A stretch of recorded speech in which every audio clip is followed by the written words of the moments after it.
added her daughter knew absolutely nothing of her actions. Not among those pleading guilty, fellow actress Lori Loughlin, who has also been implicated, Lisa. Thanks, Gernal. 4 Americans killed in a roadside bombing in Afghanistan. The Taliban claiming responsibility. The U.S. and NATO say 3 American service members and a contractor were killed, 3 other U.S. soldiers wounded when a suicide bomber detonated his explosives-filled vehicle near Bagram Air Base earlier today. Another shakeup at Homeland Security. The Secret Service director being forced out a day after the resignation of the Homeland Security Secretary. Fox's John Roberts at the White House. Ever since she became the secretary back in December of 2017, it was a little bit of a rocky tenure for Kirstjen Nielsen. The president at times thought she was doing a great job, at times thought that she needed to be doing more. We first got an inkling last week that something was afoot, a number of phone calls asking if she was going to be with the department much longer. She assured me in a personal phone call that she didn't think she was going anywhere, but then by Sunday, the president had made a decision that he was going to make some changes. The current head of Customs and Border Protection, Kevin McAleenan, will serve as acting DHS chief. This is Fox News. Attention homeowners, if you don't have a solar energy system on your roof from Micronesia Renewable Energy, now is the time to get one. MRE solar energy systems now come with battery storage for 0 money down. This means that your home will have power even when the island power isn't available, like during power outages or during and after storms. The inconvenience of not having power for your home is a thing of the past. Don't be left in the dark. Call 632-2613 for a free consultation. MRE, the smarter choice. Are you a veteran or on active duty looking for a home loan and VA eligible? Then Bank Pacific stores are open to you, where we are a VA approved preferred lender. That simply means we can give you faster credit approvals and loan closing. And with today's super low rates, you just can't go wrong. Bank Pacific's My VA Loan, where we're open to closing your loan in a hurry. Bank Pacific, where others put branches, we place roots. Equal housing lender, credit conditions apply. Viva Bank Pacific. A suspected terror plot just outside the nation's capital. Federal prosecutors in a court filing in Maryland say a man inspired by ISIS stole a U-Haul truck, intending to drive it into a crowd at National Harbor. He remains in custody for now, detained on a charge of driving a stolen vehicle across state lines. The Trump administration is ramping up the pressure on Iran with a first. Saying it spreads misery and death around the world, Secretary of State Mike Pompeo announced the U.S. is labeling Iran's Revolutionary Guard a terror group. The leaders of Iran are racketeers, not revolutionaries. The designation comes a year after President Trump said the U.S. would pull out of the Iran nuclear deal. It makes it illegal for Americans to do business with the Guard or provide material support for its activities. The Wall Street Journal has reported some officials at the Pentagon are against the move over concerns about retaliation on troops overseas. In Washington, Rachel Sutherland, Fox News. Iran is threatening a retaliatory terrorist designation against U.S. troops in the region, while also calling the U.S. move illegal. Iran's foreign minister also suggesting it's meant to help boost the Israeli prime minister's party in tomorrow's elections in Israel. An American couple vanishes while vacationing in the Dominican Republic. Officials say Orlando Moore and Portia Ravenel checked out of their hotel in Samaná but missed their return flight on March 27th. Family members have not heard from the couple in nearly 2 weeks. Their phones are off, and authorities have no record of them entering the U.S. Moore's sister Lachey Turner telling a New York TV station the couple rented a car on the island. That vehicle is also missing. The State Department issued a travel advisory for the Dominican Republic last February, saying Americans should exercise increased caution due to crime. Steve Rappaport, Fox News. Mixed finish on Wall Street. The Dow down 84 points, but the S&P and the Nasdaq higher, and oil prices soaring past $64 a barrel. Lisa Brady, this is Fox News. Security Title is honored to join in sponsoring Ray Gibson on The Point. My name is Alicia Blas from Agate, and this is where I start my day, listening to the voices of our community and sharing thoughts about issues that affect all of us. It all boils down to our people and our land. Putehi Igomamu. Protect your home. When purchasing or refinancing your home, remember to call the professionals at Security Title, just like you call Ray Gibson in the morning. Get 2 Pepsi 12 packs for only $8.99 when you fuel up on $35 or more of premium high-performance fuel. Conditions apply. See stores for details. Circle K. Take it easy. Get a Pepsi 12 pack for only $3.49 when you fuel up on $35 or more of premium high-performance fuel. Conditions apply. See store for details. Circle K. Take it easy. Get 2 Coke 12 packs for only $8.99 when you fuel up on $35 or more of premium high-performance fuel. Conditions apply. See stores for details. Circle K. Take it easy.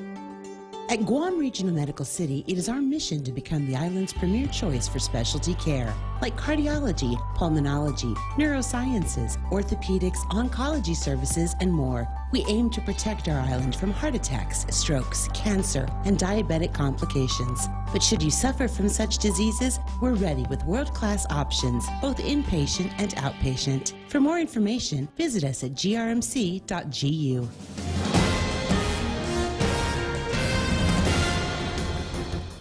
Half a day and good morning, Guam. News time here at The Point is 7 minutes past 6 a.m. this Tuesday morning. I'm Kevin Kerrigan. Here's a look now at some of the top stories from the Guam Daily Post. The Leon Guerrero administration has submitted a proposed $966 million budget for the 2020 spending year, with public education taking up 32 cents for every dollar of spending. Debt payments eat up another 10 cents for every dollar of GovGuam's proposed budget. The 2020 budget proposes spending $10 million more than this current fiscal year. In the governor's transmittal letter to the legislature, she wrote that the administration has been focused on stabilizing GovGuam finances by directing efforts on the collection of taxes to increase our revenue stream. The governor also wrote that her administration has assembled an effective and highly experienced fiscal discipline team to reignite a culture of sound fiscal discipline. The new budget year begins on October 1st. Dave Davis has been awarded nearly $1 million in legal fees for the complaint that he brought against the government of Guam after he was denied the right to register to vote in the non-binding political status plebiscite that has yet to be held. Chief District Court Judge Francis Tydenko Gatewood ordered the government of Guam to pay $947,717 in attorney fees and costs to Davis.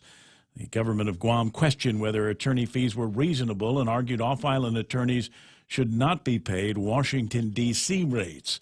Davis filed a civil rights lawsuit more than 8 years ago. In an earlier decision, Judge Gatewood ruled in favor of Davis, finding that his rights had been violated under the 15th Amendment's prohibition against racial discrimination and the Equal Protection Clause of the 14th Amendment. The government of Guam is appealing that decision. We'll have more news after this. Join us Saturday, April 13th for the 5th annual Chucky Run and Fun 2K, 5K, and Flyaway giveaway. Showtime at 5:30 and go time at 6 a.m. T-shirts, medals, and other cool prizes, including the grand prize trip for two to Manila. Register at Hornet Sporting Goods or Chuck E. Cheese's Guam. $8 for students, $12 for adults, and Group of 4 Super Saver for just $40. The 5th annual Chucky Run and Fun 2K, 5K, and Flyaway giveaway. We'll see you there. The stations of Choice Broadcasting are celebrating April 2019 as National Earth Month with the return of our Upcycle Mascot Showdown. Join us on Saturday, April 20 at the Agana Shopping Center from 3 to 5 p.m. and vote for the best mascot display. Second place wins $250 and first place wins $500. The 2019 Upcycle Mascot Showdown is brought to you by the Agana Shopping Center, Melita Kamet from Remax Diamond Realty, Underwater World, Sylvan Learning Center, Family Finance, Buddy's Home Furnishings, and Pitbull Empire. News time here at The Point is 10 minutes past 6 a.m. The Guam Environmental Protection Agency has issued a $1,700 a day fine against Anderson Air Force Base for using a toxic pool cleaning pesticide to chlorinate a 500,000-gallon drinking water storage tank. Guam EPA spokesman Nick Lee says the total amount of the fine is yet to be determined because it's not yet clear how long the base had been using the pool-time chlorinating tablets. Lee said that Guam EPA will be meeting with Anderson officials to try and work that out. Anderson's Public Affairs Office issued a statement over the weekend saying the drinking water on base is still safe to drink. The area on base serviced by that water tank is confined to Northwest Field, according to the release. The man who died following a motorcycle accident on Epow Road early Sunday morning has been identified as 41-year-old Andrew Scott Reynolds. Reynolds was riding along Epow Road when he lost control and crashed shortly before 5 a.m. Sunday. He was taken to Guam Memorial Hospital in critical condition. He died on Sunday evening. He was not wearing a helmet. Tamuning Mayor Luis Rivera said Reynolds was a resident of her village. She said he was a military contractor who had lived on Guam for 5 years. His death marks the 7th traffic-related fatality on Guam this year.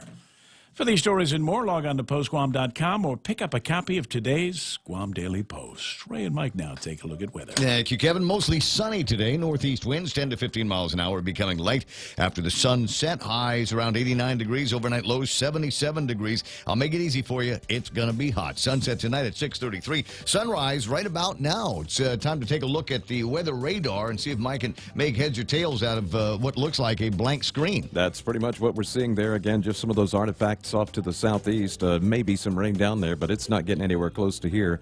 The little flutterings of stuff you see over us, that's not rain either. So it just, sometimes radar will show those things. Again, it could be birds. Who knows? So no rain in store for us today and probably through the rest of this week. Could it be vampire bats? It could definitely be vampire bats or fruit bats. Dragons?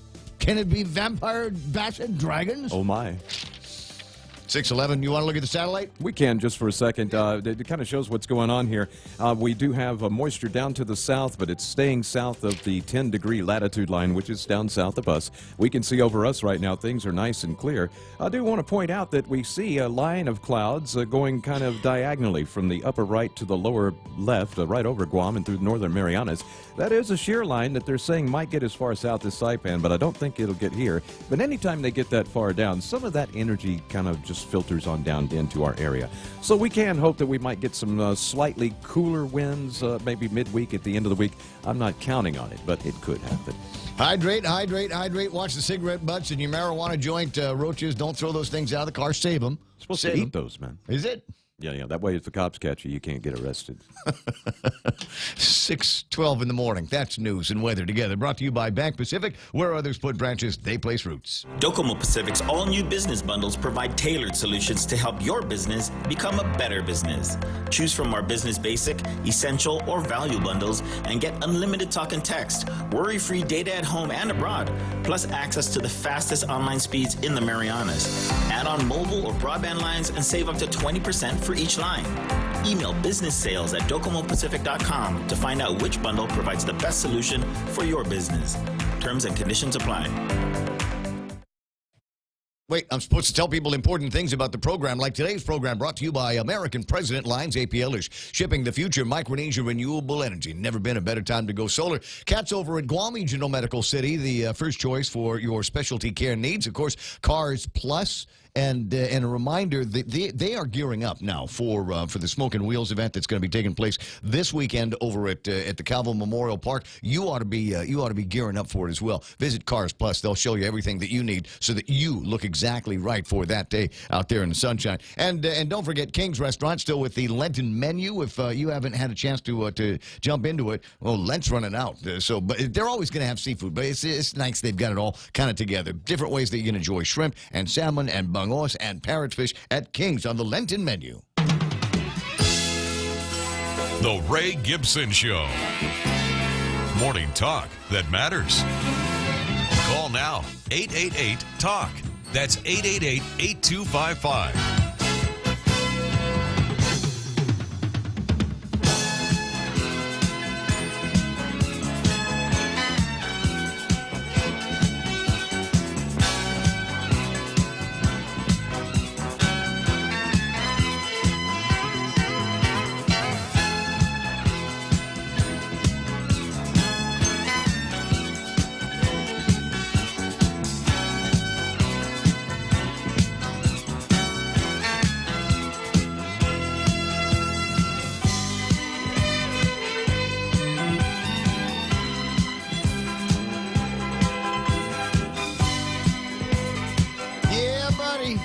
Let's get this basketball game going. Hi, welcome to the program. Excuse the mess. It is the Ray Gibson Show on 93.3 The Point. My name is Ray Gibson, and I'm just delighted, beyond words, to be a host for this program and get to mess around with broadcast professionals, journalistic professionals. Michael Knight, my weather whisperer. It's always good to have you. Mike's side, so when I run into trouble on the weather, need some kind of guidance. After all that introduction, I thought you were going to go to Kevin first.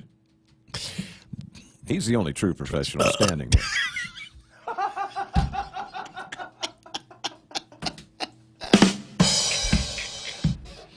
Could I love it more? What? How do you top that? We're done. That's it. It's like 10 o'clock in the morning. I can't do better than that now. Might as well just, we'll just stop, and I'll be back tomorrow. Thanks very much for coming, everybody. Who burped, anyway? When you press the button, the camera goes on, so everybody kind of knows it's you. That's got to go in. One of these days, we'll start talking about making some kind of a bloopers reel. Anyway, so that's the amazing and incredible Kevin Kerrigan, and now you know why. Now you know why I refer to him as the amazing and incredible. Never the same twice. He's like a river. You just never step into the same Kevin Kerrigan exactly the same way. You never know what's going to be coming at you. Welcome to the program. As I said, excuse the mess, and it is kind of a disorganized mess today. I get to, as usual, there just seem to be more and more piles of stuff to read. Yesterday, the piles of stuff to read was all the paperwork that was coming from the Mayor's Council on how they were going to be sorting out rules and regulations for gaming and what is it? Is it the Card House or is it House of Cards? What are we calling it? Whatever you want. Whatever I want? House of Cards in the rules. In the rules it says House of Cards, right? Some people are referring to it as a card house. House of Cards, now that's a television show, right? Wasn't that some big Netflix and chill thing? I think it might have been. With the guy I didn't Underwood? watch it, but yeah. Yeah, I watched a couple episodes, and it lost me for some reason. And then the guy got into all kinds of stinking Me Too problems, and now it's a shadow of itself. Well, it's going by another name, though, by those who don't want it to go on, and it's called The Devil's Den. The Devil's Den. Yeah. It's all right. So we've got the casino conversation there. So I was trying to read up on as much of that as possible, and taking as many passes as I could through the marijuana legislation. And then today, a variety of papers are popping up in front of me, including this one here. It's about 40 pages of how Dave Davis is going to get paid by the Guam Election Commission, Alice Tyron, Martha Ruth, Joe Mesa. Looks like then Attorney General Lenny Rapadas in his case. The lady over at the court has come through and said, wow, it's an incredible amount of money that the lawyers are now holding their hand out for at the what is I presume is the end of this case. If Davis must have won, if his lawyers are starting to get a taste of what it is that they're talking about. And there's guys around here that say, well, wait a second, why are we paying Washington, D.C. rates for these guys? Why are we paying, mainly East Coast rates for lawyers? I mean, we could have gotten some lower cost guys around here. And there is reference. There's reference to that in this. You realize I gotta do the research on it, but you know what it feels like, Kev? I think we're finally going to spend some serious money on decolonization. Right? It's Commission on Decolonization. I mean, I don't even think they've got an office, right? It's always been just Oh, they have an office. I called them yesterday. Did they? Okay, so they got an administrator and a couple of people there. What's the spend on that? A couple $100,000 a year? I don't know, but they have $300,000, or they've had $300,000 for about 8 years now, I guess. Wonder if they can use that. And they have to spend it by September. Well, they can spend it on attorney fees, right? Because how far will that go? It's about $1 million worth of attorney's fees, and like I said, everybody's going, well, you should have just hired around here. We got JDs, could have gotten somebody from here. In not one single instance, talking about this in the Once Upon a Times in the case. And they're going through why Dave had to go find Chris Adams. In not one single instance of these meetings in their offices on Guam with Guam Bar Association members with either significant experience in contested civil litigation in the United States District Court or with a measure of expertise in either elections or Guam politics, was the attorney willing to work on the case. In fact, some of these conversations became quickly uncomfortable for both myself and from my perspective from the Guam Bar Association member as I discussed plans to challenge the status plebiscite. For example, some members defended the plebiscite in these discussions, and retaining these lawyers was not a reasonable possibility. It became clear in these meetings that at least one member of the Guam Bar Association was even afraid to take the case. These fears were expressly shared with me by one lawyer. One local lawyer with offices in Agutya told me, I got to live here. I have an office building here, inferring that damage might inure to his person or property. The fears expressed to me by members of the Guam Bar Association ranged from fear of judges or officials viewing the attorneys less favorably for their other clients to sincere concerns about their safety and property if they took the case. Lady over at the court says, yeah, you make an interesting point there, Mr. Davis. So, yeah, it's okay that you got these big-time D.C. attorneys to back you up on the case. And now looks like government of Guam is going to be on the hook for $947,717.39. And so it's a good thing. And some of the other paperwork that's going to be coming through. I don't have a copy of it. Did they sent a 3-page press release that Governor Lulian Guerrero's got a budget proposal to the legislature, but they didn't. You have a copy of the budget proposal? I'll forward it to you. Okay. How many pages is that? Too much reading in this job. I tell you what. 621. Let me get to the easy part of my job, would you? Sometimes you want to go where everybody knows your name, and they're always glad you came. You want to be where you can see our troubles are all the same. You want to be where everybody knows your name. Oh, see, I yacked too long. I'm past the point where I would have seen Ismael Velez's hands going like this. Tommy Barcinas, Gabby LG's there, James Howard.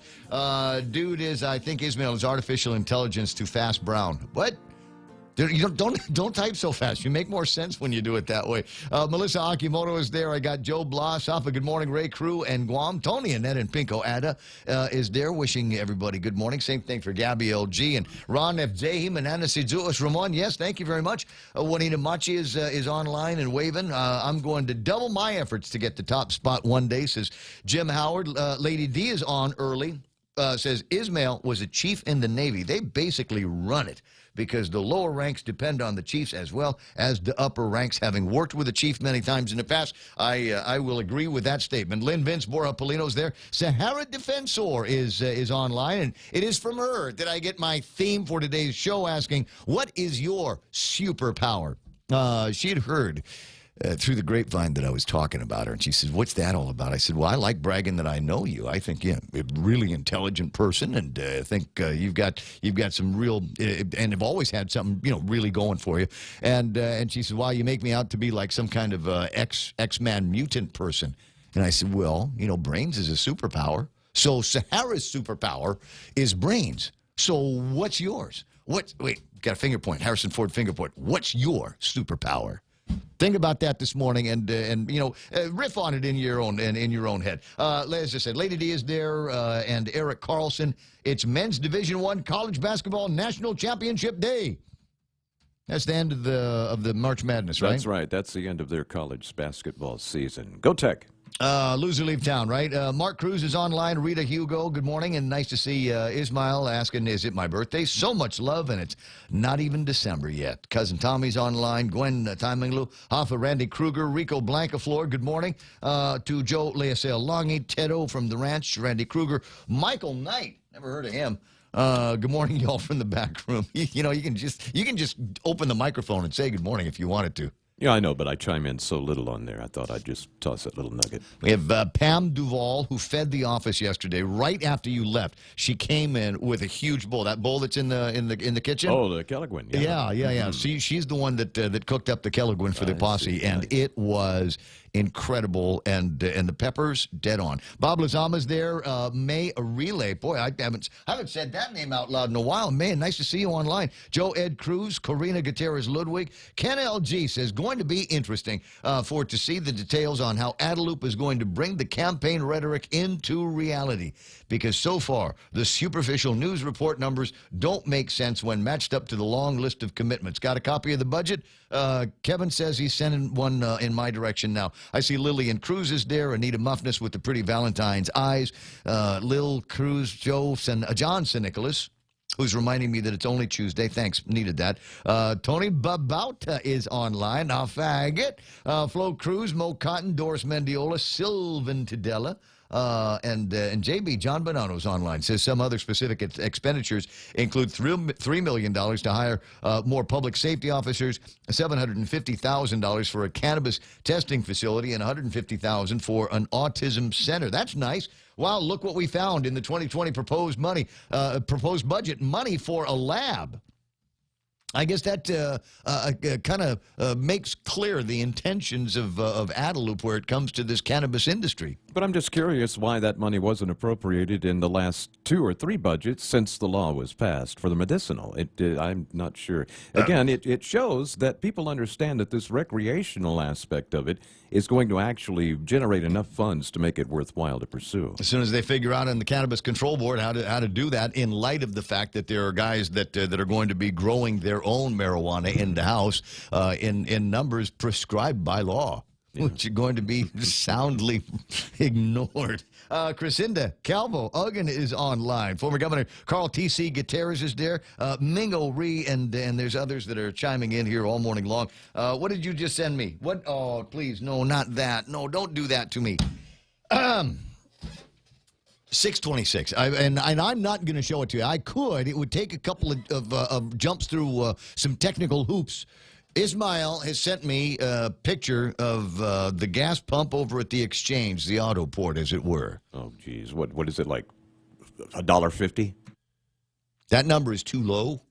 $2.75, $2.76. Oh, well, they feel like they're getting taken advantage of I'm now. sure they're going, you people are raping us. What, I served my country for this? $2.76 for a gallon of gasoline? What is it, 4 1/4 on this side of the auto port fences. 4 1/4 is what I'm paying. And yeah, I don't normally look at the you got the regular gas and then you've got the what is it, extra octane gas. Yeah, like you, I don't even look at them. What's the lowest price? I glanced at the sign today on the way in. It's like $4.61 or something like that for a gallon of it. I mentioned this yesterday. I got around to putting some gasoline in the car, and I'd ridden it down to just fumes the other day, and so I figured I better get some gasoline in it, and so I did. $75 to fill the tank of the Ridgeline. That's a 2 weeks food budget for me. And a little bit more than what I like to put in, but like I said, I know what my time is worth, and I didn't want to be going back and forth. Of course, you make the point that if you do, there's very, very good chance that the next time you go, the price could in fact be higher. Yeah. But that's where we are on the auto port, and the prices there. All right, so getting back to table of contents, stuff that I got on the table of contents. We will hear from Congressman Mike Nicholas in a little bit, maybe about an hour from now. He's working out of Washington. Is he on Guam, or he's here? He's actually here. Yeah, I called him on his local phone earlier. Really? Yeah, I think I woke He's him not up. roaming? He wasn't roaming? How do you know it wasn't roaming? I don't know, but I actually called his office first, and then they told me he's here, and I was like, well, why am I bothering just call you? this. Okay, I'll call this number then. All right. Well, we'll see if we can get him lined up about 7:30 this morning to talk about a couple of things. There's about as I understand, $5 million plus worth of war claims that have been approved now. Over at in Washington D.C. Problem is, and there's money. There's money in the account that would support all $5 million for these World War II survivors. But the problem is, at the end of the day, there's still no check writing trigger mechanism. There's still no language in any statute that would allow for somebody over at the Treasury to start writing checks. That came up a couple of months ago, and it looks like it's still wending its way through the congressional process. So we'll learn a little bit more about those, in particular the war claims. But he's also introducing legislation sometime next month that will create an amendment to the Organic Act. Do you know that if you told most Americans that the people of Guam have still not been compensated, for all of the pain and suffering that they felt at the hands of the Japanese and all of the war effort, and we were still dealing with these war claims, they wouldn't believe you. They would not believe that it's been 70-something years and still people have not been compensated. To the degree that they might even know that there was a war in a territory of a place called Guam back in the 1940s. They think for a lot of them, it was happened out in the Philippines, or it happened in other parts of Asia, and the battle for Japan, and just island hopping crusade, and whatever it is that they saw on HBO. That might be their only understanding that there was ever a war out in this part of the world. You ask most people, the Second World War, that was in Europe. Right? It was Tom Hanks fought in that war. I saw the movie where Tom Hanks was in it, shooting his pistola at the tank. Anyway, 6:30 in the morning. I was looking over the table of contents, and there are a couple of other interesting things that are in my head, up to and including. Have you gotten your Jollibee fix yet, or have you just completely given up on it? And I'm not even going to look at the intersection. When I'm at the intersection, I'm not even going to look left, right, to see if there's still a line outside. Here's the question I have: are they serving mashed potatoes with the burger steak? I really liked the burger steak while I was over there, and I got it with mashed potatoes, but Filipinos don't really care for mashed potatoes. They like rice. Yeah. And also, when they change it over to rice, then I kind of like, well, I don't know. But if they're serving mashed potatoes with it, I'm on. I couldn't tell you. Yeah, somebody. I just don't know. Somebody online, if you've made it in, then that would be good. The people of Guam were prisoners of war for 2.5 years. Former Governor Gutierrez, who's right up there in that age group of people that come up after the war. Lady D, a lot of people don't know that Guam was occupied. Well, I'm fond of telling people my great-grandfather, as far as I know, is the only postmaster of the U.S. Post Office that's ever been taken prisoner of war. And they said, you have postmasters there? Yeah, so sometimes you just throw your hands up and say, yeah, Guam, grass skirts, and these rocks for money. There we go. Hey, rocks for money. Take a look at some of the budget figures a little bit later on. And I promise, I keep getting distracted and not actually looking at the piece of paper that is the table of contents today. I'll get around to doing that after Kevin spills with some headlines from the Guam Daily Post. Half a day and good morning, Guam. In the headlines from the Guam Daily Post this morning, Guam Congressman Michael San Nicolas says he plans on introducing a measure in Congress to amend Guam's Organic Act to require tax refunds to be deposited in the tax refund account in order to make refund payments more timely and prevent GovGuam from growing its deficit and debt. In a release this morning, San Nicolas says he's introducing the amendment to commemorate the Leon Guerrero's administration to their own commitment to funding tax refund deposits up front. San Nicolas says he hopes to make that commitment permanent by an Organic Act amendment. He says he plans to introduce that amendment by May. Legislation that would require the Guam Environmental Protection Agency to let the public know of enforcement actions within 15 days is now law. Governor Lou Leon Guerrero signed Bill 27-35 into public law yesterday. The bill requires Guam EPA to publish all notices of violation no later than 15 days from the date of the violation notice. Although Guam EPA publishes notices of violations on a timely basis, Public Law 35-6 now requires the agency to adhere to a schedule. The governor also signed into law Bill 24-35 that establishes a 90 calendar day time limit for acting appointments. Bill 15-35 was also signed into law yesterday by the governor. It appropriates $298,000 from the general fund to the Guam Election Commission to cover salary increases and expenses for the 2018 election. Public health inspectors last Friday shut down the third floor of the Wyndham Garden Hotel because of a roach infestation. The hotel is located along Ipow Road in Tamuning. The hotel's employee lounge, second floor utility room, and other hotel rooms on the second and fourth floors were also shut down, along with the grill and curry restaurant on the first floor of the hotel, all because of roach infestations. Public Health's Division of Environmental Health conducted an inspection of the hotel after receiving complaints of roaches. According to their report, those areas of the hotel which have been shut down will remain closed until the infestation has been eliminated. For these stories and more, log on to postguam.com or pick up a copy of today's Guam Daily Post. Thanks, Kevin Kerrigan. At 6:34, we'll call that iConnect time. You call iConnect at 888-8888 and ask them about push-to-talk and mobile and internet plans. Family Finance has been serving the people of Guam since 1959, and they'll continue to be there for you in the years to come. Whether you're looking to get a personal loan for that summer vacation or paying off those long overdue bills, Family Finance has got you covered. Apply for a personal loan from $1,000 up to $3,600 by calling Family Finance in Agutya at 475-4545, Upper Tumon at 647-5626, or in Dededo, 633-4473. Family Finance, serving the people of Guam since 1959. I just wanted to run outside and see if the sun came up, and sure enough, it did. Because I told it to. I wanted it to go up and then let there be light. Let there be traffic. There's the noise that's playing in the background. A little bit of traffic leaning up into the front gate of Anderson Air Force Base, southbound, all the way into downtown Agutya area through Marine Corps Drive. Shouldn't give you any hard times at all. Starting to busy up a little bit at the intersection of, where is that? That's the one where Ocean Vista 76?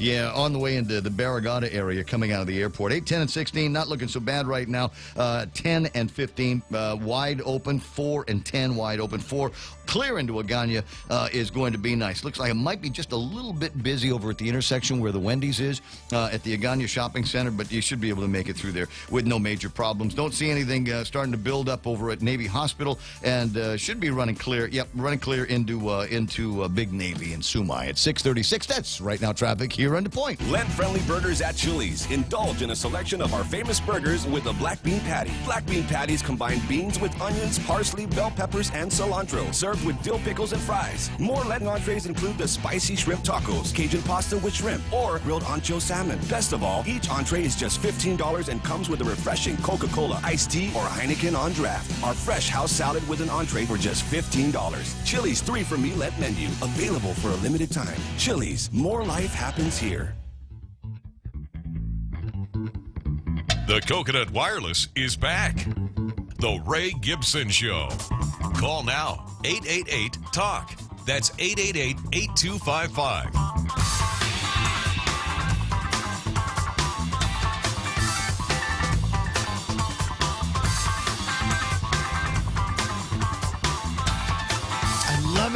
I love it. It's like having a vast unpaid research department. That's what my old man always referred to it. And back in the old days, he worked on the radio as well, and he'd say, and that's the deal, right? You ask a question and keep your fingers crossed that maybe somebody will call in with the answer. But with as many people as there are lounging on the Facebook Live and the YouTube Live, we ask a question, and I promise we'll only use this power for good, not evil. We'll never use this access that we have to your brain pans and your experiences for anything but being able to continue to provide to other listeners the answers to important questions like, do they have mashed potatoes at the Jolly Bee? And apparently the answer is yes. Johnson Nicholas said, I had mashed potatoes and gravy with my Chicken Joy. But just how much Chicken Joy could you get? There's a video floating around. It's everywhere. It's all over Facebook. It's on a couple of WhatsApps and WhatsApp groups. And it's a guy, it looks like an employee of Jollibee, standing in front of somebody's camera, apologizing because they can only give you one piece of chicken with your Chicken Joy order. Let's hear it for success. Let's hear it. What an amazing thing. There was, for a lot of people, you don't realize, there was a Jollibee here on Guam once upon a time up by the Infusion up in Compadres Mall. I want to say the little drive-through part where you get your coffee, I want to say that was the ordering booth to go, I'm almost positive it was, the ordering thing to make your order for the drive-through at the Chicken Joy, which was at the end of the building. And I can't remember what happened, why that one didn't stay as long as it did, but what the heck. 6:38 in the morning, 888-825-5888-TALK, number you can call me at. You can call former Senator Judge, His Honor, Bob Klitschko on that very same number. See, I got to remember to do that, right? I got to remember to, because, former senator and His Honor and all of that. Bob Klitschko and I have known each other professionally on and off for, I don't know, but the last 30, 35 years. He calls me Ray, I call him Bob. But it's interesting that the deference that people will give to His Honor when they call in. And I got to remember to do that as well from time to time. Good morning, Your Honor. Good morning, Ray. It's always a pleasure to talk to you, and I'm delighted I get to hear you for a couple hours every day on The Point. Well, you're part of our international radio listening audience, Ray. Certainly are. Certainly are. So the point of amusement here this morning is we're finally going to spend some real money in decolonization. Unfortunately, it's all going to be going to the legal fees associated with civil case number 11-00035. That's Dave Davis versus just about everybody. I have seen the decision. I started reading it, but I haven't stumbled all the way through. I will have a complete analysis of it this afternoon for Tall Tales, but I can give you my horseback opinion on it right now. Well, I'm looking to see, is this a sign that this case is just about done? What else are we waiting on? I mean, it was the court determined the prohibition was a violation of the 15th Amendment's prohibition of racial discrimination in voting and the 14th Amendment's Equal Protection Clause because there was a clear violation of the 15th and 14th Amendment.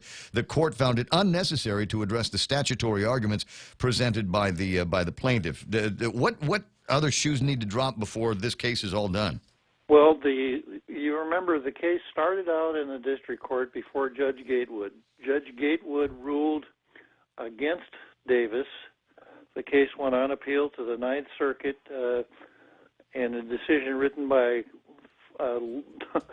subsequently disgraced Chief Judge of the Ninth Circuit, Alex Kozinski. The decision was reversed. It was sent back to Judge Gatewood. Judge Gatewood held another trial in which she found in favor of Gatewood, in favor of Davis, and that decision is now on appeal before the Ninth Circuit. So while it's in appeal, though, there's no prohibition. There's nothing that says that the lawyers can't get paid. Correct. So in this case, it would be the defendants, that is the government of Guam, et cetera, that are going to be making these payments. What happens if the appeal is reversed in the Ninth Circuit again? Well, the award of attorney's fees would still stand. Really? Yeah. They would not flip-flop over? No. Huh. Why is that? Is that just because law? Yeah, well, that's where we are now. That as of right now, Dave Davis is, for want of a better term, the prevailing party. Mm-hmm. Okay, and so at this time, because the attorneys need to get paid on this, they're going ahead and sending out the bill. The other very interesting things about this is apparently the Bar Association on Guam and many of the members also have a 10-foot pole, and many of them expressed discomfort with wanting to take this case on. Yeah, that's part of the award of attorney's fees that how to phrase it, the difficulty with which the plaintiff would encounter in finding an attorney to handle a what amounts to a civil rights case. Mm-hmm. As you might gather, in many jurisdictions, there would not be a lot of people lining up to take on controversial civil rights cases. And nor would you expect that there would be a lot of that expertise here either. Exactly. These cases don't come down every day of the week. Mm-hmm.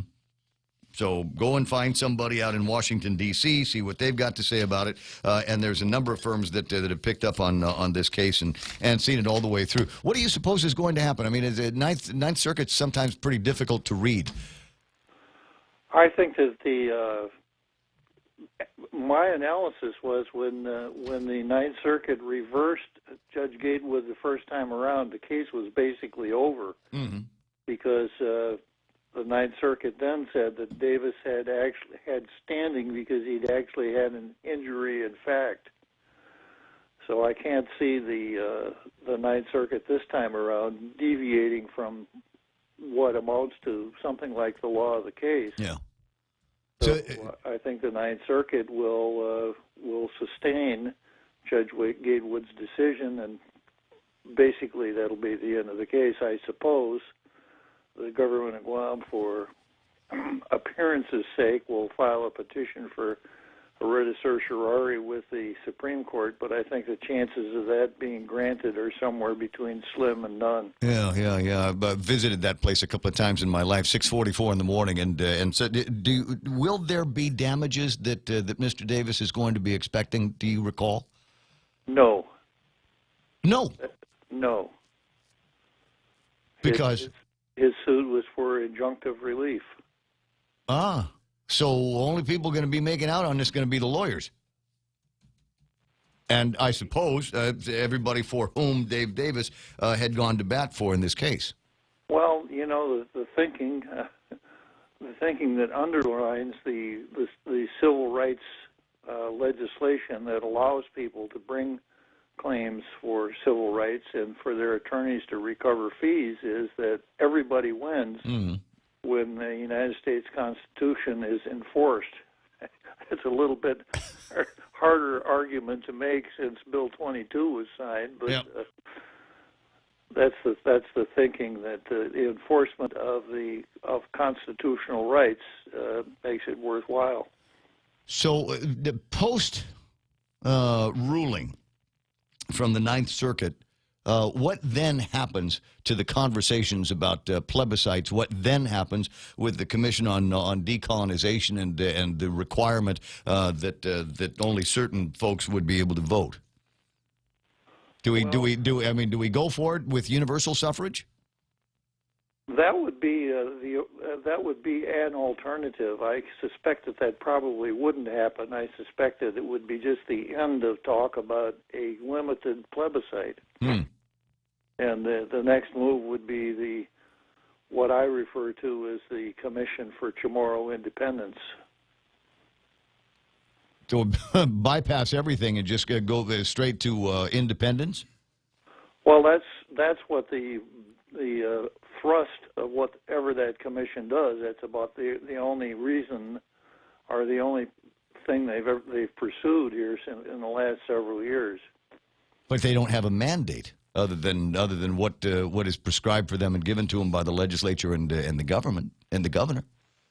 Well, and that was the whole idea behind having some kind of a plebiscite, so that there would be a mandate from the people, so we'd know which direction we were going to be all paddling in. Well, it wouldn't be a mandate from the people because of the construction of the so-called plebiscite. Yeah, well, so it would be my thinking that if we went all the way through the Ninth Circuit Court, they upheld the recent decision from Judge Gatewood, then it seems to me that if we are going to continue to have this conversation and find out what the true wishes of the people are, we'd have to put it to some kind of universally suffered plebiscite. Everybody got to vote, just like vote on marijuana.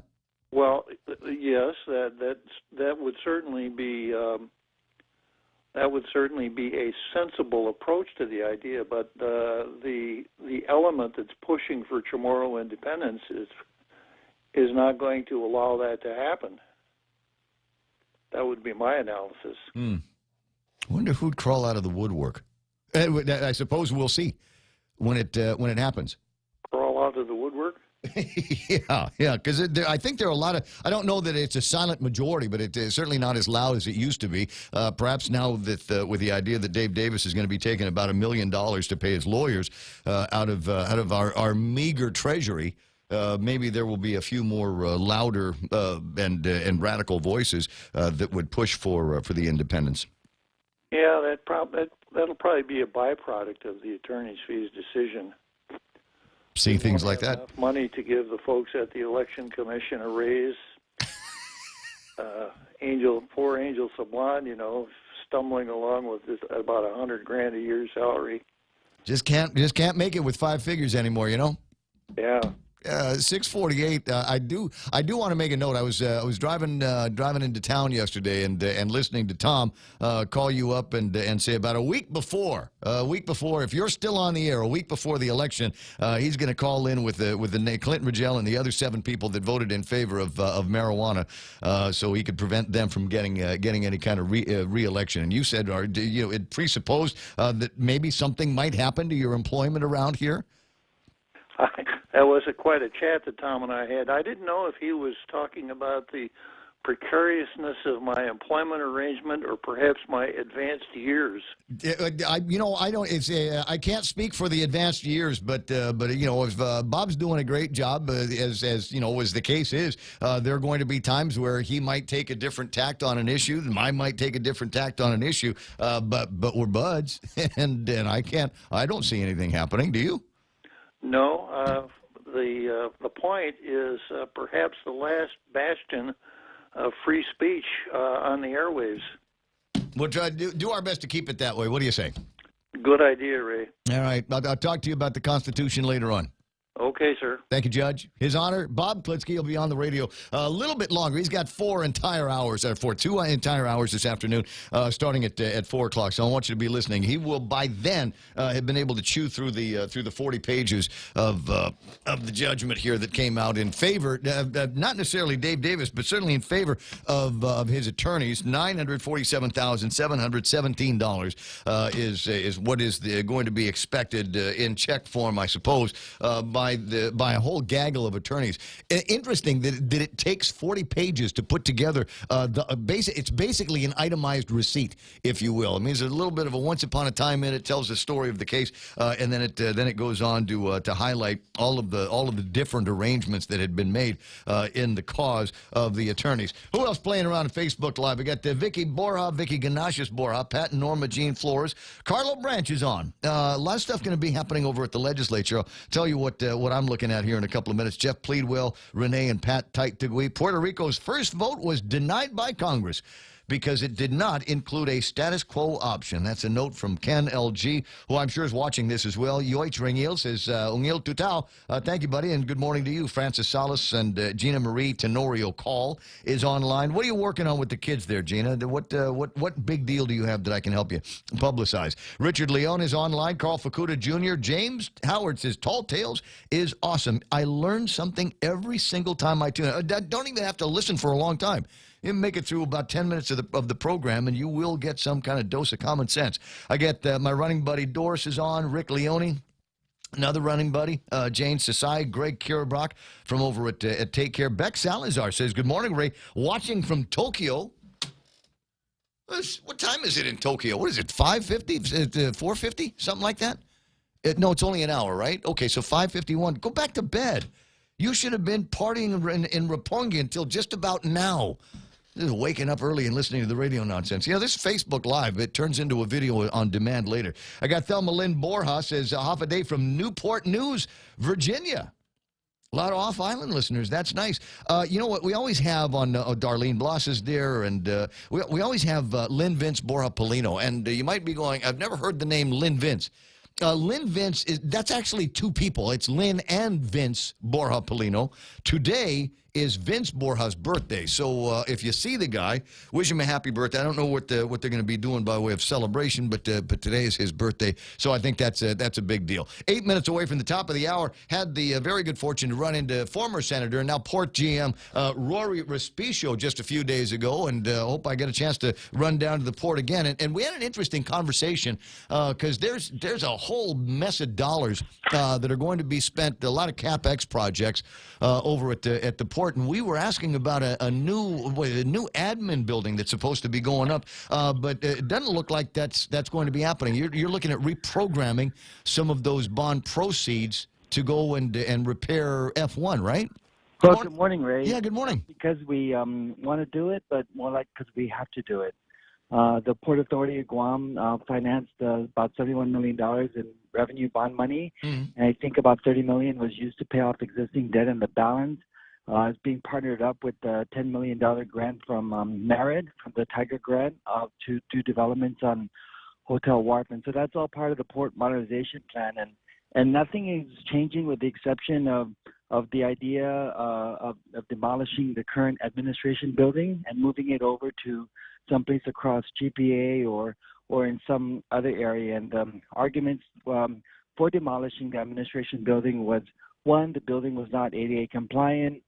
2, it's an old facility. And I think the third one was that they needed more space in the terminal yard. Yeah. And so, and then looking at what the priorities were set back then versus what the needs are of the port, not enough or zero attention was being paid to F1, which is one of the revenue generating water facilities, the front line, the money makers. And so there was a report in 2018, well before this whole port modernization was adopted and passed by the legislature, showing that there's significant structural needs that need to be made to F1. And so when was that report done? You said it was 2019, but I recall... No, 2018. 2018. I seem to recall somebody had sent me pictures, actually, that divers had gone down and had taken a look underneath what I believe was F1. And severe spalling and cracking of the concrete. Even then, I want to say that might have been in the last 10 years. Certainly not in 2018. Yeah, no, absolutely. But I was going to say, even prior to that, it was the subject of oversight hearings by Senator Tom Atta, where he was saying through the legislative process that attention needs to be made to F1 because of those structural integrities. And so this was put on the table, like you said, almost a decade ago. Having said that, I'm very pleased that on the last board meeting, the board allowed me to make a presentation to them, updating them all of our work that we've been doing over the last 100 days, working with the consultant. There was a recommendation, I think around 2010, where the consultant said that we were better off if we build an annex building, put a bridge between the annex building and the new and the current administration building, so the current administration building becomes ADA compliant. But more importantly, you can consolidate the much needed operations. And so we met with Gita early on, and they said that the $17.5 million proposed for the new administration building can be reduced by as much as 40%, so we don't trigger the 40% taxable income threshold. So we realize about $7 million. Not savings, because those are cost avoidances that we can then allocate toward F1, toward a connectivity line between Gulf Pier and F1, and also some other areas as determined by the board. And so the board passed a resolution authorizing me to reach out to the governor and to the legislature, and both have been informed, and I met with Senator Clint Rigel as well, and we also submitted to him a draft bill. And so, he's moving quickly on that. He gave his commitment that we'll hold an informational hearing and then a public hearing on a bill after that. And sometime in May, we're going to go out with Gita to San Francisco to give the bond council and the bondholders an update. Right. Okay, but it's not like we've got to start the process completely over again. Now it's just a little bit of administrative work that needs to be done between the legislature and the governor's office, and advice and consent, I suppose, from the bond agency. Yeah, but I'll admit, though, it was difficult to move in this kind of environment where there's actually a law on how to deal with the proceeds of that revenue bond that spells out the project and the amount. Yeah, well, I think because there was a significant desire for oversight on the spend, and a desire to make sure that it stayed in certain lanes, I guess. And also there was a mad rush to have the RFPs let out around December. I think it was let out a day before Dominic, Connie, and I were hired by the board. And so there was some fascination to have a new administration building when, in looking at the priorities of the port, it didn't make sense. It didn't make sense to management. It didn't make sense to us that you would move forward on an administration building when your waterfront revenue generating facilities are compromised. Or kind of shambles. And it would be interesting to see if we could find some of those old pictures again, so people have an idea of exactly what it is that we're talking about. And what could happen if a big chunk of that fell into Apple Harbor. Yeah, and when I was talking to Senator Rigel, who's our oversight chair, he asked me if this is controversial. I said, I don't know, Senator. Anything that I touch seems to be controversial. I said, the sky's blue. Someone said, no, you're not telling the truth. It's not blue. It's light blue. So we laughed about that for a bit, right? But I said I don't believe this is controversial, even with the bondholders and. No, your bigger controversy is going to come when you start talking about replacing the gantry cranes. I mean, and you were at the legislature when there was significant controversy and eyes on from now Auditor B.J. Cruz because he was asking so many questions about the nature of that deal, and hopefully we would be able to pursue something a little bit more on our own as opposed to buying another round of used cranes. Well, we are, because whatever presentations were made to the PUC regarding the service lifespan of those gantry cranes, when the PUC did their own assessments, it's going to be 13 years less than what was projected and presented to them. And so, going back to the Senator Joe, I told them, I said, well, the narrative really is that you're reducing administration, the cost of a new administration building. We're focusing on the waterfront revenue-generating facilities. We're protecting. If there is an issue, it'll be pride of authorship. So that will be interesting to watch. Hey, I got to break away. I got the news coming up, but I appreciate your time. Give an update anytime. Thanks, Ray. Okay, Roy. The radio station is KUSG. Hagotnya, stand by now for Fox News Live. A string of guilty pleas are coming. I'm Lisa Brady, Fox News. Parents and at least one coach making deals in the college admissions cheating scandal, including actress Felicity Huffman, who's also making a public apology. Fox's Gernal Scott has more live. Lisa, in her statement, Huffman said it is with deep regret and shame that she accepts guilt. She's among the 14 that plan to enter a guilty plea in what's become known as Operation Varsity Blues, in which parents allegedly offered bribes to get their kids into schools of their choice. No word on when those pleas will be officially made. Huffman is said to have paid thousands for her daughter's SAT scores to be boosted. In her statement, Huffman said her daughter knew nothing of that and that she betrayed her. She apologized to other students and their parents as well, who she said honestly worked towards college. Lisa. Thanks, Gernal. A man originally charged only with stealing a U-Haul truck is now accused of a possible terror plot outside the nation's capital. Federal prosecutors say Rondell Henry was going to use that stolen truck to mow down pedestrians at National Harbor in Maryland. For now, he remains in custody. He's expected to have a detention hearing tomorrow. The outgoing head of Homeland Security, Kirstjen Nielsen, is not taking parting shots at the president. I share the president's goal of securing the border. I will continue to support all efforts to address the humanitarian and security crisis on the border. Telling reporters earlier today she will continue to help with the transition as Customs and Border Protection Commissioner Kevin McAleenan takes over as acting DHS chief. Meantime, the outgoing Secret Service director denies he's being fired, releasing a written statement criticizing the media. The Randolph Tech's Alice also acknowledges he was told a transition was coming at DHS. The White House says Alice will be replaced as director next month by a career member of the Secret Service, James Murray. This is Fox News. Shrimp and guacamole for Lent at Subway. The all-new shrimp and guacamole combines generous portions of whole shrimp and a spread of guacamole served on freshly baked bread, paired with vegetables cut fresh daily in restaurants and sauces that are sure to excite your taste buds. Hurry in, it's only available for a limited time. Other fresh Lenten flavors include the classic tuna or the mouth-watering greatness of our seafood sensation. Don't forget the Veggie Max, a delicious and tasty vegetarian patty. Visit any of our convenient locations today. At Subway, you make it what you want. The GCC Votech Class of 79 is back. Join them on April 27th at the Onward Beach Hotel for a night of dinner, dancing, skits, and reminiscing. It's been 40 years since graduation, so take advantage of this once-in-a-lifetime chance to relive the memories. There's also a memorial mass on Friday, the 26th at the Santa Teresita Church. Be there at 5:30 for candle placement in honor of classmates who've gone before. Tickets for the reunion on the 27th are on sale for $40 a person. For details, find Connie Kittigwa St. Nicholas at 488-6108 or Kathy Diaz, 777-3243. Bebus 79ers. The Taliban claiming responsibility for a roadside bombing that killed 4 Americans in Afghanistan earlier today. 3 U.S. service members and a contractor are dead, 3 other U.S. soldiers wounded.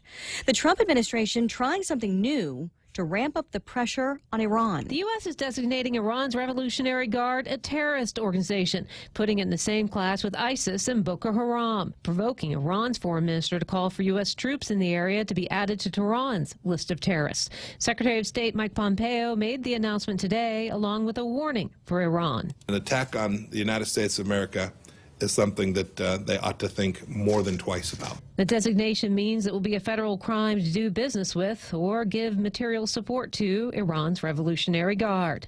In Washington, Rachel Sutherland, Fox News. Baseball might be another way for the U.S. to keep money away from the Maduro regime in Venezuela. Cuba, one of the nations still supporting the disputed president, Nicolas Maduro. The Trump administration is trying to send a signal that when teams pay Cuban baseball players to come over here to the U.S., they want to make sure essentially that that money doesn't go from the player to the Cuban Baseball Federation because, as they see it, basically, the Cuban Baseball Federation is the Cuban government. Translation here, they want to make sure that the money that goes to the players doesn't make its way back into the hands of the Cuban government. Fox Business Network's Blake Berman. There are reports the Trump administration might challenge the Obama administration decision that allowed Cuban players to join U.S. baseball teams without having to defect.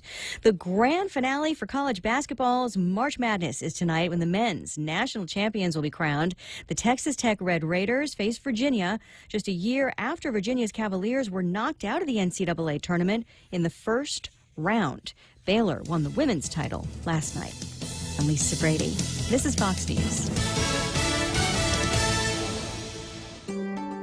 Guam Regional Medical City. We bring the healthcare advances of the world directly to you. We are an acute care hospital that complements your needs with our robust outpatient specialty clinics. From preventative care to critical care, we strive for consistent excellence at GRMC. Our core philosophy is where patients are partners, which means we work as a team to make a healthier version of you. For more information about GRMC, visit us at grmc.gu. Join us Saturday, April 13th for the 5th annual Chucky Run and Fun 2K, 5K, and Flyaway giveaway. Showtime at 5:30 and go time at 6 a.m. T-shirts, medals, and other cool prizes, including the grand prize trip for two to Manila. Register at Hornet Sporting Goods or Chuck E. Cheese's Guam. $8 for students, $12 for adults, and Group of 4 Super Saver for just $40.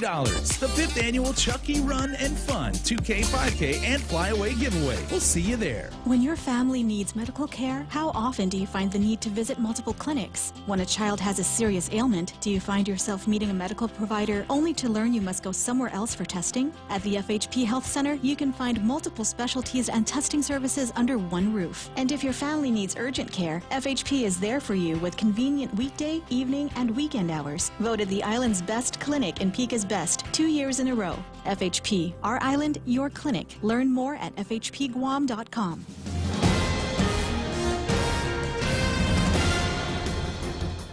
Half a day and good morning, Guam. News time here at The Point is 7 minutes past 7 a.m. this Tuesday morning. I'm Kevin Kerrigan. Here's a look now at some of the top stories from the Guam Daily Post. Dave Davis has been awarded nearly $1 million in legal fees for the complaint that he brought against GovGuam after he was denied the right to register to vote in the non-binding political status plebiscite that has yet to be held. Chief District Court Judge Francis Tydenko Gatewood, in a decision handed down yesterday, ordered the government of Guam to pay $947,717 in attorney fees and costs to Davis. The government of Guam questioned whether attorney fees were reasonable and argued that off-island attorneys should not be paid Washington, D.C. rates. Davis filed a civil rights lawsuit more than 8 years ago. In an earlier decision, Judge Gatewood ruled in favor of Davis, finding that his rights had been violated under the 15th Amendment's prohibition against racial discrimination and the Equal Protection Clause of the 14th Amendment. The government of Guam is appealing that decision. The Leon Guerrero administration has submitted a proposed $966 million budget for the 2020 spending year, with public education taking up 32 cents for every dollar of spending. Debt payments eat up another 10 cents for every dollar of GovGuam's proposed budget. The 2020 budget proposes spending $10 million more than this fiscal year. In the governor's transmittal letter yesterday to the legislature, she wrote that the administration has been focused on stabilizing GovGuam's finances by directing efforts on the collection of taxes to increase our revenue stream. The governor also wrote that her administration has assembled an effective and highly experienced fiscal discipline team to reignite a culture of sound fiscal discipline and fairness. The new budget year begins on October 1st. We'll have more news after this.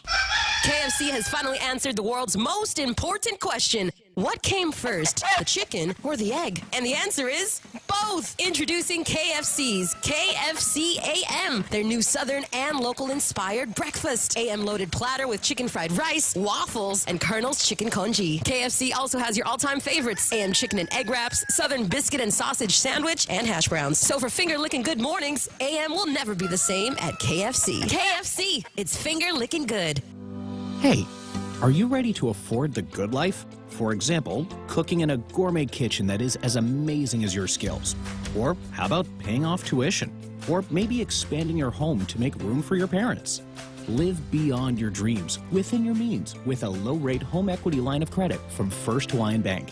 To learn more or to apply, visit any branch or FHB.com. First Hawaiian Bank. It all starts with yes. Member FDIC, Equal Housing Lender. 10 minutes past 7 a.m. here at The Point. Public health inspectors last Friday shut down the third floor of the Wyndham Garden Hotel because of a roach infestation. The hotel is located along Ipau Road in Tamuning. The hotel's employee lounge, second floor utility room, and other hotel rooms on the second and fourth floors were also shut down, along with the Grill and Curry restaurant on the first floor of the hotel, all because of roach infestations. Public Health's Division of Environmental Health conducted an inspection of the hotel after receiving complaints of roaches in hotel rooms. According to their report, those areas of the hotel which have been shut down will remain closed until the infestation has been eliminated. Wyndham Garden President Sunardi Lee told the Guam Daily Post that the hotel is taking immediate steps to eradicate these public safety issues and will take aggressive action against the pest mitigation. Guam Congressman Michael San Nicolas says he plans on introducing a measure in Congress to amend Guam's Organic Act to require tax refunds be deposited in the tax refund account in order to make tax refund payments more timely and prevent GovGuam from growing its deficit and debt. In a release this morning, San Nicolas says he's introducing the amendment to commemorate the Leon Guerrero's administration's commitment to funding tax refund deposits up front. San Nicolas says he hopes to make the commitment permanent by an Organic Act amendment. The congressman says he plans to introduce that amendment by May. For these stories and more, log on to postguam.com or pick up a copy of today's Guam Daily Post. Ray and Mike now with some weather. You're going to hear the paper rustling in the background. There's not too much by way of data. You know, this time of year, you really don't need it. Mostly sunny. Northeast winds up to about 15 miles an hour, becoming lighter after sunset. Highs 89 degrees, and overnight lows will be about 77 degrees. The sunset tonight should be about 6:33. We watched the sunrise this morning about 6:12. 6:11, maybe 6:10 tomorrow as we venture into those summer months where the days get longer. Yeah, it ticks down about a minute per day until we hit June 21st, and then it kind of holds steady a bit, and then things start to shorten up again. But we got plenty of time left before that happens. Days are getting longer. Recuing the radar to see if there's anything new moving in the last hour. Otherwise, it looks like it's going to be a clear drive for most people. Yeah, pretty much. There's just nothing out there. So these little artifacts that are showing up there, it's just the way radar does sometimes. It sees things that aren't there. And we aren't really expecting much to happen. My mom used to do that. Yeah, mine too. Yeah, loved when that happened.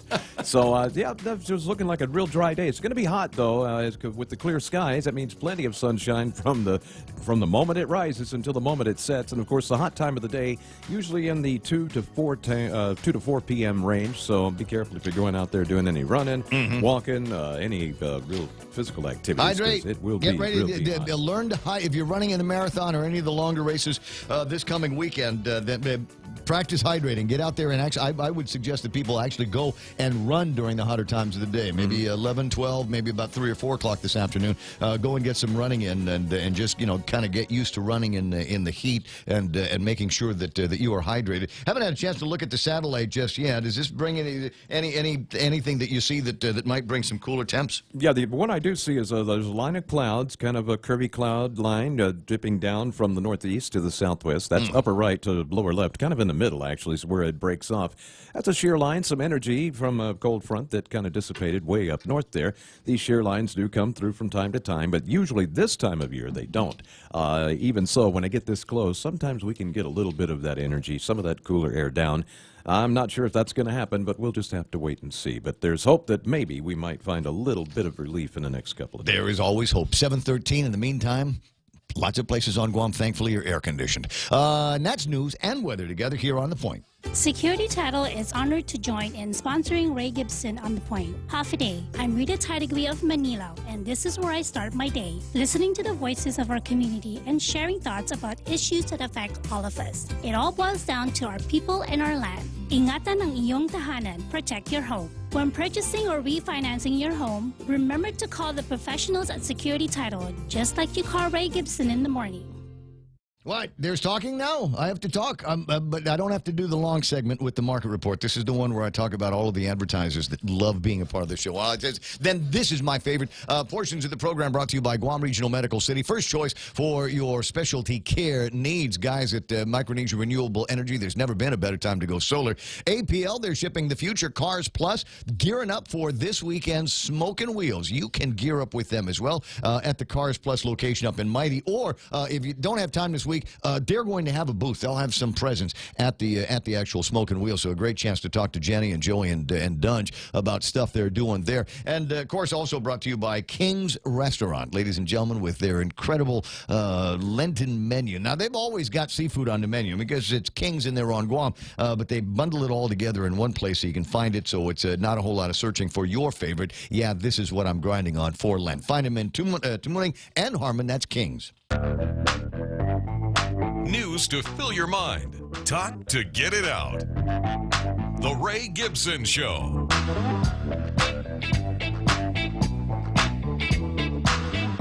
I'm being asked, do I have a security camera facing the intersection up front? I'm not the kind of guy that would divulge our security assets on the air. I will say that it's nice to be able to have some kind of a record of all of the joggers going up and down the streets at odd hours of the day and the night time. 7:15 in the morning, 888-8255, 888-TALK. And time for us to take a look at the market report. Jerry Roberts is coming up next. He's got the extra point. Double Jerry Roberts today, and I'll explain that here in just a second. So, on numbers, where do we all end up today?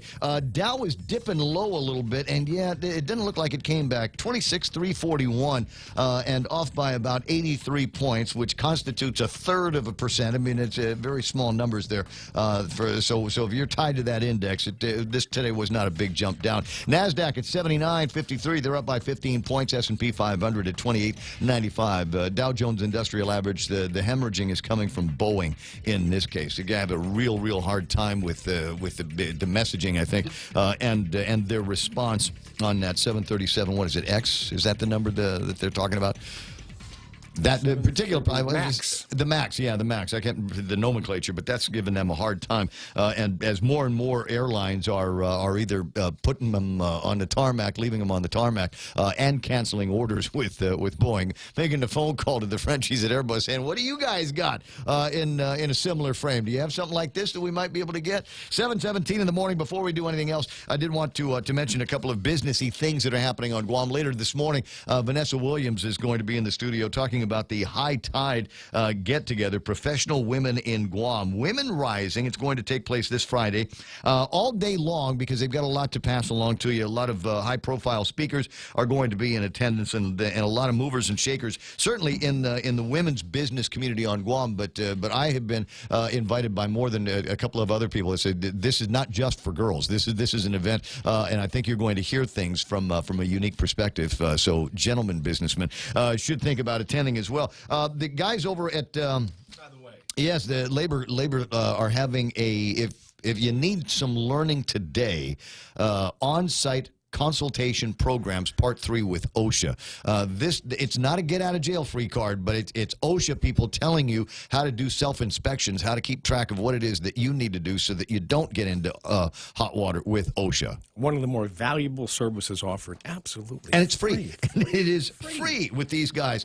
If you got money to spend, the Guam Chamber of Commerce is inviting everybody to a special general membership meeting. This is going to take place on Tuesday, and everybody needs to go. The meeting will feature Ms. Ronna McDaniel, not Rona. It's Ronna, as in Ronald Reagan. That's what it says on her Facebook page. She is the Republican National Committee chairwoman, will be on Guam to talk about Guam's role in today's national politics. Oh, how nice. And take a minute. Yeah, about a minute, yeah.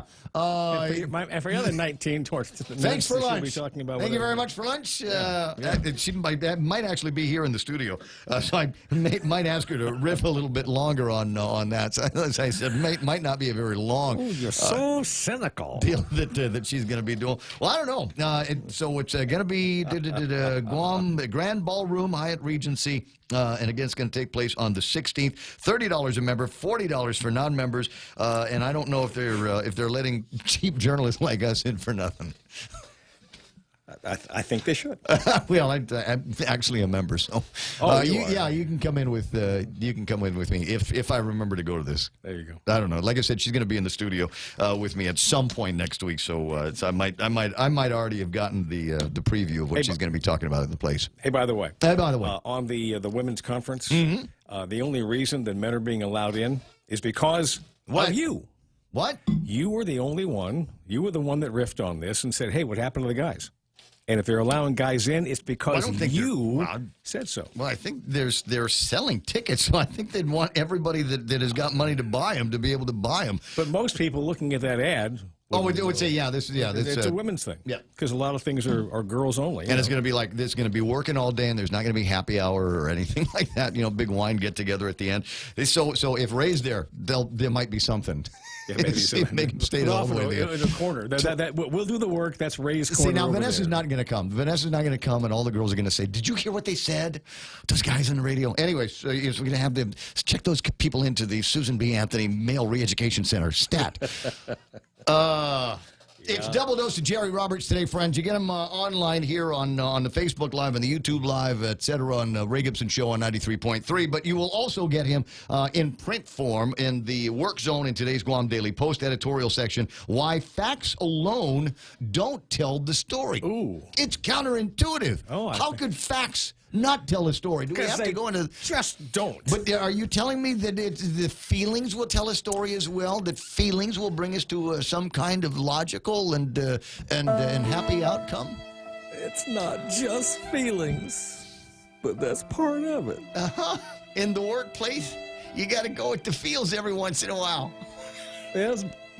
There's a whole lot more to the story. You're going to have to pick up a copy of the Guam Daily Post today. Do they put that find out what? Do they put it? Is that online? Can I get a free version of that? Yeah. Of what? The Jerry Roberts. The what? The Work Zone with Jerry Roberts. Of course. That's on the. It's like I can find that in the app. Yes. Under featured columnists. It's right there for free. Gotcha. Oh, is that the way? They'll accept donations, though. Yeah. All right. Well, I'm looking at a couple of things on Facebook Live. Can I just do this real quick while you got you standing there? Michelle Peer is online, and if you're not at least appreciating her artwork on Facebook, then you're missing out. Some pretty stuff there. Ray Sablon, Ed Karen Untalon from First Hawaiian Bank, where it all starts with yes. Eunice Mendiola, Ike Saki, Rudy Magallanes, Katie Baltazar is online. Carm Leon Guerrero, Renee Lau, Mark Cruz, Viv Cunningham, Dave Torrey, Coach. Looking forward to Thursday. Roy Gamboa, the commissioner, and Pete Guerrero online. And I'd said happy birthday to Vince Borja, and he says, thanks very much, Ray, but quick correction. He's the Polino, I'm the Borja. Okay, so it's Vince Polino. Am I getting that right? Just harder in Chinese math, lady. Thanks very much, man. Happy birthday to Vince. There, I'll just leave it at that and jump into that. See, now you know why I call everyone brother. Or dude. Hey, dude. Yeah. Right? Even if it's a girl. Dude. Yeah, they'll respond. It's 7:22, and now time for Jerry Roberts. Is it only 7:22? Which clock is right here? I'll look at the one on my watch. 7:22, and now Time for Jerry Roberts with this morning's Extra Point, brought to you by Guahan Insurance Services and First Hawaiian Bank, where it all starts with yes. Yesterday, we talked about empowerment and engagement, and perhaps while you're not getting as much of both as you'd like. Today, let's focus on ways to build people up to that. It's next on the Extra Point. Hey, are you ready to afford the good life? For example, cooking in a gourmet kitchen that is as amazing as your skills. Or how about paying off tuition? Or maybe expanding your home to make room for your parents. Live beyond your dreams, within your means, with a low-rate home equity line of credit from First Hawaiian Bank.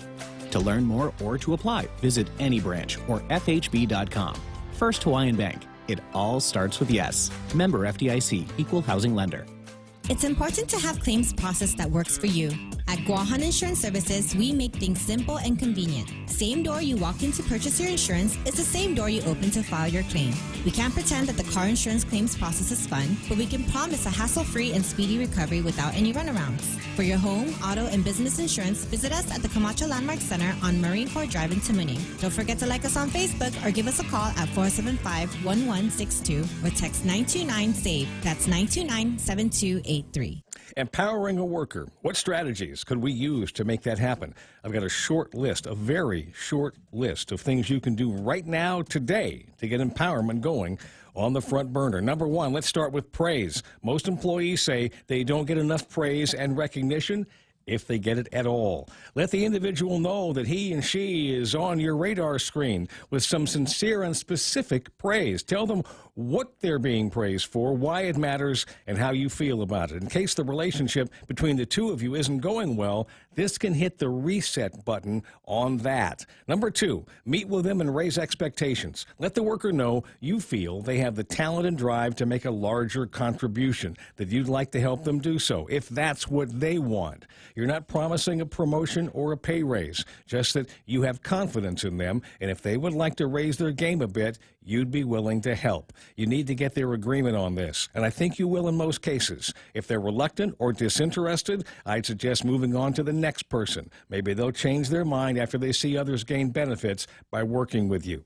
As you discuss possibilities, let the worker know what your expectations will be. Maybe you'll work closely with them in some cases, and they'll have near total decision-making power in others. The goal here is to build up the individual's capacity to solve problems, make decisions, and deliver results. This is true at every level of the organization. Number three, delegate jobs. You've praised them, talked about increasing their role, and now it's time for the rubber to meet the road. Give them a task or a project that will require them to use their skills and hopefully stretch out beyond their comfort zone. The first time, perhaps the first few times, you'll want to check their progress and make mid-course corrections as needed. When the work has been completed, add another dash of praise. The next time, increase the degree of difficulty to create a greater challenge. As you and your worker go through this process, their confidence level should grow, as will their interest in the job. This impacts engagement, happiness, and the likelihood that they'll stick with you if another company tries to steal them away. If nothing else, it should increase the compensation the other employer would have to offer to get them to leave. From your standpoint, that's about as good as it gets. 4, ask for regular feedback and ideas. The last step is to give your newly empowered worker a voice. Let them know you respect not just the work they deliver, but also how they feel about issues of concern for everyone. Don't worry if it takes some people a while to get up to speed on this aspect. It's likely nobody ever asked them before. I'm excited for you if you're the first to do so. Why is that? Because you're planting seeds that will grow for a lifetime, and they will never forget that it was you who did that. That's the Extra Point. Get out there and make something good happen today. For 93.3, The Ray Gibson Show, First Hawaiian Bank, and Guahan Insurance Services. I'm Jerry Roberts. I remember what a great feeling it was the first time that Lee Holmes, I was carrying something across the quad when I was working with Kevin over at Cable TV and at Hit Radio, and it was something heavy, and he says, why don't you have somebody else do that? I said, no, I got it. He says, no, you don't understand. I don't pay you for your brawn. I pay you for your brains. And I thought, really? About the nicest thing anybody ever said to me, and it stayed with me all these years. I'm glad that you reminded me. Now you and I spent a little bit of time riffing yesterday on the subject of vegan stuff, vegan ice cream. Vegan ice cream. All right, it's page 18, PDN, and they've got a story in the lifestyle section of a place called Asiga behind the Payless in Tamuning. Have you been? No. Congratulations. I might have just found it means salt in Chamorro. Seasonal priorities. Asiga Coffee Shop to rotate flavors with the time of the year. At Tano Lizama and Anawan Pat Borja's new coffee shop, Asiga has taken Tamuning by storm, offering plenty of plant-based options that highlight Guam's seasonal fruits and vegetables. They opened their doors February the 15th. Since then, plant-based ice cream, dairy-free cakes, vegan cookies, and internationally inspired coffee menu have drawn a healthy number of local residents as well as the occasional tourist. So behind Oka. Sounds like. Oh, my. Sounds like it. Well, congratulations, Asiga. And they've got there's a few other pictures of some stuff in there, like the burgers they sell. I'm just kidding. It's not a burger. Yogurt parfait, golden milk chia cup, prepared at the Asiga shop, a slice of olive oil cake, etc. And then they start talking about some coffee. So I thought you might be interested in all of that. Thank you very much. Well, How kind of you. Try to think. Yes. What happened? There's a phone call is pouring in this morning. Oh. Well, we better get to this. Tell you what, Congressman, hang for just a second. I'm going to let Jerry go, and then we'll quickly jump into headlines from Kevin Kerrigan and the Guam Daily Post and find out what the other big news is going to be with Congressman Mike Nicholas in a minute. Just a minute. Have a day and good morning, Guam. In the headlines from the Guam Daily Post this morning, the Guam Environmental Protection Agency has issued a $1,700 a day fine against Anderson Air Force Base for using a toxic pool cleaning pesticide to chlorinate a 500,000-gallon drinking water storage tank.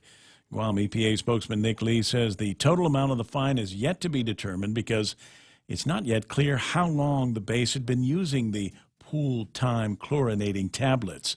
Lee said that the Guam EPA will be meeting with Anderson officials to try and work that out.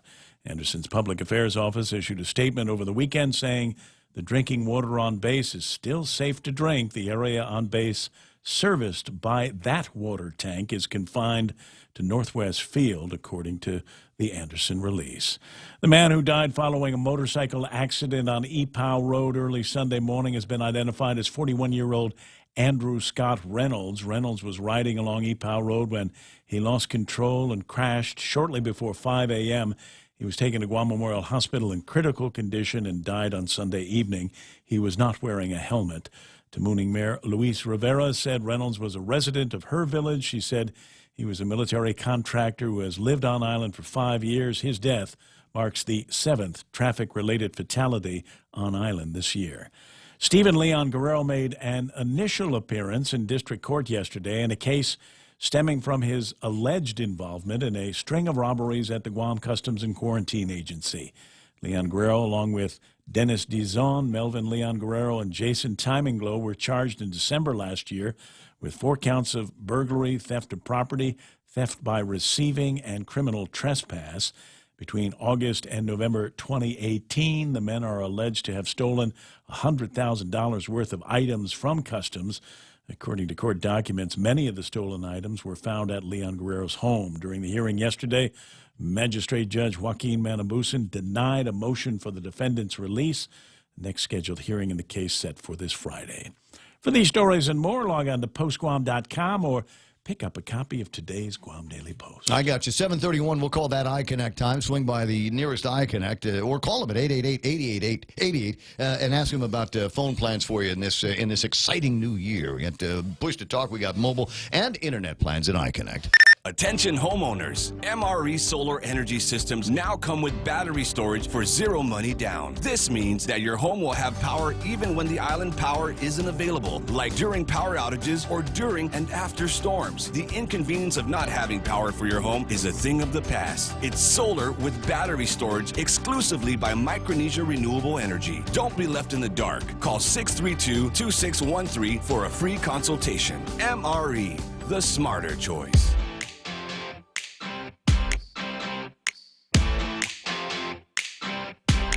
I got to take a swig of the coffee here because it'll be a couple of minutes because they got 2 guys that really enjoy conversations with each other on the line right now. Congressman Mike Nicholas, good morning. Welcome to the program.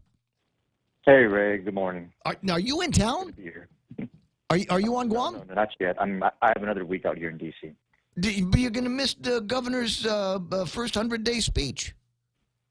Yeah, I tried to make it back for that, but we have two very critical hearings this week. One is with the Treasury Secretary, and I want to definitely talk to him about reimbursing our EITC on the record. Ooh. And the second is going to be with some of the major banking institutions, and I want to have a conversation with them about their lack of presence in the territories and try and get a commitment on the record from them to support allowing for different interest rate policies for community banks so we can try and get lower rates for our banks on Guam. They already got the lowest interest rates in a lot of banks. I mean, you can't make any money on deposits anymore. Or you were talking about loans.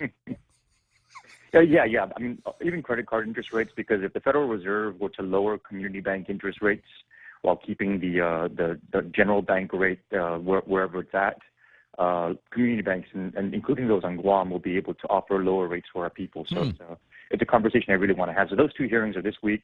The Treasury Secretary's is tomorrow, and my earliest flight out of here would have me arriving the evening of the governor's address. So I don't want to pass up that Treasury Secretary hearing. It's just too important to get the EITC conversation on the record. No, I already messaged the governor, and I expressed my regrets for not being able to make it, but I'm sure she understands. Well, you got $125 million in the 2020 budget proposal, and that's off the top dollars to support tax refunds, how much of which have been exploded and have ballooned in the last few years because of EITC payments?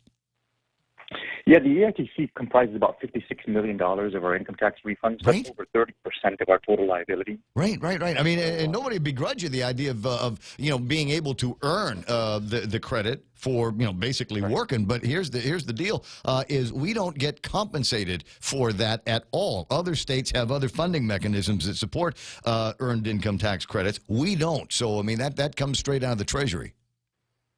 Yeah, and that's exactly what I wanted to get on the record, because the earned income tax credit always exceeds the withholding taxes that are withheld from the paychecks of those who are earning it. And so that's very obviously a Treasury liability that they incur for every other jurisdiction. Unfortunately, Guam does not get the difference between withholding taxes and earned income tax refunds.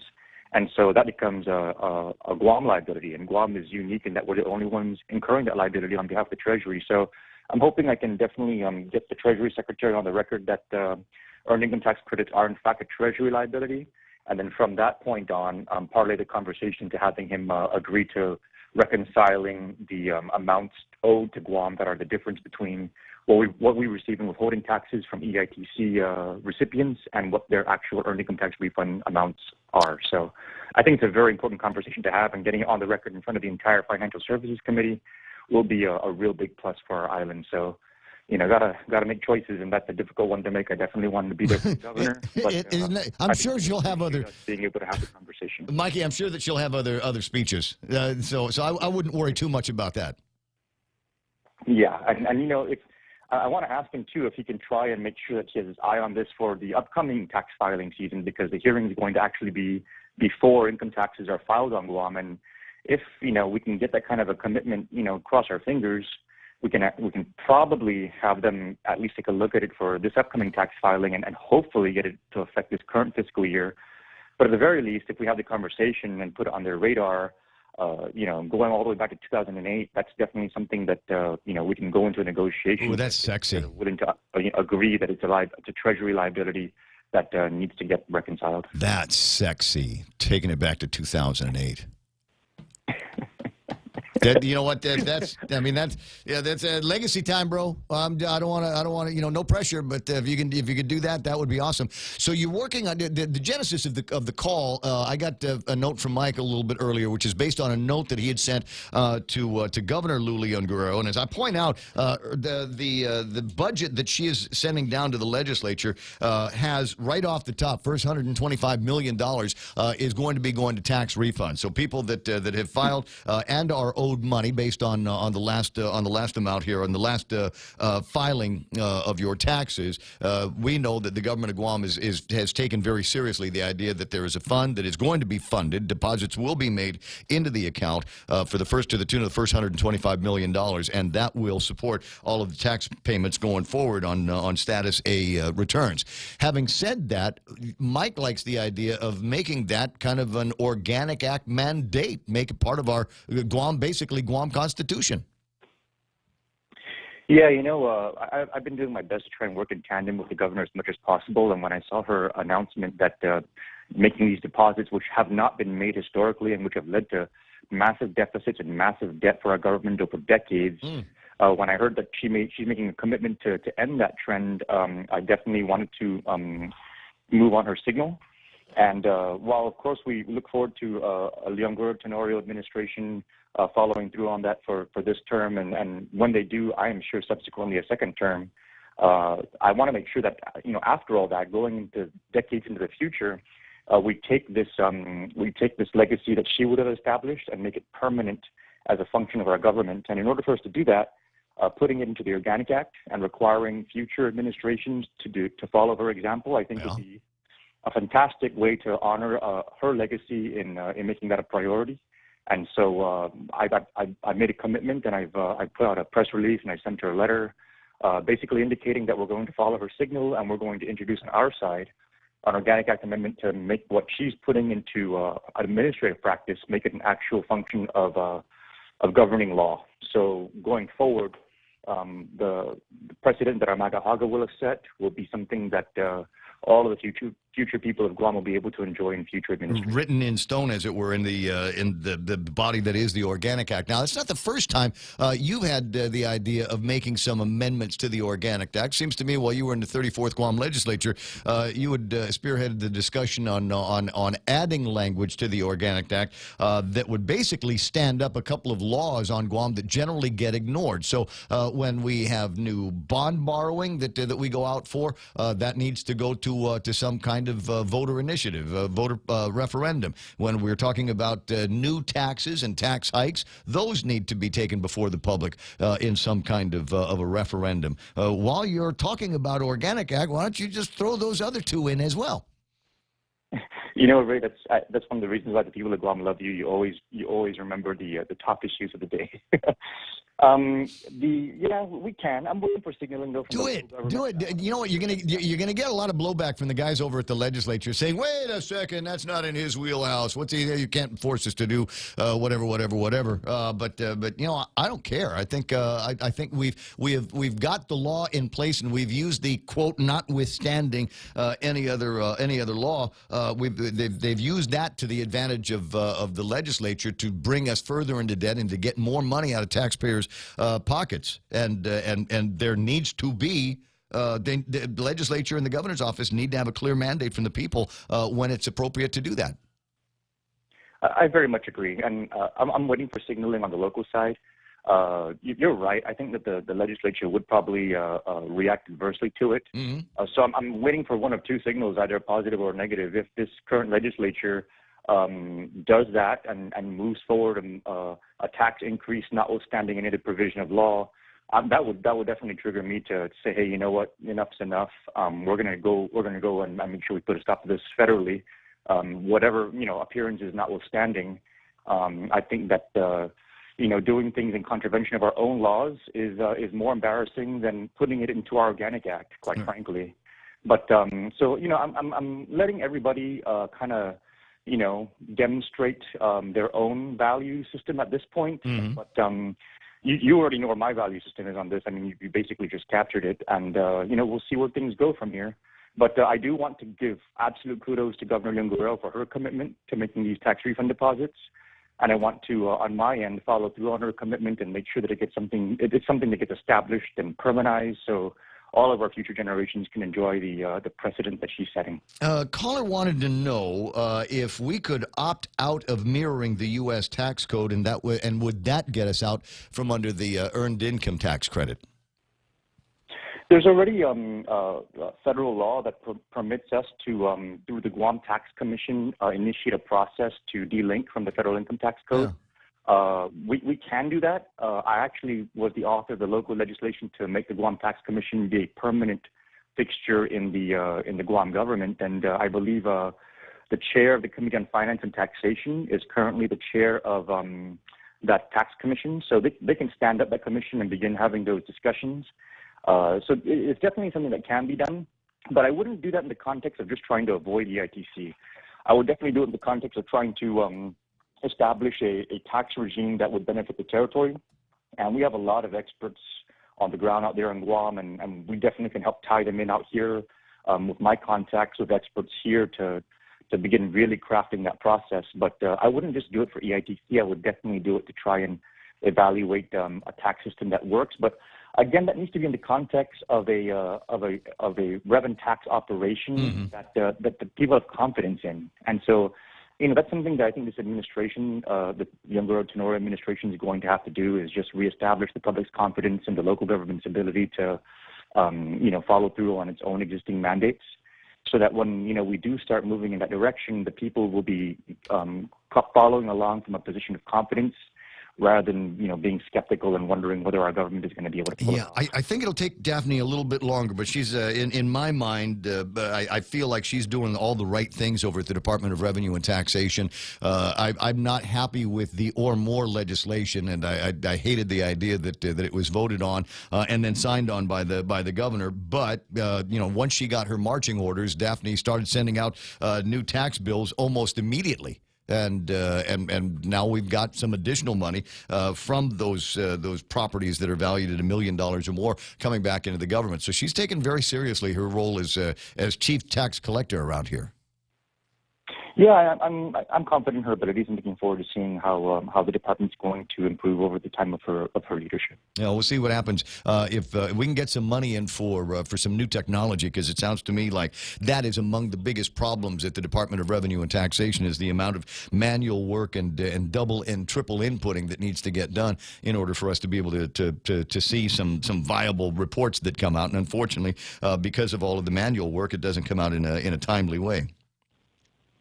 I think that would definitely help a great deal, but from what I've also seen too, Ray, is that I think that if we have a very strict and fair enforcement regime, that will cause a lot of these things to begin falling into place on their own, because a lot of those who are egregious violators of the tax laws, once there's a very strict enforcement regime in place, they'll begin to self-comply, because nobody's going to want to have to go through all that mess.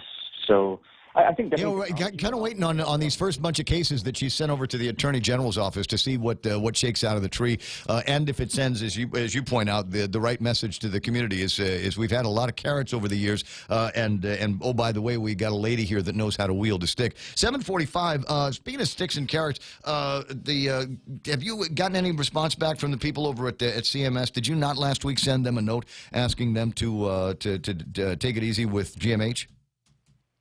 We just got confirmation that they've received the letter, but we haven't received any word back yet in terms of their response. We just sent that late last week, so we'll be following up on it this week. Okay, and with regard to war claims, there's a story in one of the media this morning that says that $5.2 million or so have been authorized for payments to war claims applicants. Unfortunately, we still don't have the trigger mechanism in place for somebody at Treasury to start cutting checks. Yeah, all of our legislation is in place and in committee, but there's been a development just in the last 24 hours that has me actually very concerned. Senator Booker in the Senate has introduced legislation for war reparations for the African American community, and on the surface it looks like that could create momentum for our issue, but it actually I think makes our issue almost politically radioactive. And I'm just, this is all very, very fresh information, so I have to get boots on the ground intel on it. But he's a presidential candidate. African American reparations is an incredibly big topic, huge hotbed issue, and I'm just worried now that nobody's going to want to touch the very tiny itty bitty Guam reparation concern that's self-funded, because it might create a political consequence for them to set a precedent in the 116th Congress to support that and then be put on the hook for the Booker legislation. Yeah, so all people are going to hear is reparations, and it will you go from Guam and our relatively small numbers. Then you've got the African American veteran community and reparations that may be due them, and then people will go back to slavery. Yes, and so I'm observing this with really, it's really unnerving for me, because we're working so hard to try and just get this thing through on a technicality. Yeah. But if the votes on it now are going to send the wrong kind of signal politically as a precedence for all those, particularly on the Republican side, for them to be concerned about, having to be on the hook for one and not on the other, I mean, this could really, really, really put a real big dent on things. So this is all fresh information. Yeah, well, it sounds like there's a million moving parts there. Yeah, and there's a lot of different variables at play. I mean, aside from the whole procedural requirements that are creating the challenges, we have these political realities now that are just further clouding the mix. So I'll keep the people updated as often as we get any kind of intel. But that's the latest development that I think might really, really begin to make the effort a lot more complicated. So. We're doing everything on our end. I mean, the Guam Congressional Office has, we pulled all of our levers and we put everything into motion, but it's the other considerations that all these other members are going to be weighing that we're going to have to really start swimming against. Yeah. Well, that one requires a little bit of thought. 7:48. I'm glad you're doing the thinking on it. Congressman Mike Nicholas on the. Hey, guess what we did last week? What was that? We made marijuana legal. Oh yeah. I saw. You saw that.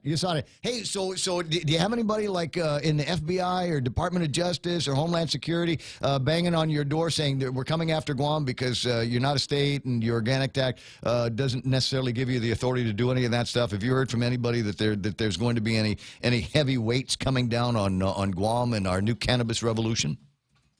Not a single peep, Ray, and I'm not too concerned about that. Washington, D.C. is not a state, and they legalize recreational cannabis.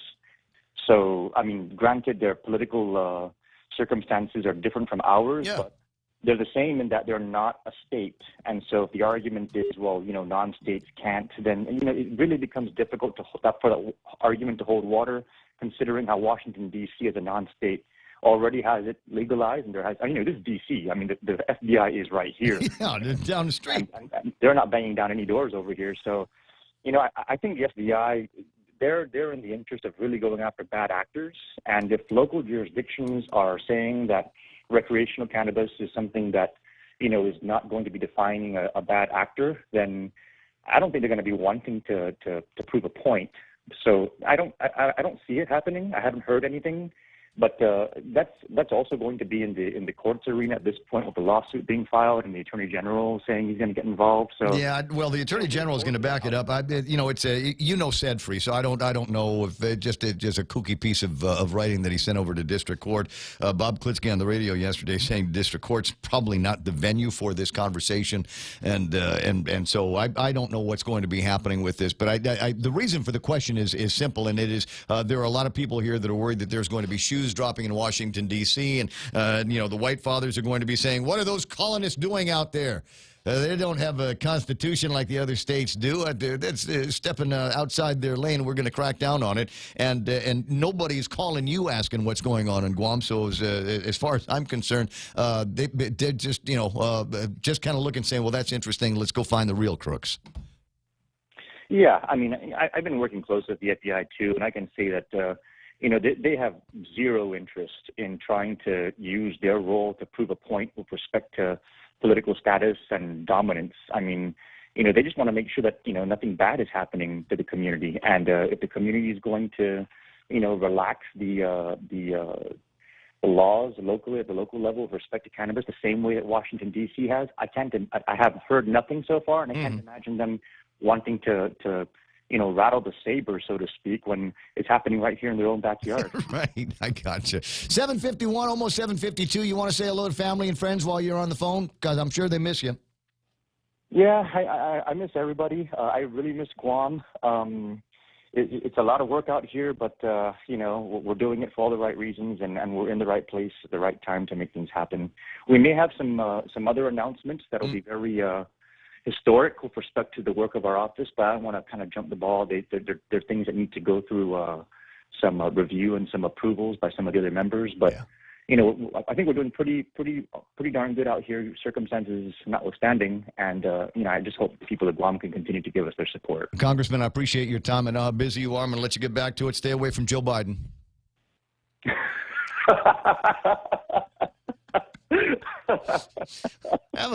See, now that's the goal. I've reached my goal. I made Jerry Roberts laugh out loud. Now I've made Congressman Mike Nicholas laugh out loud. I'll see you soon, my friend. You too, Ray. Thank you. All right, man. Beer Summit when you get back. 7:52 and change.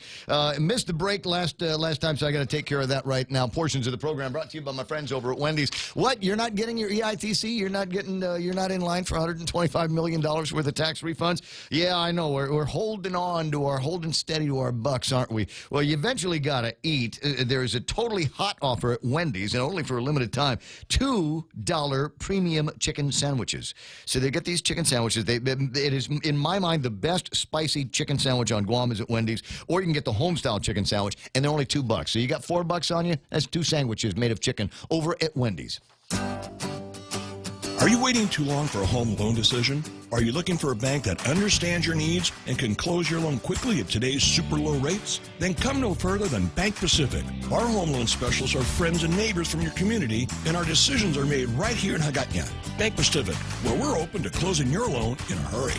Bank Pacific, where others put branches, we place roots. Equal housing lender, credit conditions apply. Viva Bank Pacific.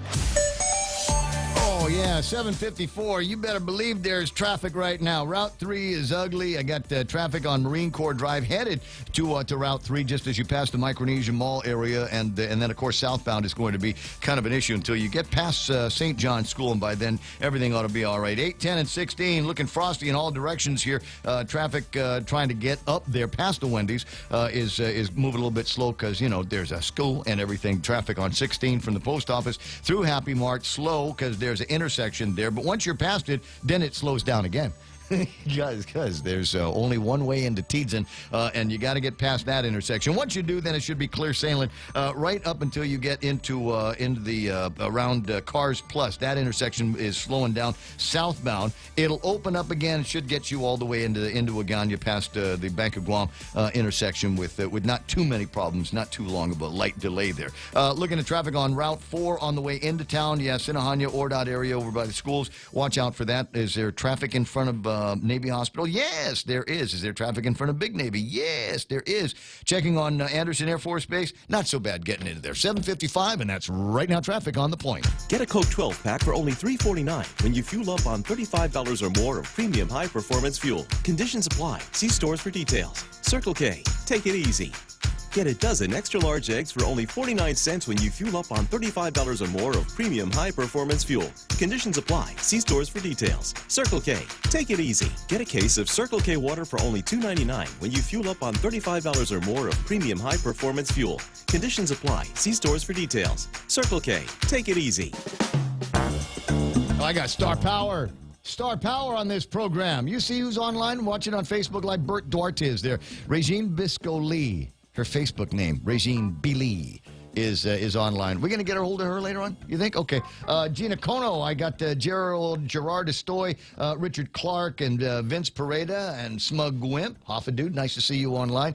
Xavier Actelig is on. And A. Camacho, Diane Rose in Washington State, chiming in on the conversation about marijuana. In Puerto Rico, she says, marijuana is legal for medical purposes, but illegal for recreational purposes. Legislation to ban cannabis was passed in 1932 there, but legislation to legalize medical cannabis passed in 2015. Although the medical use of marijuana is permitted, smoking the substance is not legal. And near as I can tell, nobody's going from Washington, D.C. is going after Puerto Rico either. I don't know. I had to ask because, you know, there are all these people that were talking about the scary federal boogeyman coming after Guam because we're thumbing our nose at federal drug laws and schedules that they have put together to protect us from ourselves. And as it turns out, we passed the legislation, and it's not like, you know, it's not like we were able to keep it a secret, right? It's not like, you know, it's just, shh, don't say anything because Uncle Fed. Hey, is that your Uncle Fed? You ever do that? You ever get high with your buddy and say, dude, there's your mom? And it just makes him panic for a second. Hey, dude, there's your Uncle Fed. Yeah, when you're the first territory to do it during the year, The first of any entity in the United States to do it to mark the year. Yeah, it's going to get some attention. But start looking around. Just do a Google. Guam, marijuana pass. And then do a Google. Obviously, you're going to get the stories from PNC and the Post and PDN and KUAM. We're going to get all the local stories and the people that have contributed to it locally. But it's actually a big deal. It is one of the two big stories that you are going to hear about Guam from Not Guam Press. Is that we have passed medical marijuana at the legislative level, not at a referendum or anything, but at the legislative level. First ones in 2019 to be able to take this to a governor's office where it's been signed. The other one, what do you suppose the other big story is? I have no clue. Kevin, what do you think the other big story is? Marijuana and...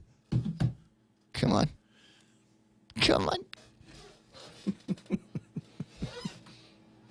It's the Archbishop story.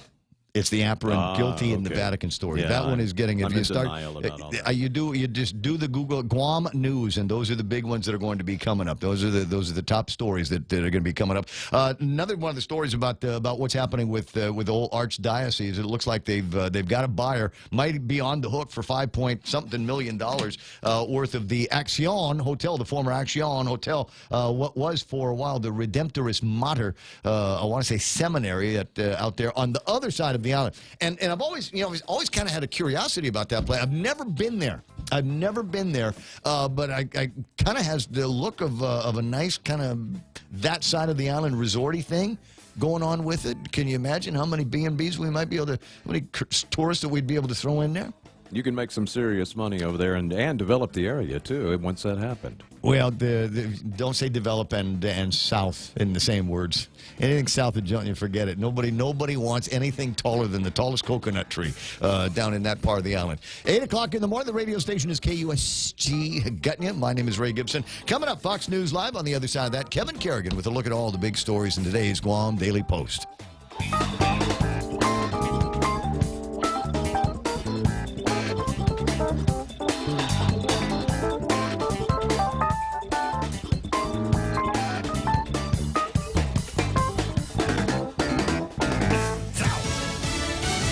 She says she accepts full responsibility. I'm Lisa Lacera, Fox News. Actress Felicity Huffman and a dozen other wealthy parents accepting deals in the massive college cheating scandal. Fox's Gernal Scott has more live. Lisa Huffman, who will plead guilty to mail fraud and honest services mail fraud, is accused of spending $15,000 to have her daughter's SAT score improved and disguising that payment as a charity donation. She apologized to her family in a statement, especially her daughter, whom Huffman said did not know of her mother's plans. Huffman called it a transgression she'll carry the rest of her life. Not among those entering guilty pleas, actress Lori Loughlin and her husband, designer Massimo Giannulli, who are said to have paid hundreds of thousands to get their daughters into school. Lisa. Gernal, thanks. Inspired by ISIS, federal prosecutors unravel a terror plot just outside the nation's capital. Fox's Steve Rappaport has this live. Lisa, Rondell Henry is accused of stealing a U-Haul van last month and planning to ram it into crowds at National Harbor in Maryland. The government asking a judge today to keep Henry locked up pending trial for interstate transportation of a stolen vehicle. A detention memo describes the 28-year-old as a flight risk and a danger to the community.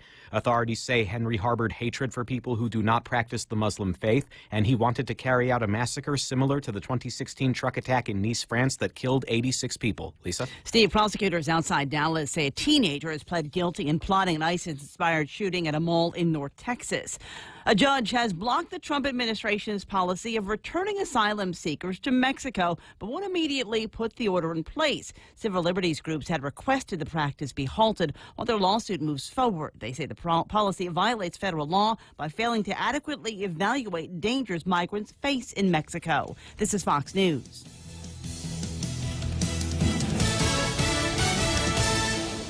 Let's go for a drive. Let's take a stroll. Let's gallivant. Let's go cruising. We all have different ways to describe how we get up and go in our cars. But whatever you may call it, you can do more of it when you save 6% off your fuel purchases at any Shell station when you use your eligible Bank of Guam Visa and MasterCard credit cards. So stop by any Guam or CNMI Shell station and start saving today. Visit bankofguam.com for more information. Terms and conditions apply. Bank of Guam, the People's Bank. Member FDIC.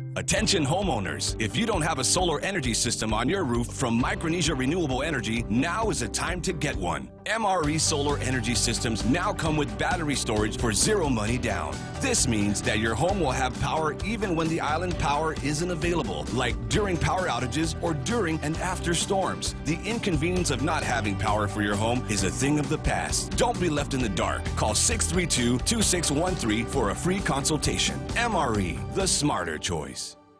3 American service members and a civilian contractor have been killed when their convoy hit a roadside bomb near the main U.S. airbase in Afghanistan.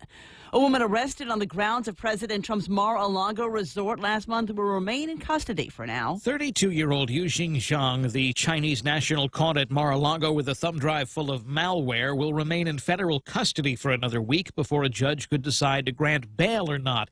Prosecutors say she's a flight risk who's lied to investigators, has thousands in cash at her disposal, and no ties to the U.S. Her public defender argues there was a good reason why she tried to enter Mar-a-Lago, thinking there was some kind of United Nations event and she had a flyer about it.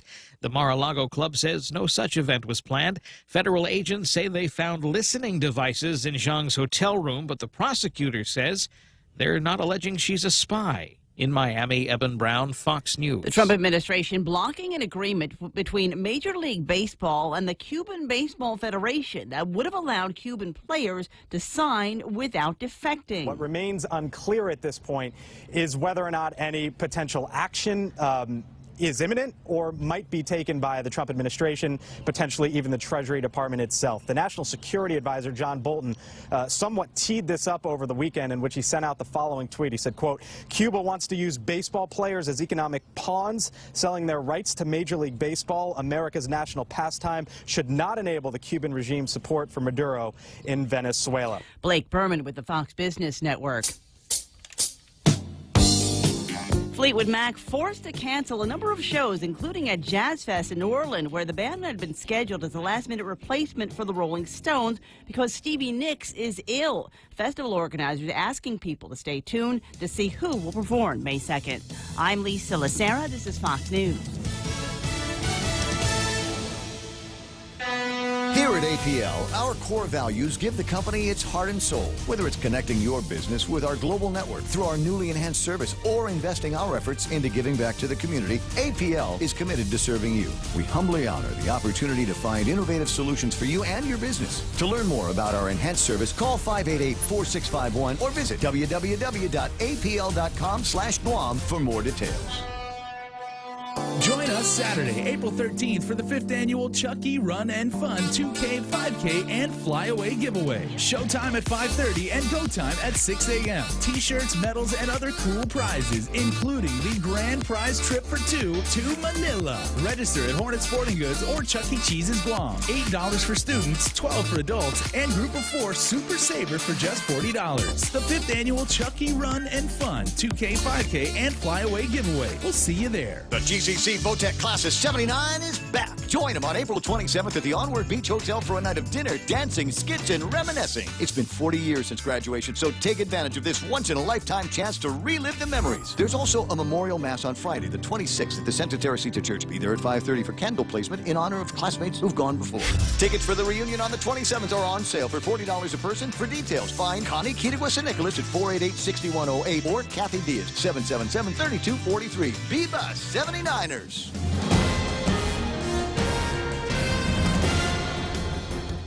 Half a day and good morning, Guam. News time here at The Point is 7 minutes past 8 a.m. this Tuesday morning. I'm Kevin Kerrigan. Here's a look now at some of the top stories from the Guam Daily Post. Dave Davis has been awarded nearly $1 million in legal fees for the complaint that he brought against Gov Guam after he was denied the right to register to vote in the non-binding political status plebiscite that has yet to be held.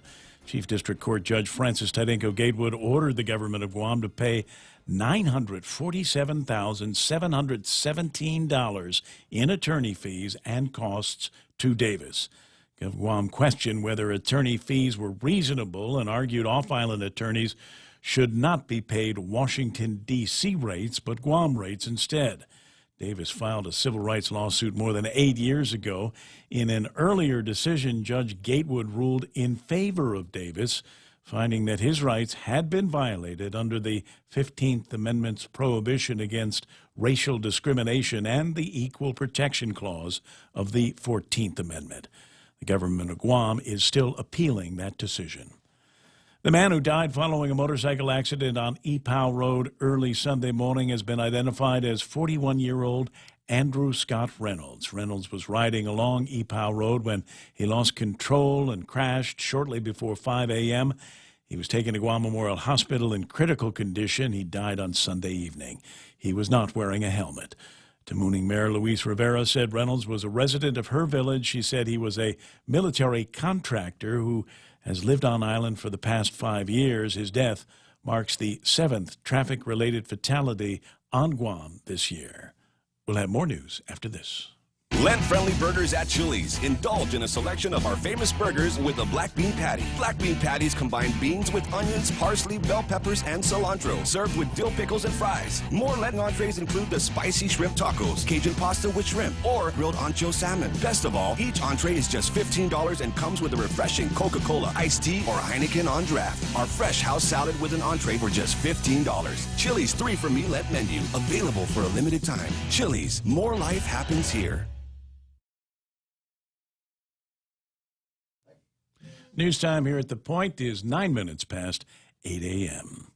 The Leon Guerrero administration has submitted a proposed $966 million budget for the 2020 spending year, with public education taking up 32 cents for every dollar of spending. Debt payments eat up another 10 cents for every dollar of GovGuam's proposed budget. The 2020 budget overall proposes spending $10 million more than this fiscal year. In the governor's transmittal letter last night to the legislature, she wrote that the administration has been focused on stabilizing GovGuam's finances by directing efforts on the collection of taxes in order to increase the revenue stream and by reassessing spending plans for the balance of the fiscal year. According to a release from Adelup, the administration is also committed to the timely and expeditious payment of income tax refunds. And the budget proposes setting aside $125 million in income tax refunds right off the top next year before any spending is authorized in the 2020 budget proposal. In a related story, Guam Congressman Michael San Nicolas says he plans on introducing a measure in Congress to amend Guam's Organic Act to require that tax refunds be deposited in the tax refund account in order to ensure that refunds are more timely and prevent GovGuam from growing its deficit and debt. In a release this morning, the congressman says he's introducing the amendment to commemorate the Leon Guerrero administration's commitment in its just-introduced 2020 budget to fund tax refund deposits right off the top. San Nicolas says he hopes to make the commitment permanent by introducing an amendment to the Organic Act. He says he plans to introduce that amendment in May. To date, however, the Leon Guerrero administration has not paid any tax refunds for the 2018 tax year. For these stories and more, log on to postguam.com or pick up a copy of today's Guam Daily Post. Ray and Mike now with a look at weather. Yeah, I've been looking at this weather radar all morning, looking to see if it's going to change, and pop it up real quick while I give you the forecast. Mostly sunny for today. Northeast winds up to about 15 miles an hour, becoming light after sunset. Highs 89, overnight lows 77 degrees. Sunset tonight at about 6:33. Sunrise tomorrow morning 6:11, 6:10, something like that. And I'm refreshing it, and I still don't see hardly anything happening on the radar. So it's going to be a hot drive in, right? That's pretty much what it's going to be. switching over to satellite real quick because there's just really nothing to see on radar right now. And you can see why. Skies are nice and clear over us. Looks like we're getting a little push of northerly energy, which is bringing in some drier air and clearing things out a bit. I don't think the winds will pick up anymore, but it will kind of keep the clouds away, and that's what we got to really think about today, especially if you're going outside and stuff. Got a lot of blobbage down to the south. It's going to stay down there. Nothing's designated. Nothing's expected. And what this means is the water is now getting its turn to heat up very nicely. So when things do start to cook, probably at the end of this month and beginning of next month, well, we never know what's going to happen. By the way, we're into a weak El Nino, and forecasts are for that El Nino to continue right on through the spring and summer, and that always does have a bit of an effect on our tropical weather, so we'll have to keep an eye out for that. But for today, looking good out there, so if you're going to be out and about, just hydrate and watch out for those fires. Fire danger going up because of the dryness, but the lack of wind will keep any fires that do sprout up from really spreading. Yeah, because it's like that. 8:12 in the morning, it's that time of year, kids, and that's the kind of weather we get around now. Did I already say what time it was? 8:12 in the morning, and that's the news and weather together here on The Point. The stations of Choice Broadcasting are celebrating April 2019 as National Earth Month with the return of our Upcycle Mascot Showdown. Join us on Saturday, April 20 at the Agana Shopping Center from 3 to 5 p.m. and vote for the best mascot display. Second place wins $250 and first place wins $500. The 2019 Upcycle Mascot Showdown is brought to you by the Agana Shopping Center, Lolita Kamet from Remax Diamond Realty, Underwater World, Sylvan Learning Center, Family Finance, Buddy's Home Furnishings, and Pitbull Empire. I got you. The Ray Gibson Show brought to you by Micronesia Renewable Energy. Never been a better time to go solar. American President Lines, they're shipping the future. Guam Regional Medical City, the first choice for your specialty care needs. And, of course, King's Restaurant, where they've got that incredible Lenten menu. But their sister company, brother company, Chuck E. Cheese, got a big 5K going on this weekend over at GPO. We'll get you some details on that in just a little bit. But it's going to be another one of these Chuck E. races. So for those of you that would like to get a couple of 5Ks in, maybe a 5K Saturday, 10K Sunday, maybe a 5K Saturday half marathon Sunday, maybe a 5K Saturday full marathon Sunday, then you're going to run Saturday over at Chuck E. Cheese.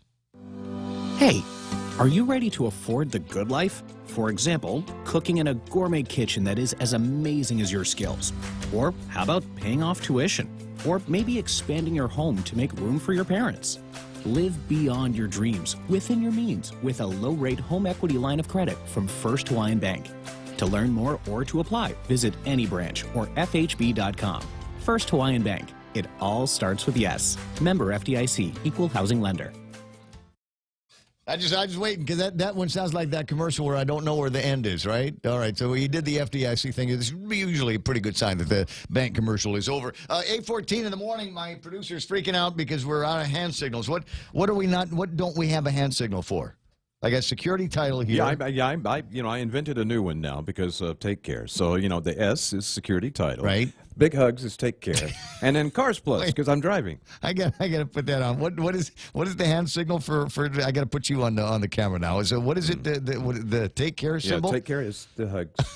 Oh, that's sweet. I love myself. That's it, man. The annual is going to get signed. The annual they're going to re-up for us. 8:15 in the morning, and portions of the program brought to you by my friends at Security Title. Ron and Kim have seen everything. You got complex stuff. They can do that. You need to keep it a secret. Sometimes you do. Guess what? They know how to keep a secret over at Security Title. Take Care, yes, Hugs is taking care of everybody and watching the program and sponsoring things just like you are. And who else do I got to take it? Cars Plus. Yeah, now I could probably launch into something where I'm selling a Jeep or Harley Davidson or something like that. But Cars Plus just as excited about smoking wheels as Henry Simpson is. So they want you to go gear up. So if you're going to be in it, if you're going to actually be in smoking wheels, now's a good time to go get some accessories, maybe some racing gear, some performance gear from them. And if you just want to know what's going on, they'll have a presence at Smoking Wheels. My car will not make it up the hill to Mighty. Will they do house calls? I'm sure arrangements can be made for something like that. You just need something that's got some go on it, right? Every once in a while, I swear, I'll get that thing in my head where I'm gonna, I'm tired of driving a car. I don't need to drive a car every day. I'm going to drive. I'll get me a motorcycle. I'm going to get me a motorcycle. But do I not look like the kind of person who could actually die on a motorcycle? No, you'd be fine. That's yeah. every person. Yeah. That's everybody. Okay. Everybody can die on a See, motorcycle. I would get a motorcycle, but I have absolutely nowhere to park it. I would get a motorcycle if I wasn't afraid of death. Right? Yeah. Well, I mean, you can wear a helmet and you can, you can put the Batman suits on, but it's just hot. You're not. You've sworn it off. And it's not the motorcycle; it's me. It's strictly. I know myself. No, I can't. I can't do it. I crash a bike. I can't even walk straight. Sometimes I kick kettlebells in the middle of the night. If you ride, you will fall. There you go. That's all true. At some point, there's going to be a crash and burn. Even if, but what if I'm going slow? I mean, like speed limit, right? 35 miles an hour. Yeah, well, I fell once. Did you? I did. Taiwan. Yeah. Oh, a little road rash. Yeah, I was going slow. Oh, okay. Yeah, I was going down a hill over some sand. Okay. Oh, so it kind of took it right so out you from did under you. slide. You actually slid. Yep. Yeah. All right, so we're gonna riff on old men and bikes here in a second. Be right back. Morning talk that matters. It's the Ray Gibson Show. Oh, you always do Call that now. 888-TALK. That's 888-8255. High-definition cameras here in the Facebook Live and the YouTube is you can see everything. You can when my face turns red, it's not a reflection of the on-air light over here. That's really my face turning red. You look at Blake Watson, you look at his face. That's real out in the sunshine grill marks. That if you ever wonder what the hell Ray Gibson means when he says grill marks, that's what Ray means when he says grill marks. Kissed by the sun, as it were. It even changed a little bit of the hair color too. Yeah, it's bleached a little bit. Yeah.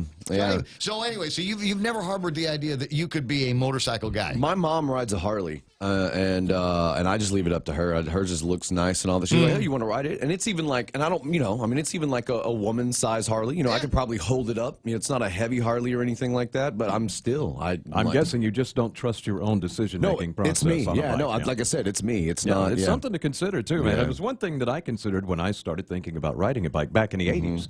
But I said, I'm not like that, so I'll be okay. And then I've been fine. The only time I spilled a bike was coming down a hill on a wet road in Florida, and an old lady ran the light. I actually had the light. She ran the light. She didn't see it, and so I had to set her down and ride it down the hill. Now, it's wet pavement, so it can just, right on down the thing. And I didn't get hurt. Nobody got hurt, but the bike looked like crap. Yeah. Well, asphalt will do that. Yeah. So I don't know. There's there's a part of me that is right there with you, Blake. I just I know how I am. I know what my levels of coordination are. There people don't think I should have a driver's license. I mean, for a car, much less 2 wheels and all the responsibilities that go along with that. I'm okay. Well, I'll wear a helmet. I'll be fine. I'll just wear a helmet. But I mean, I can envision busted legs and broken collarbones and things like that. Yeah, and it's not even that. I mean, so I had an uncle who rode a bike, and he was also a police officer, a constable. But he rode a bike, and one time, it actually kind of scarred me when I was about in middle school age, somewhere around there.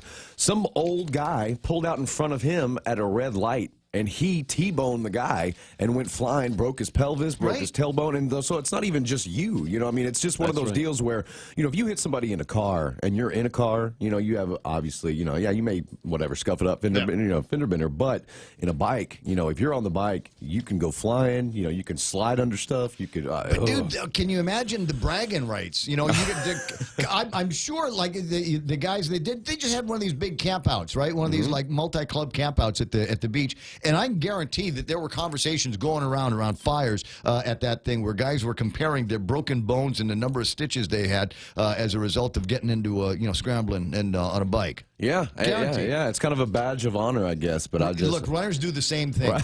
Runners, we get together and it's how you doing? Oh, I got my plantar fasciitis is bugging me, or I got my shins. I got this one girl, and I swear to God, I want to massage her ITs all the time. That's all she's talking about. Yeah, I can fix that for you, sweetie. You just let me know time and place. I'll be there, and I'll bring my roller. I'll bring the foam, no doubt. Foam roller? No, you got a hard plastic one. It's actually called the stick.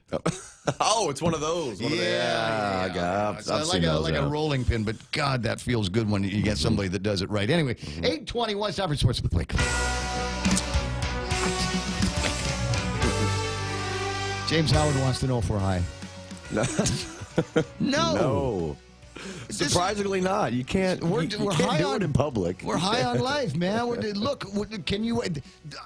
we have the best job in the world. Yeah. Can you imagine? I mean, if we were out there schlepping it up and having to suffer traffic and, administrative stuff, actual work, right? We just forget it. We could not survive on a planet Frankly, like that. I refuse to answer the question just to keep him wondering. Yes. Well, that's the thing about celebrities. I look at all these celebrities on jugs. I'm like, why? Everywhere you go, everybody loves you, and they just give you stuff for free. Isn't that a big enough high? No, guess not. No. Let me think about that for a second. Are there ways? Yeah, because you'd want to kind of manipulate some of that reality every once in a while. See if there's ways to make it even more fun. Yeah, I guess that's what it is. If you're a huge megastar, you know what I mean, like a Chris Pratt, or one of these, I just don't understand the need to be even more lifted than you are just on the natural sense of being yourself. Yeah. Hey, what's up with Cardi B? She's starting to get that backlash from all kinds of people. Cardi B? Yeah. Is that because she said that she used to, when she was a stripper, she used to drug and rob guys? Yeah, she didn't drug them. She didn't drug them. She would let them pass out, and then she would rob them. I think that's what she nice would do. girl. Yeah. Hey, she's a stripper from the Bronx. It's got to be a tough life. What do you want her to do? Stripper from the Bronx, and she turns into a mega celebrity. You got a bartender from the Bronx who's an actual congressperson at the age of, 29? Yep. ACO? What's he? ACO, right? Ocasio-Cortez. Yeah. 822. What do you got for sports, bro? For sports today, it is guys volleyball, boys volleyball, and the IIAAG. We are well within the fourth quarter sports as we kind of steamroll towards the end of the school year. I was going to say, it's end of May. Yeah, We're already. April the 9th. I mean, guys are already getting sized for their graduation gowns. I know, and they're still playing volleyball as the, let's see here, the Teeds and Titans, they climbed the ranks. They beat the Harvest Eagles in 4 sets, 25-17, 22-25, 25-19, and 25-22. It's because I'm not there to cheer them on, but I feel bad for the Eagles. They lost to Father Duenas last week, and the write-up that I saw was that there was like 5 people that said, okay, watch out for Mason Caldwell. So everybody trained to keep Mason at check. Shut him down, and then the rest of the team couldn't do much after that. Saw what you did there, Mr. Caldwell. Yeah, so that happened, and then let's see here, what else do I have? That's also the other thing I have. I was just going to say the Eagles are still reeling from that loss against the Friars. Yep. And then elsewhere, the Knights, they beat the Islanders in 4 sets. So we got another round of that this afternoon. If you're interested in high school boys volleyball, so I don't know, what do you call that? Tipping off? Serving? What are they? Like in baseball, it's the first pitch. Kickoff is in football. Yeah, so I guess it'd be the first serve. First game serve. starts. I don't know. Okay. Yeah. Sounds good. Coin toss. Southern will make the long drive. They're going to face off against Ukudu. That happens tonight. JV will go at 5:30, varsity after. Guam High, they will go over to JFK in Tamuning. That has a new meaning now. Father Duenas will travel over across the island to St. John's, take on the red-hot St. John Knights. There's a captain in the Navy's freaking out all of a sudden. It just hit him. Going, we got to change this now. And just add the word stay between Guam and High. There you go. And then ND will take on Sanchez. Those are your... Got some in basketball, college basketball. This is an interesting tidbit. Now, we've got 2 teams in the championship, and it's Texas Tech, Virginia. I really like Tech. The women's side, Baylor is the champion. Now, Baylor is another Texas school. Did they beat Notre Dame? They did. Oh, wow. So now, if Texas Tech can beat Virginia today, which, by the way, the game starts at 11:20, that will be the first time in college history that Texas teams have the title in men and women's basketball. And I'm going to go out on a limb here, Ray, and say Texas history could be made, because I don't think a Texas team in men's has ever won the Final Four. I don't think so either. What? I don't think there's ever. I mean, maybe in the 50s, maybe 60s, somewhere, maybe way back. But I don't think in modern day, since the 50s or 60s on, I don't think, for sure not the 60s, but I don't think that there's ever been a Texas team to win the NCAA Final Four. This is. I hate to give them a hard time, but this is the worst sports story I've ever seen in my life here. Timing Look claims April Youth Bowling title, and there's back of the PD, and then there's a picture of the top 3 finishers in the pin deal. But there's no other story. It didn't say who got what scores. It just said they won. Congratulations. Tamanglo claims April Youth Bowling title, and it's the biggest picture I've ever seen because there's no words attached to this particular story. Guam Daily Post has the deal on it, and what do we got here? The island's top youth bowlers took to the lanes in the Pinpoint Guam Youth Bowler of the Month held at Central Lanes Sunday. Series part of a qualifier for the year-end winner take all. So what do we got for scores here? Do I have a number for Tamanglo? Executed throughout the semifinal round as he established supremacy over number 3 seed Darren Borja early in the game to claim the match, 239 to 165. 230. That's amazing. Hey, that ain't bad. Wow, that ain't bad. That's closing practically every frame. I went to high school freshman and sophomore year with this girl. She was a really good bowler. No, that is closing every frame. You close every frame, you're guaranteed a 200. Right. What's the perfect 300, right? Perfect is 3. Yeah, 300, yeah. I went to high school with a girl who bowled a 300 as a freshman in high school, and she only had like 2 fingers on her bowling hand. Like, it was like a birth deformity, so she wasn't like, some of her fingers didn't form right. Yeah. So she, she lived with her whole life, but she was a bowler her whole life. So she knew what how to adapt. Yeah, but she had like 2 fingers, and so I guess it was the right 2. So did she throw modified? She must have, right? She kind of like because she was right-handed, so she would kind of like flip it right before she would do the wind-up, and then right before she'd kind of like flip, like do like this little like against the body, because flip and spin. Because then she's got to get it in a position where she can leave it. So that's a you can do that. It's a modified grip. So you got you put your fingers into the holes, and if it goes in 2, that's a standard grip, right? Yeah, the 2. And if it goes in just to the fingertips, then you are compelled. It will just by the act of releasing it. Create that spin, which will take it down the edge. You see this all the time. Cool. And you wonder how that's done. That's how it's done. Right. Is you can ride the edge, and the air from the gutter will keep the ball in play. And then depending on how good you are, will determine where the ball breaks, and then it will hit the sweet spot at an angle. Well, that's what she would do. Which is what you want to do. You would be. Her name was Heather Hobson. Shout out to the great Heather Hobson, wherever she is these days. But it would ride the gutter all the way down. You'd be like, oh, and then all of a sudden it would turn right at the right angle, and it would hit the middle pin and. Turkeys all day. I was so close to getting to the point where I could bowl that. Yeah. It takes a lot of bowling. Well, and not a lot of beer. My dad calls me up one day. He says, "Son, let's go to the golf course." And I took up. I abandoned bowling. And I was rolling in 2 leagues. I was going to shadow bowling on Saturdays. I was serious about trying to get to be a scratch bowler. And then my dad introduced me to golf. And by the time I got from one mind-bending game to another mind-bending sport, I couldn't get back on the lanes the same way I did before. And it's in my mind, it's one of the saddest. Hey, I could have been a contender.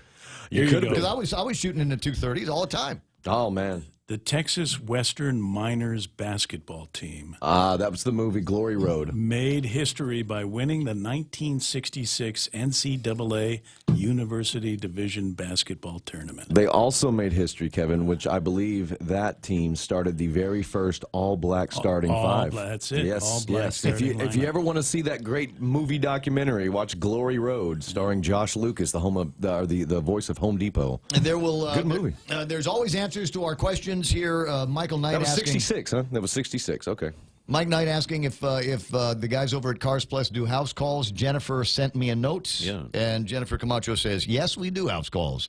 So if you were serious about it, they'll be more than happy to send somebody by and just pick out a car that you want to test drive and go for it. Yeah, I've thought Did you send a different one down every day about 4? So he can be here.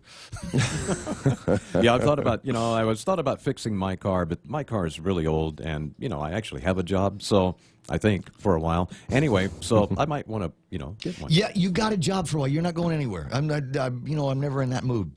Right? We're just Mark Cruz, we're talking about broken bones and getting all the bikers together and figuring out who's got the most broken bones on Guam. And he says Frank Rios would be the Guam winner hands down. I've got no other details on that, but it would be At least he's still with us, right? He's still with us. Yeah.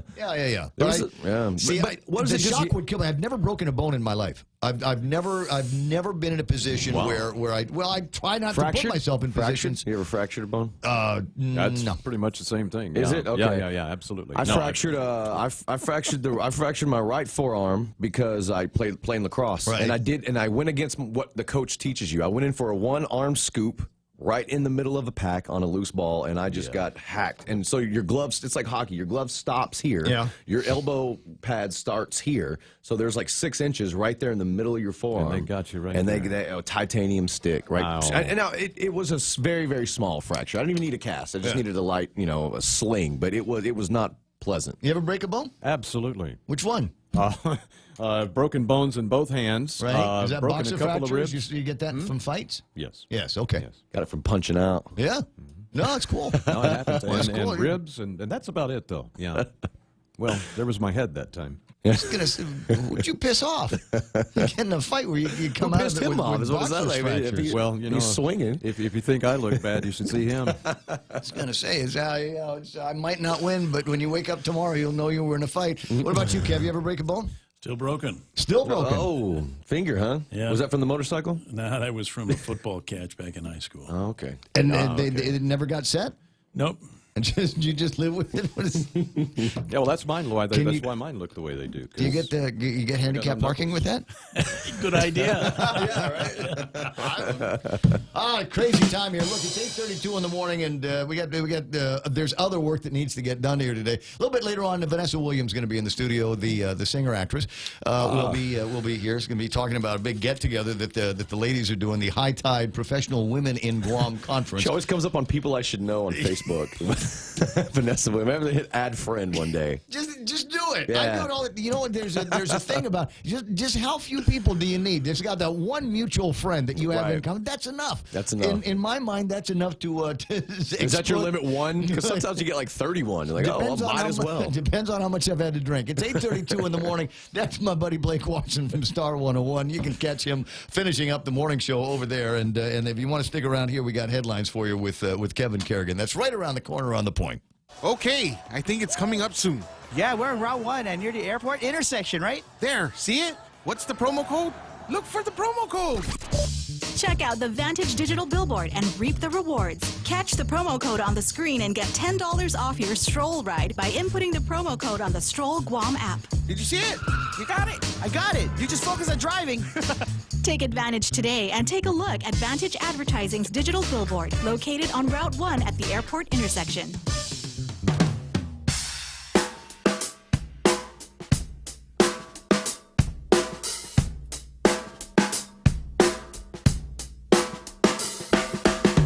See you there, Senator. Coming your way in a second. We got to take care of headlines, though. From the Guam Daily Post, here's Kevin Kerrigan. Half a day and good morning, Guam. In the headlines of the Guam Daily Post this morning, public health inspectors last Friday shut down the third floor of the Wyndham Garden Hotel because of a roach infestation. The hotel is located along Epau Road in Tamuning. Hotel's employee lounge, second floor utility room, and other hotel rooms on the second and fourth floors were also shut down, along with the grill and curry restaurant on the first floor of the hotel, all because of roach infestations. Public Health's Division of Environmental Health conducted the inspection of the hotel after getting some complaints about roaches in hotel rooms. According to their report, those areas of the hotel which have been shut down will remain closed until the infestation has been eliminated. Wyndham Garden President Sunardi Lai told the Guam Daily Post that the hotel is taking immediate steps to eradicate these public safety issues. Legislation that would require the Guam Environmental Protection Agency to let the public know of enforcement actions within 15 days is now law. Governor Lou Leon Guerrero signing that bill into public law yesterday. The bill requires Guam EPA to publish all notices of violation no later than 15 days. Although Guam EPA publishes notices of violation now, the agency is now required to post those notices within a set time frame. The governor also signed Bill 24 into public law, establishing a 90-day calendar day time limit for acting appointments. The law to establish that acting appointments can only serve 90-day calendar days. Bill 15 also signed into law, appropriating $298,000 from the general fund to the Guam Election Commission to cover salary increases and expenses for last year's election. The Leon Guerrero administration has submitted a proposed $966 million budget for the 2020 spending year, with public education taking up 32 cents for every dollar of spending. Debt payments eat up another 10 cents for every dollar of GovGuam's proposed budget. The 2020 budget proposes spending $10 million more than this fiscal year. In the governor's transmittal letter to the legislature last night, she wrote that the administration has been focused on stabilizing GovGuam's finances by directing efforts on the collection of taxes. The new fiscal year begins on October 1st. For these stories and more, log on to postguam.com or pick up a copy of today's Guam Daily Post. I hear you, buddy. 8:36. We'll call that iConnect time as well. Swing by the nearest iConnector. Give them a ring at 888-8888 and ask them about the incredible mobile or internet or even push-to-talk plans that they have at iConnect. Family Finance has been serving the people of Guam since 1959, and they'll continue to be there for you in the years to come. Whether you're looking to get a personal loan for that summer vacation or paying off those long overdue bills, Family Finance has got you covered. Apply for a personal loan from $1,000 up to $3,600 by calling Family Finance in Agutya at 475-4545, Upper Tumon at 647-5626, or in Dededo, 633-4473. Family Finance, serving the people of Guam since 1959. Let me just take a gander at the traffic gizmo and see if there's anything anybody needs to worry about. Looks like Central Guam is still in kind of slow mode, but mostly at the intersections. Don't see a whole lot of places where traffic is actually slow. But intersections around some of the central areas might bring you into something where you're creeping a little bit. You'll get past it. Don't worry about it. Route 4 clear into town. Route 8 generally clear into town. Marine Corps Drive southbound clear into town. Looks like there might be a little bit of southbound traffic just before you get to Waiseng Song, but that's just intersection, right? 8:37 in the morning. Right now, traffic here on The Point. Join us Saturday, April 13th for the 5th annual Chucky Run and Fun 2K, 5K, and Flyaway giveaway. Showtime at 5:30 and go time at 6 a.m. T-shirts, medals, and other cool prizes, including the grand prize trip for two to Manila. Register at Hornet Sporting Goods or Chuck E. Cheese's Guam. $8 for students, $12 for adults, and Group of 4 Super Saver for just $40. The 5th annual Chucky Run and Fun 2K, 5K, and Flyaway giveaway. We'll see you there. Yep. On it, man. On it. Ed Karanuntalan online. James Howard, Mike St. Nicholas, Pam Duvall, Ed Kitsutsu, DJ Cure is online with me this morning. Nice to see you there, buddy. Brother in the industry. It's Lorna Laron, Mary Park, Diana Rose is on. Eunice Mendiola, Carlo Branch from the legislature, also on the legislative side. Senator Regine Bisco-Lee, good morning. Havaday, how are you? I'm doing so well. How are you? Not bad. I had a good time goofing off with you and our associated buds at the get-together for the Guam Memorial Hospital Pink Ladies. Wasn't that fun? Those ladies were so excited about bidding on you, Ray. Yeah, I thought we could have gotten more money, so we're gonna work on the presentation a little bit more, and next year we'll bring in some serious dough on the auction off a date with Ray Gibson for the Pink Ladies. Sounds good. Okay, working for a really great cause. Bert took pictures of us, right? I hope so. I mean, it's one of those. Look, I keep a scrapbook, so I'm kind of curious about where those pictures are. So, if anybody has, because we all lined up for pictures together, me and a bunch of the other, elected officials, et cetera, were there, and I was looked into one of those pictures. So I want to see if you can find it. All right. You know who might have it? Bob Tenorio from Expressions. That guy was all over the place. Yes. Okay, I'll check him. At any rate, now the reason why I got you on, in fact, you're going to be going into some kind of session over at the legislature at 9 o'clock this morning, right? You got a hearing? That's right. Public hearing on Bill 1. Bill number 1, which is relative to providing limited exemptions to small businesses under the Dave Santos Small Business Enhancement Act. So where is it now? I'm a small business, and my receipts need to be over a certain amount of money before I have to pay any taxes on that, right? That's right. So this bill just holds Dave Santos, the current act in place, but it adds a second benefit for businesses that are slightly larger. So you wanted to increase the threshold to capture businesses that are making under $250,000 a year. Under $250,000. So these small and micro businesses, just the backbone of our economy, we want to make sure that we give them a little bit of a break. No, don't they? Where is the threshold now? So the current threshold is if you make $50,000 or less, then the first $40,000 is tax-free. Okay. 50,000 or less, 40K is tax-free. Right. And so under this new proposed legislation, we are taking that threshold, we are lifting it to 250 businesses grossing $250,000 or less. Or less. And so pay the 3%, a BPT of 3% instead of the current 5% that's required by law. okay, but what about the 40K? That remains intact. Everything that was the Dave Santis Act from 1997 remains intact. Okay, so I see it. So if my revenue is 40K or less, then that's tax free. But between 50K and 250K, then it will only be 3%. 3% on that first 50K. That's right. So this actually affects.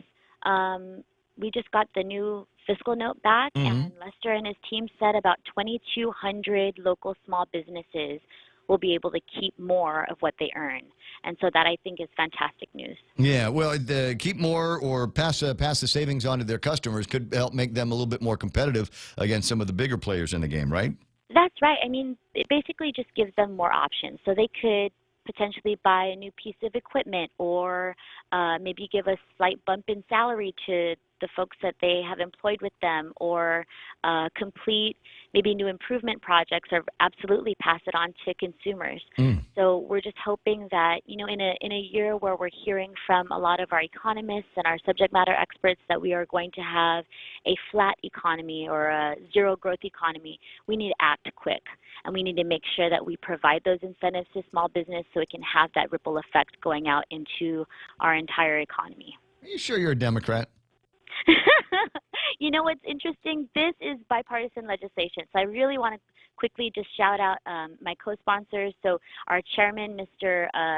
Senator Joe St. Augustine, the speaker, Tina Mooney Barnes, and our Republican friend and colleague, Senator Jim Moylan. So we're all working together with the Leon Guerrero Tenorio administration and our friends over at GITA, who have worked closely with our bond counsel to make sure that this is all above board. Right. And yeah, we're really excited to be able to move this forward and support our small business community. What kind of dollars are we talking about? So we've got the fiscal note came in, said this is going to have an impact on at least 2,200 local businesses. Do we know what the offset is going to be into the Treasury? How much less is going to be collected?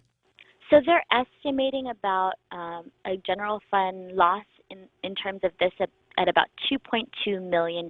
But what we're hoping is that all of that money will be floating into our economy and, again, come right back around and have that ripple effect. Right. And no, that's going to be the case. Is a lot of these small businesses are going to be buying from larger businesses that are currently paying the 5%, and the money is going to multiply a little bit as it moves through the economy. So I think your micro and macroeconomics are in line, and I kind of like this idea. It's still a bit fuzzy on how we get to the numbers. So if my business is making $51,000, then I would pay 3%. But if it was making 40K or less, then I would not be paying anything on it. That's right. Okay, so it just starts at around 50K. That's right. I think I get it now. Have you talked to the people at Adelup about this? Because the Governor Antilu Leon Guerrero just sent down a proposed budget for 2020. And they might already have an idea on how they wanted to use that $2.2 million that might not be there. So we have been in close conversation with both the folks down at Adelup and then, our folks over at GITA.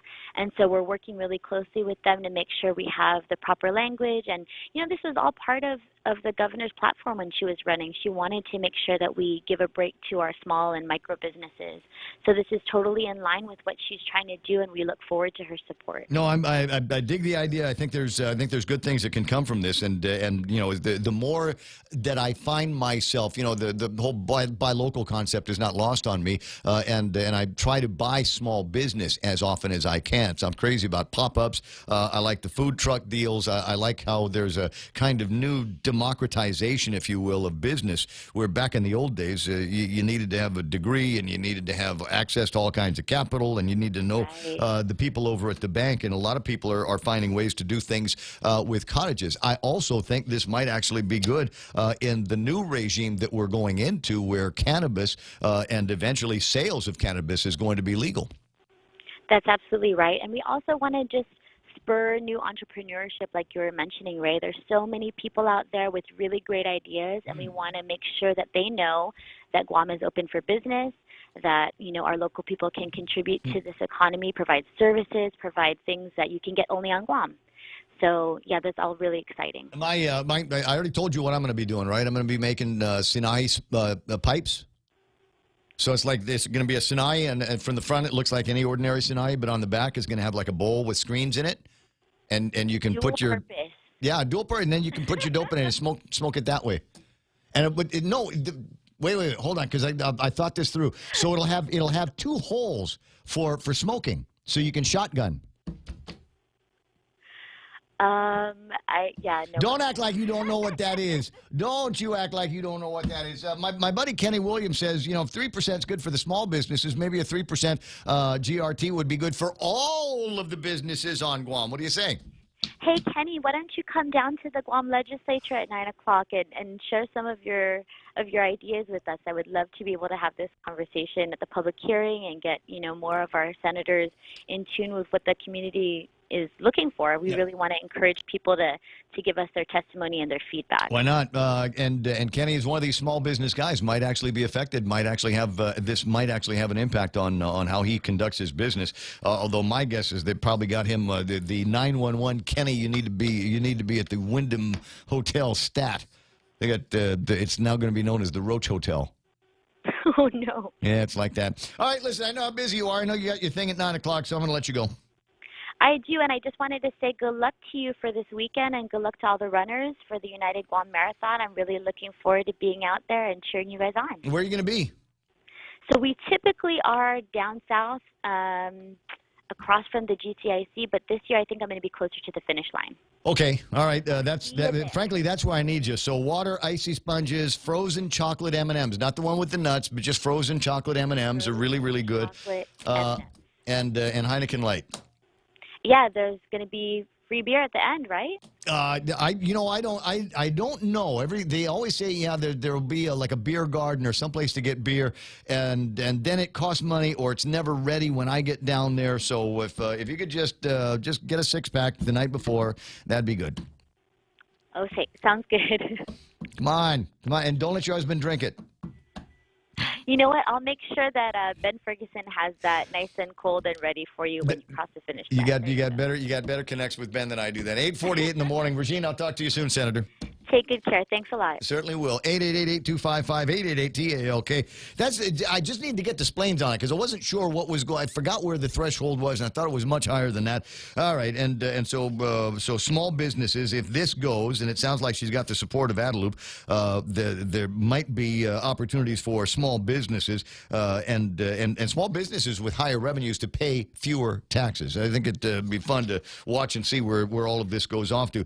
As I said, could be an interesting conversation that they have over at the legislature in the next couple of days as they take the FY 2020 budget as proposed by Governor Lou Leon Guerrero. Not sure if you've seen it. The LG Tenorio administration has submitted an FY 2020 executive budget request that includes an allocation of $750,000 for the creation of a cannabis testing facility. And it is possible that there are people all over the island that are biting clean through pieces of rebar because they were going, if we had $750,000 to throw at a lab, why didn't we spend it before?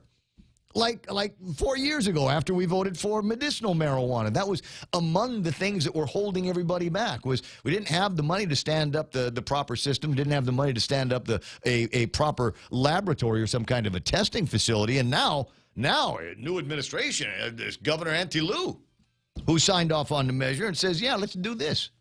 Let's go ahead. What do we need money for a lab? Okay, let's stick it in the budget. Different priorities, I suppose. 32% or $287 million will go to education. 12% or $109 million goes to health, 120 will go to public safety. And I want to see kind of the breakdown on that, because it is my recollection that generally, as much as we say that health, education, and public safety are the priorities for the people of Guam and are the priorities in the government of Guam, they're generally not funded to the degree that reflects that priority. Other agencies to the tune of $198 million set aside for other branches and elected offices, by $87.83, and debt service. This number feels low. I don't know why, but it feels low. It was only like $93 million. And it seems to me that the debt service, or maybe that's just business privilege tax and other, obligations of the government of Guam, not inclusive of GWA, not inclusive of GPA, not inclusive of the port. Seems like $93 million. While it's almost $100 million. I mean, I don't want to, disrespect the amount. It's still significant, right? But seems to me that it doesn't feel like it's taken that big of a bite out of what it is that the government of Guam actually owes. I'll have to dig out a document on Gita's website. And when I say I'll have to do it, that means Mike or Kevin's going to have to do it. I have not seen the budget. I enjoy reading the budget to the degree that can be enjoyable, but I haven't seen it. And lately, as in the last 8 years, I haven't spent a lot of time reading the governor's proposals that get sent down to the legislature, because it seems to me that the governor's proposals always end up looking like this, where a governor says, okay, this is going to be a $97 million budget, just short of $1 billion. And the legislature then says, okay, thanks for doing the math. We'll discuss this amongst ourselves and send you our budget proposal, and then we can all vote on that. But I don't know how this. See, we're in a new world, because it used to be where you got the Democrat-controlled legislature, Republican administration over at Adelup, and that sets up the perfect framework for just civil war, right? I mean, just the guerra, the budget guerra. Everybody is going to be fighting over this. So in this new order, 2019. The future is famulaan. In this new order, we've got a Democrat woman at Adelup, and she is going to be getting paperwork from a Democrat-controlled, largely women-centric legislature. So I don't know if there's going to be a whole lot of opportunities for them to get into battle. It seems, we talked about this at around about 100 days ago. It's not so much a question of conflicts of interest as much as there might be harmonies of interest going on there. So we'll see. Language of a GovGuam lab will chase away any private interest. I don't know that it's going to be a GovGuam lab, though. Maybe that's just $750 million to support an invitation for bid. Right. That's what they're probably anticipating, that's about what it'll cost to get a lab started up here through a private company. And that sounds about right. My guess is a private company ought to be able to do it for less than $750,000. Yeah, but if they can get it, Yeah, I mean, it's science, right? I mean, what do you need? Basically, the same stuff that you use to make meth is what you would need in this lab to test marijuana, right? Yeah. I'd do it for far less. Yeah, it's about 15%. Raspy stuff. Raspy stuff. Yeah. JB says the equipment is more like $1 million. No, just buy the cheap stuff. Get it on Amazon.com. Don't pay retail. Find out what the wholesale price is. Better yet, we do this. No, maybe there was a way that there's got to be a way to do this. JB, you and I, we'll need to drink on this. But the way that we got to be able to do this is to make it so that it is a private company. Obviously, I want to say private guys do it, but they do it with all of the benefits that would normally accrue to a public or in a distressed kind of zone. You know what I mean? I think we are one of those. Mike Cruz created. It's a hub zone, but for medicine, basically, where they say, yeah, Guam is at the end of the food chain, end of the supply chain for medicine, health-related gear, all of that kind of stuff. So we will find a way to get federal dollars, federal grants, to be able to support a private business, basically doing the work of the government of Guam, right? So like a private activity thing. And I'm looking right now. I've actually got in the paperwork of the Ray Gibson Show. The dollars and cents on private activity. No, I've got it here. Qualified mortgage bonds, qualified redevelopment bonds, mass commuting facilities, solid waste disposal fees, qualified residential rental projects, facilities for local furnishing of electricity or gas, qualified enterprise zone facility bonds. Darn! Nothing in there for cannabis labs. But maybe you could rewrite some of this. Maybe there's a way. I don't know. There's maybe we could make it part of a enterprise zone. Maybe along the lines of that green zone that I've been proposing. Right. Yeah. We need to get a couple of people that better with federalese. To have this conversation, but my point is, I don't know that it would be out of the realm of some kind of a possibility. We'll just have to wait and see. A couple of other interesting things on the table of contents that I haven't necessarily gotten a chance to get around to. The Davis case. Trust me that there are people on the whole decolonization path that are going, you got to be kidding. They're trying to figure out how to spend $300,000 before September, and bang, all of a sudden they're going to get hit with the very real charges. Now, I'm not suggesting that the money to pay Dave Davis's legal fees in this case that he is apparently about to win against everybody on Guam. I'm not suggesting that those dollars are going to be coming out of the Decolonization Commission. I will submit that it has everything kind of to do with the Decolonization Commission. So in my mind, this would end up being the heaviest cash investment that we're making into decolonization, and it ain't going to go anywhere where they need to spend that money. It'll end up going to legal fees because the Department of Justice didn't take it. And I gotta wonder. And Kevin and I were kind of, yakking out loud about this. I got to wonder at some point if somebody over at the Attorney General's office is going to say, let's shut it off. We're done. Do we keep fighting this? Do we just keep racking up more, stay in the battle for another 5 years, another 10 years? And pay another $1 million in legal fees for Dave Duenas? So I don't know. I might send a letter of an email off to the current Attorney General's office and find out if there's more sand in the pit for this. On top of all of the other cases that they're taking on over at the Attorney General's office, including collection cases now for Daphne Shimas over at the Department of Revenue and Taxation. My. Those folks are going to be busy, and resources are going to be rather hard to come by, so maybe it's time to, as they say, cut our losses. You take the knife and the string, and you cut it that way, and you say, okay, bye-bye, you win, see you later, and hope you have a good life.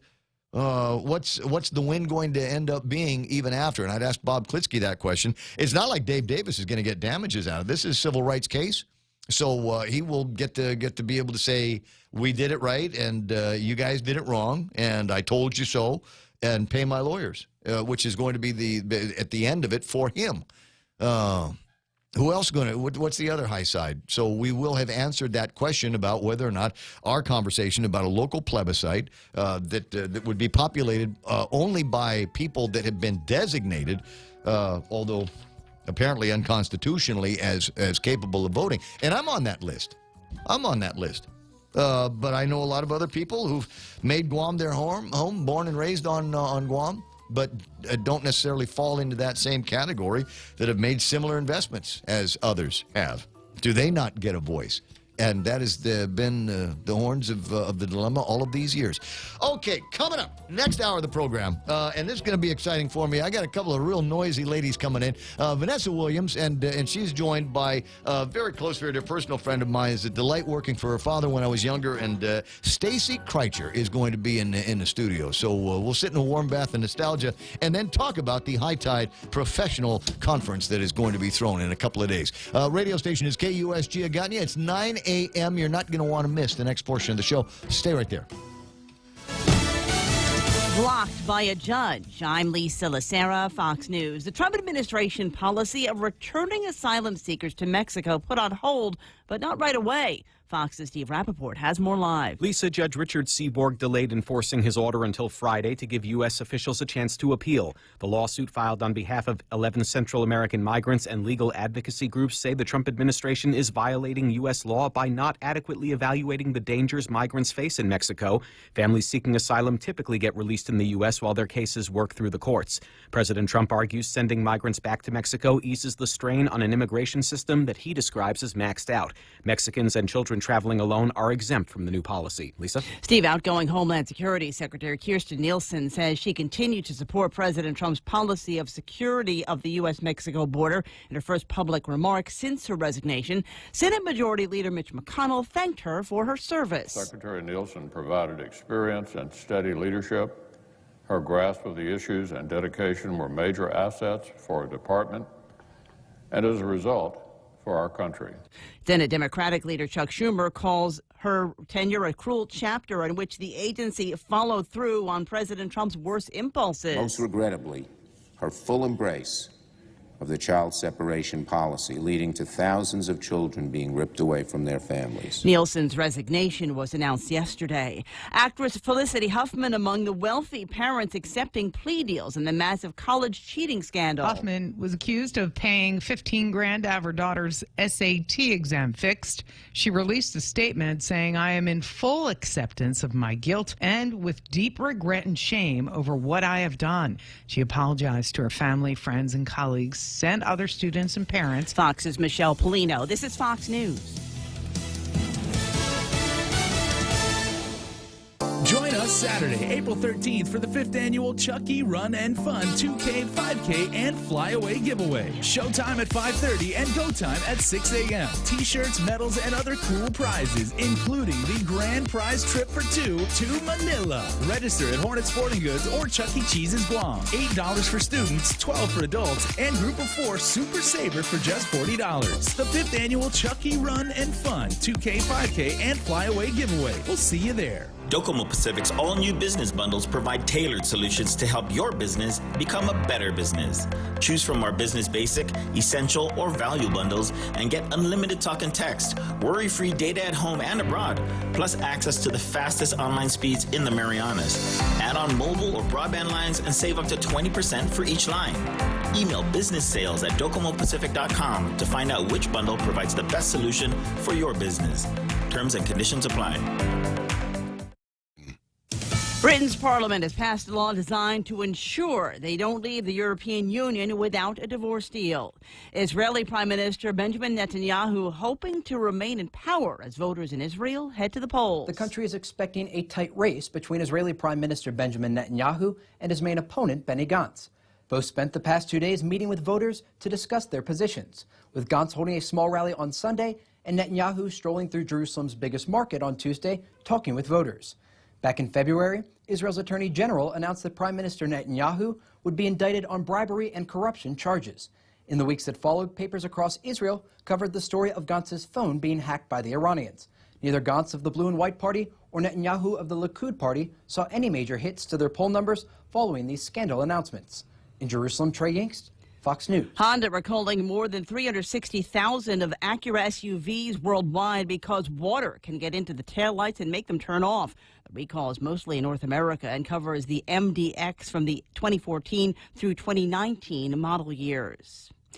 This is not the way to dry out a wet baseball field. Someone poured 25 gallons of gasoline on the wet infield of the baseball field at Ridgefield High School in Connecticut. Around 100 people watched as the field burned on Saturday, some pulling out their cell phones to record it. Authorities say it could cost more than $50,000 to repair the facility. A hazardous waste removal crew is digging up and removing the contaminated soil. Police are looking for the culprit. No one has been charged. Anna Wells, Fox News. The George and Barbara Bush Foundation has asked that a plane that served as Air Force One set for retirement next year be permanently exhibited at the late president's museum at Texas A&M. Bush Foundation spokesman Jim McGrath saying the 41st president loved flying and he loved that plane. I'm Lisa Lacera. This is Fox News.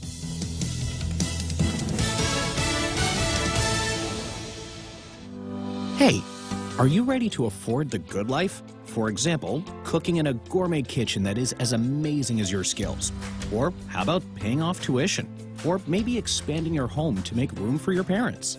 Live beyond your dreams, within your means, with a low-rate home equity line of credit from First Hawaiian Bank. To learn more or to apply, visit any branch or FHB.com. First Hawaiian Bank. It all starts with yes. Member FDIC, Equal Housing Lender. Portions of the Ray Gibson Show brought to you by American President Lines. APL is shipping the future. Also, the good guys at King's Restaurant, we got that exciting Lenten menu. I got 4 different ways to enjoy parrotfish, bunch of ways to enjoy shrimp. You want bangos, they can throw that in there. Escabeche, it's all over the place. That's what they're doing for Lent at King's. Micronesia Renewable Energy, never been a better time for solar. And the guys over at, where else do I need to break now? Yeah, now's a good time. I don't know. I'm just kind of running through it. You got the cursor going all over the place. I don't know which spot I'm supposed to read now. So I'm going to stop, and then I'll come back and read some more. It's important to have claims process that works for you. At Guahan Insurance Services, we make things simple and convenient. Same door you walk in to purchase your insurance is the same door you open to file your claim. We can't pretend that the car insurance claims process is fun, but we can promise a hassle-free and speedy recovery without any runarounds. For your home, auto, and business insurance, visit us at the Camacho Landmark Center on Marine Corps Drive in Tamuning. Don't forget to like us on Facebook or give us a call at 475-1162 or text 929-SAVE. That's 929-7283. Portions of the program also brought to you by Guam Regional Medical City First Choice for your specialty care needs, Cars Plus, and yes, they will do a house call if you need to do a test drive and your car is so jalopy you can't make it up to Cars Plus, they'll bring one down for you. Isn't that awesome? You'll be able to find some of the lines as well over at the at Smoking Wheels this weekend. Big weekend coming up for a lot of people, and I got a couple of folks in the studio that are going to explain what they're going to be doing, what will keep them occupied all day on Friday. Portions of the program also brought to you by Wendy's. Nobody has any money these days, and that's fine. You can probably do this with just change in the ashtray in the car. They've got $2 premium chicken sandwiches, the spicy chicken. And I think Wendy's does it better than anybody else. Or the home-style chicken sandwiches, $2 a piece. It's the yum at Wendy's. Bringing you closer to the action. Any speaker, anytime. Watch and listen live on thepoint.gu.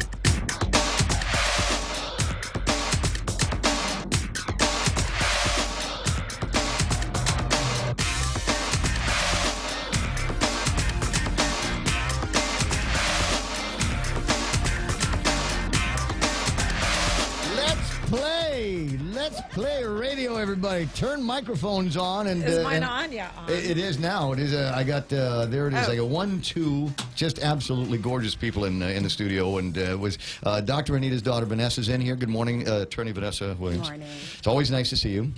Always a pleasure. Yes, and Stacey Kreitcher, who I watched grow up. I used to work for her old man over at where was it? GQ. Gentleman's Quarters.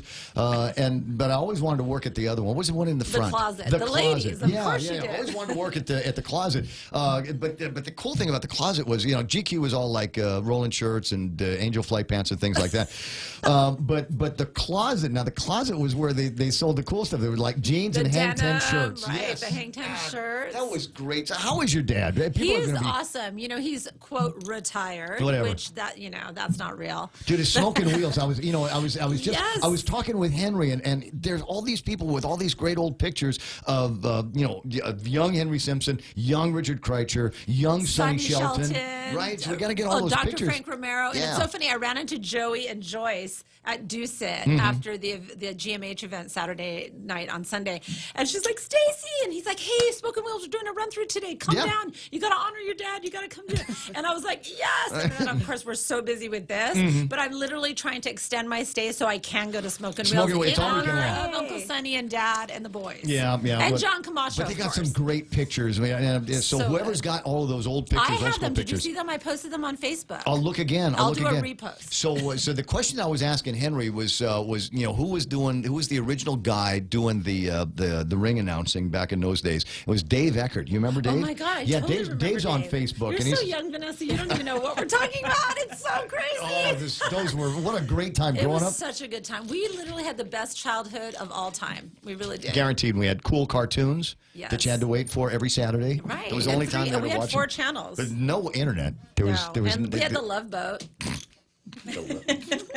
Anyway, so 10 after 9, and Vanessa's here in studio as well. And we'll finally do is attorney Vanessa Williams is in the studio. But reaching out to do all of this, and I looked at this and I said, this is nice. This professional women in Guam, and it's got all the right logos: PDN, Bang of Guam, America's SBDC, GMI, Trivision, Avis, Fanatsu Famolaan, and the Guam Women's Chamber of Commerce. Now that I've got all the big sponsors out of the way, what is the actual name of this event? Is it High Tide? It's High Tide. It's High Tide. Guam Women's Chamber of Commerce High Tide Women's Summit. We partnered together. We did this 2 years ago. It was a huge success. Like, I just thought, oh, maybe 100 people will show up. It'll be amazing. And we sold out and had to turn people away, which was a little bit heartbreaking. But, right. I mean, women. Well, you're doing it at Dusit. At Dusit. And Dusit has been Dusit the first time. Yeah, we did it at Dusit last time. And they have been literally stellar, because anytime I'm like, oh my God, I have this idea, they're like, Joan over there, she's like, let's make it work. And so that, from an event standpoint, is always a plus. So you were doing this long distance? Yes, I've been by remote control. Basically, we've been emailing back and forth, Thousands the of board, emails. like thousands of emails for the past And like, text 3 messages. months, and text messages and things DMs like that. and yeah. So My it's, producer doesn't like where we've got your camera laid out. is that better? I don't know. Hey, Yes, Scott, much better. I love him. There, now we can see Stacey. All right. So anyway, going back to vast amounts of emails, a lot Tons of of communications, emails. WhatsApps about this, that, and Oh the my and gosh, the other. amazing. From anything from the speakers to the beauty lounge, the wellness lounge that we created, slow down. pop-up shop and vendors. Oh, you're going too fast here. It's the name just beauty lounge. Yes. Okay, And so wellness let's lounge. riff on that here. What is Well, this? so here's the thing. Kind I of think crazy that, West Coast well, concept. what I wanted to do is, you know, in LA, whenever you go to an event, there's like, oh, there's brow arching, or oh, you can do this, like, you know, great, you know, aura, something. And so I thought I wanted to bring that to Guam. I was like, I feel like, you know, the women here don't get as much access to having not just a business kind of conference and collective, but also there's women out there. I didn't want women to think that this is just for women in business. This is for moms, stay-at-home moms, returning to work moms who haven't returned to work, military women, moms, spouses, dads too. No, we had men there last year, and they literally came up to me and said, this was so good. I know it was for the ladies, but I had the best time. I'm coming back again. And so it's really just... we have a pop-up shop, so we wanted to support local vendors. I worked with them last week so that we actually did some product development. So some of the pieces that they're going to be selling at the pop-up shop will be exclusive to our event, which is really cool. And then we also, with the beauty lounge, we're going to do hair, and you're going to get some makeup makeovers done. And then we'll have a wellness lounge. We're working with Claire. When am I supposed to go? These you've got sessions, don't you? Yes, so all the programming goes on outside of those activations and so forth are closed during programming. So they're open during our lunch session, before the event, after the event, and during our mentor session. Okay, so it's not like there's a lot of- somebody's going to be on stage and go, okay, this is boring, and then I go get my eyebrows done. Everyone's inside the room when our programming's going on, and then when it's lunch break, they are all cruising through all these different activations. Now, this is unique in my mind in that it is a day-long deal, and we've talked about this before with other sessions and seminars that have been put on by outfits like the Guam Women's Chamber of Commerce or the Chamber of Commerce Women's Deal, and so it usually starts at 8:30 in the morning, and we're done at 11:30, so that because we have businesses to run and we're serious women, so we're leaving. In this case, this is an all-day thing. Well, it is, but it's also an investment. If you're serious about your business, then you will invest in coming, because, I mean, we have so many speakers that are going to give you, like, solid takeaways. We talked about the beauty and the wellness and all that. That's during the break. But we have finance experts. We have product development experts. We have industry experts and and some epic stories and journeys about how they fell on their face, you lost everything, got back up. And it's like, and we're offering like step by step, because, you know, people are into like, oh, this is a great entrepreneur story. But like, what's a takeaway? What's a solid takeaway? We have one expert, Freya Estrella, and she is the co-founder of Cool House. Their ice cream sandwiches, they're really amazing company. It's $1 billion company, and they are like Forbes 30 under 30, 2 women who started it, and it's just like this. Yeah, and so the question is, phenomenon. but how? So How do with you get? her, I've got the idea. I mean, how do we go from like here to their there? story that she'll tell is they literally, when they first started, they're like, oh, it was the first year of Coachella in Palm Springs, and so they basically were like, well, we got asked to sell our ice creams. They went online, find an old ice cream truck, wasn't even working, got the ice cream truck, painted like their logo on it, and we're like, oh, how are we going to get the truck 2 hours away to Palm Springs? Oh, AAA offers free 80 miles first towing. So they basically had it towed out there. They sold their ice cream. It was right when social media started, so they became like super social media stars. And from, it's like the desert. And so they sold ice cream. So of course it was a huge hit. And then they were like, well, how are we going to get it back now? But that didn't even matter, because that's the entrepreneur spirit, where you're like, let's just jump off the cliff and hope the parachute opens. Right, or build the plane on the way down. Or build the plane on the way down. So there's those kind of entrepreneurs, and that's their story.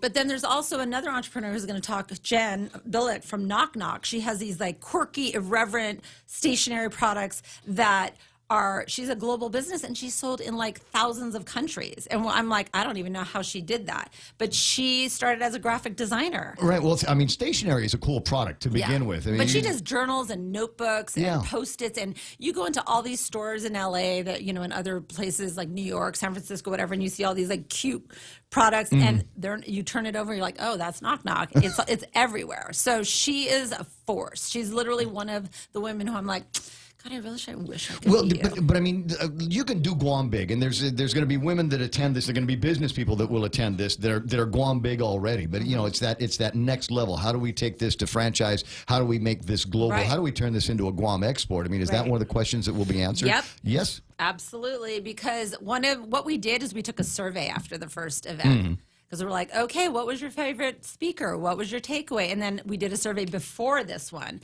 What do you want to know more about? What's your top 3 concerns about business? And what do you need to know? The top 5 concerns were mobile payments on Guam. We can't accept Venmo here. Nobody can get Venmo, which is no how Square.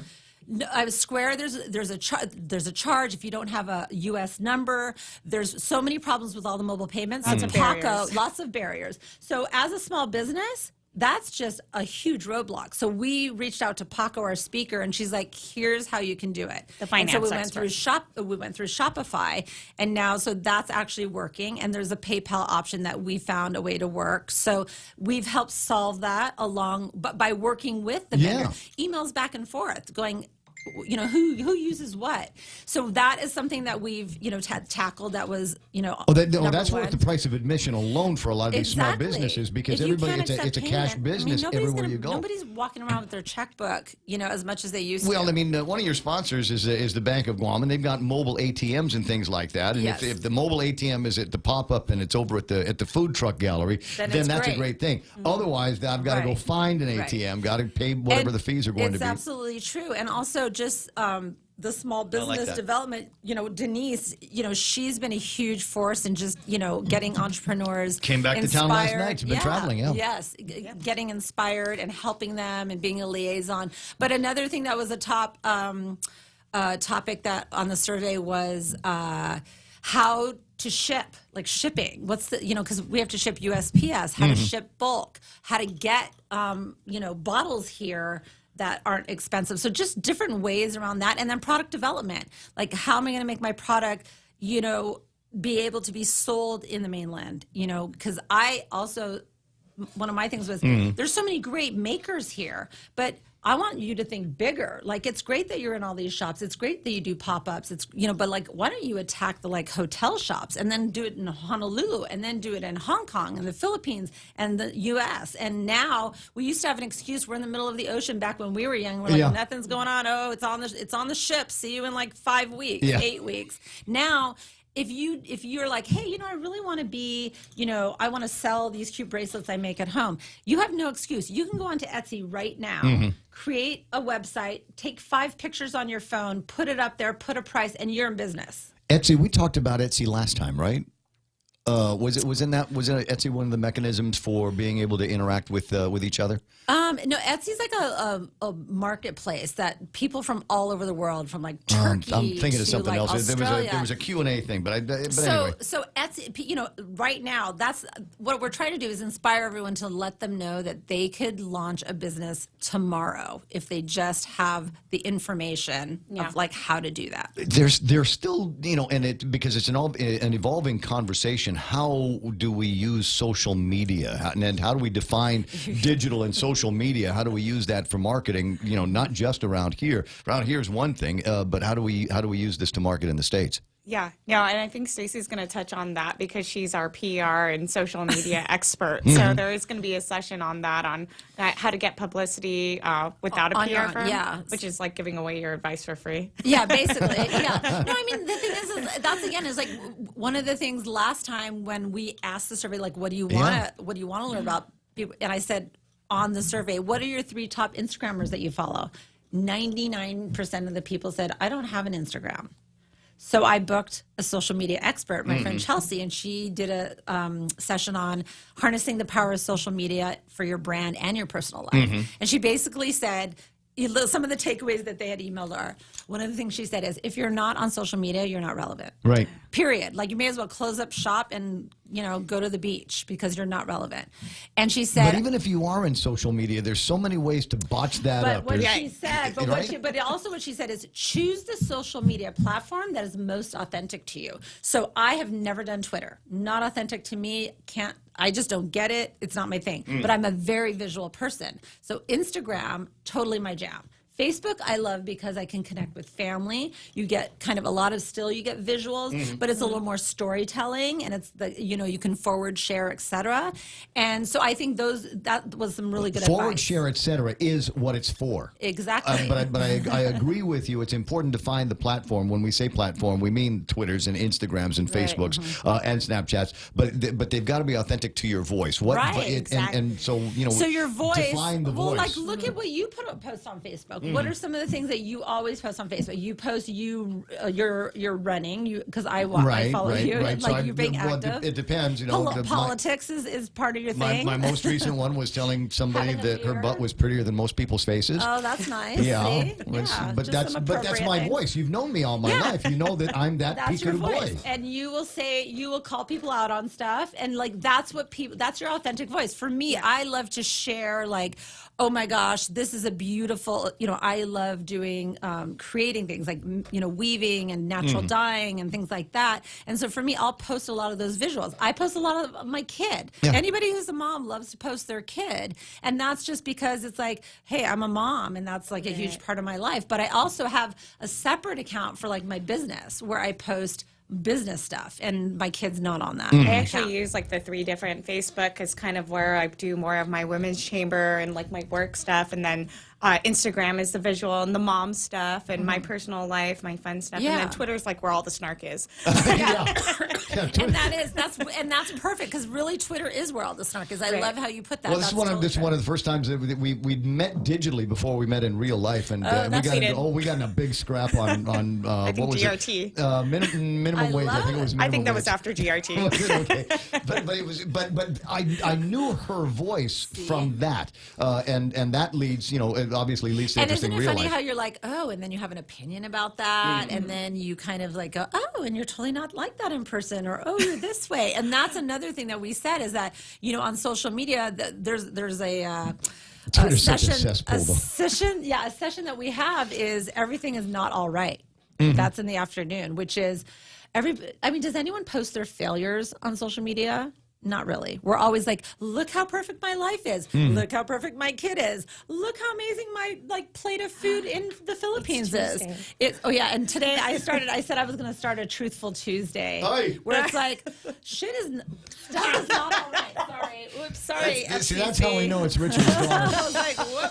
It's not all right. And so it's also just a way for us to talk about how Social media for teenagers is also something that we need to like be really aware of. And I feel like as parents and our generation, hey, it's cool for us to like do all this stuff. But we also, as a mom, I also have to be aware that am I being on my phone and on my screen in front of my kid and not being present for my kid? Yeah, You know? And then there's it's teenagers. a concern, but you know, you risk the rebellion when you start cracking on things like that. Well, and then it's the whole, you know, teenagers who are on, and then they're not. They see that all their friends are at a party, and they're not invited to a party, and then they feel X, Y, and Z about that. And Wait a second. Never mind the kids. That happens to me all the time. Right. So I Well, get seeing pictures of my FOMO, friends. right. Yeah, Yeah, I'm it's going, FOMO. hey. You're like, hey, you didn't invite me out for a beer. Why was I at that barbecue? Yeah, look at all these happening people. What's going on? So, but that is something that really impacts people. And I think that's like kind of a truth that we're going to talk about in one of these sessions is the fine line of living your life digitally and forgetting to put down the phone and call your mom, call your friends, like, and actually have FaceTime. And be together. Are we concerned as people that will exploit digital media and social media? Do we risk now the crash and burn of this new and interesting marketing platform that we have? You know, people start getting turned off on social media because it's taking away too much family time, relationship time, lifetime. Then it's no longer a viable platform for us to be able to go there and in our marketing voice say, buy our product, use my service. I think everything in moderation, and I think that's been the hard part for everything forever, no matter what generation or era we live in. You know, I think that's something. I'm really interested. Now you've got four presenters that we're going to be talking about, and I kind of wanted to take a deeper dive into some of these things because they're all interesting. I'm sure there's wonderful entrepreneur stories there that they'll get in there and talk about courage to take the next steps and all of that kind of thing. But just some of the things that in the background. But they're not the only ones that are going to be talking, right? They got the four pretty girls doing the things, but there's everybody else. There will be other sessions, right? Yes. Yep. So what we did is with Guam Women's Chamber of Commerce, we really like to also weave in our local experts. So something that was important to me, it's also just women who I've been inspired by, growing up. I mean, we have Magahaga coming. We've asked, her to have some remarks because obviously she's one of the, founders of Guam Women's Chamber. And obviously her being in office is a huge, huge thing for us as women and just of this generation. Speaker of the legislature, you got the lady that runs the courthouse. That's right. And so we have, for our mentor sessions, we've asked some of the women in the community and business, Randrati from PDN. Yep. We asked, I'm trying to top Claire. of my head, Claire from Synergy Wellness, because we're really leaning into wellness as well for this session of our event. And so we've done some local experts and women in business to also share their story and their journey. Do you have panels? Yes. Okay, so there'll be panel conversations. Yeah, so we have as well. this very interesting. So it's main stage room, and then we have a handful of speakers. We break for lunch, and during lunch, the women have a choice to go to the Beauty and Wellness Lounge. Yeah. We're going to be doing a creative station where they're doing activations. We have two really exciting activations that I'm not going to share. They're surprises. I don't even know what an active. I don't know how you're using that It's a verb. creative station. So last year we Something did fun. something fun, Okay. something fun, and something creative that they're going to be able to take home with them. But it's a surprise, so we're not talking about what that is specifically. So you get stuff and fun. Yeah, Okay. stuff and fun. And then we're also have the pop-up shop. So they'll be doing that, and then we have the mentor session. So women, it's first come, first serve, and there's literally 9 clipboards. They sign up for the mentor sessions, and then once they're full, they're full. So those 90 people will go into the mentor session room, and then the others of the event will again have opportunities to go through all the stations that we have. Okay. Those mentor sessions are small. They're 10 people only. Yeah, up to 10 people with one of those speakers, mentors, one of the speakers, our off-island speakers, or some of our local speakers or panelists, and they're going to get that So you get intimate one-on-one. FaceTime. So you get to sit in a circle. I was going to say, will there be curated? Will there be somebody that, because No. otherwise, So they're because you don't want to be basically- waiting for that woman won't shut up and she wants to tell her story and she's going to take all of the time that I wanted to No, get. so it's in the main stage room, and so where we have all those round tables, but each of the speakers will be at a table with 10 people. and 10 of the people who sign up to speak with them.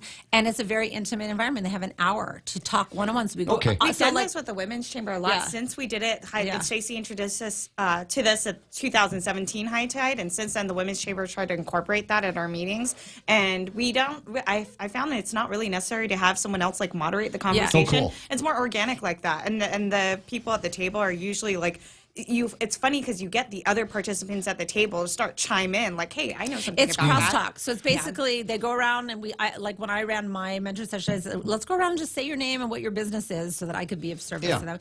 And then I said, well, what's your biggest, hurdle? And then they say something and I said, well, what's your biggest hurdle? And so we kind of start cross-talking, then everyone starts sharing, and then the expert just This is how chimes I in. went over it. Yeah, Then the leader, the speaker, the expert will share her experience and try to guide them and help them figure out and problem solve and give them steps. This reminds me of a concept that you shared with me once upon a time, the mastermind meetings. Yeah, right. yeah, and I think it's a great idea. It's something that I want to participate in at one of these stages, not because I think I have anything to contribute, but I think that there might be some things that I can learn. Definitely. That might be able to. Well, so are you coming? Is that the bottom line? It's an all-day thing. We might as well try to sell some tickets. How much to get in?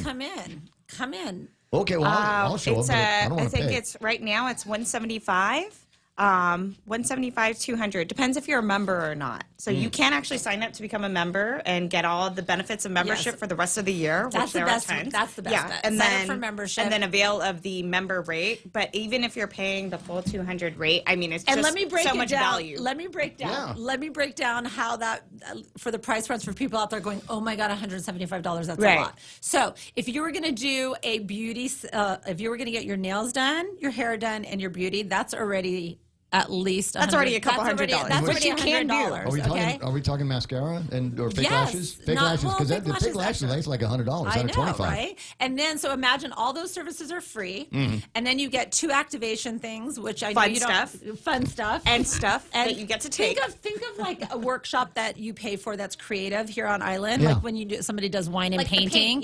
That's at least $50 to $100, and then you think about the pop-up shop, and then you think about just the conference, the summit. Okay. So all that and lunch. So that's that $175. And Juicy's actually doing a very special menu for this event. They had to order a bunch of stuff that they don't serve at any other event. So you're not going to see any of this food, these desserts, or anything. I was just there on Saturday night, and I thought the food was terrific. Yeah, I was at the. It always is. I should have just dropped in that event and said, "What's up to everybody?" Yeah, because it's the same people that you're going to be talking to. I saw Amanda Shelton. I didn't see Grishella, but it was like so great. Oh, I saw Grishella. That was awesome. So that was good. Awesome. World School. And I do want to say, I just want to say one thing is that one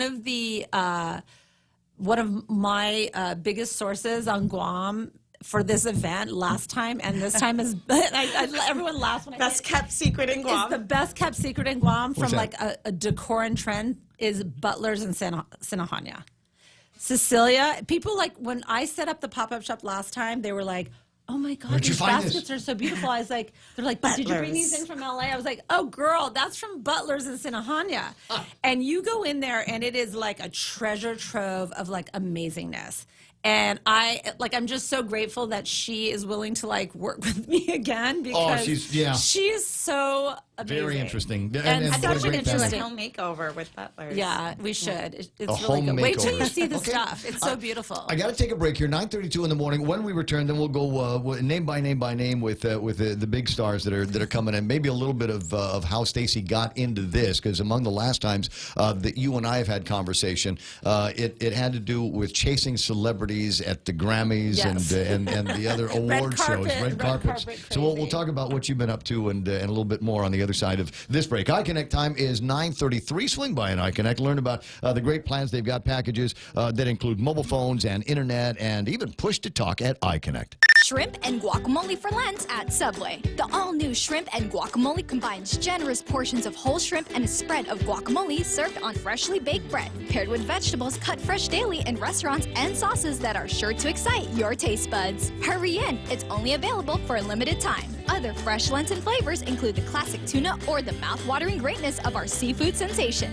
Don't forget the Veggie Max, a delicious and tasty vegetarian patty. Visit any of our convenient locations today. At Subway, you make it what you want. Security Title is honored to join in sponsoring Ray Gibson on The Point. Half a Day. I'm Mark Benventi of Santa Rita, and this is where I start my day, listening to the voice of our community and sharing thoughts and issues that affect us all. It all boils down to our people, our land. Protei Igumamo. Protect your home. When purchasing or refinancing your home, remember to call the professionals at Security Title, just like you call Ray Gibson in the morning. It might be the most famous example of employee empowerment of all time, and it causes strong reactions when I use it in my training. It can be a bit of a shocker. I'm Jerry Roberts, and at 7:20 a.m. on The Ray Gibson Show, we'll see how you feel when I reveal it. You can find daily transcripts of The Extra Point at GuamTraining.com. Tune in every weekday morning at 7:20 for The Extra Point with Jerry Roberts, brought to you by Guahan Insurance Services and First Hawaiian Bank on 93.3 The Point.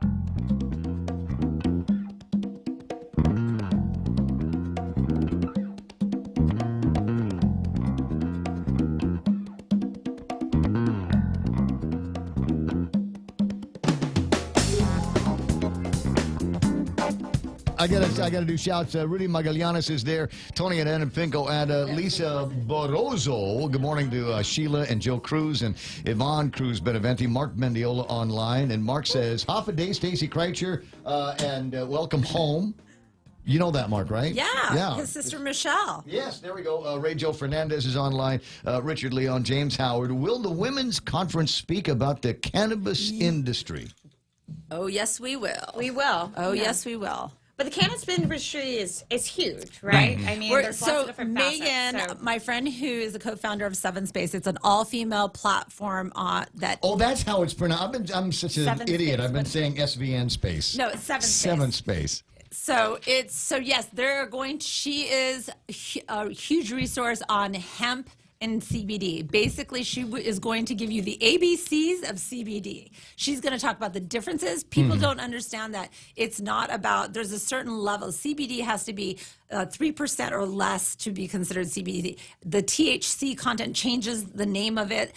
And then she also is going to talk about hemp, because the hemp bill in the United States is now legal. And hemp, quite frankly, if we could grow hemp on Guam, we would be a force to be reckoned with, because it can house you, clothe you.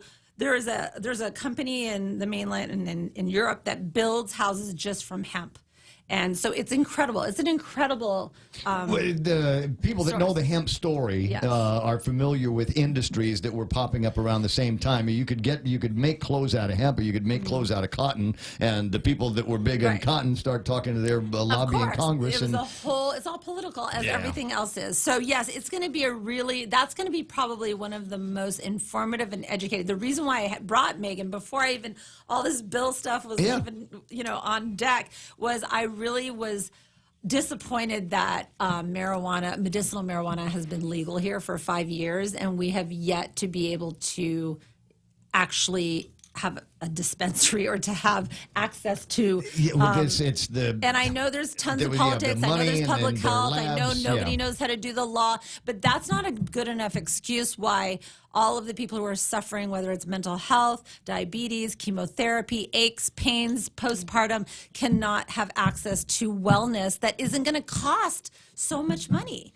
So I wanted to bring this topic to this conference so that we could, if anything, I'm like, look, I don't have the power to educate everyone on Guam, but I have the power to elevate, educate, and inform 250 or 300 attendees. So we get them in there room. and then figure out what the opportunities are. In the last couple of weeks since we've been dabbling in the in the realm of legalized recreational cannabis use on Guam, I've been looking for every opportunity. As a topic will come up, as I'll observe something. I try to figure out. I look at it through the lens of legalized recreational marijuana because I want to see what the opportunities are going to be. There are businesses that are going to be coming up here that will be able to see a new model and a new paradigm for how they are going to be doing business just look at in Mad Men. this new world. If you just look up Mad Men is a dispensary that's all over the states. Now, just look it up. It's one of the most, actually, it's an incredibly interesting business model.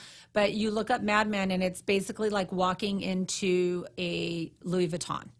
You walk in, it's gorgeous, it's all white, it's beautiful, and you show your ID, and you have to sit down in their beautiful like lounge, and you wait for your name to be called, and you go up to the counter, and there's only 2 people allowed at the counter. There's security at the front, there's security inside.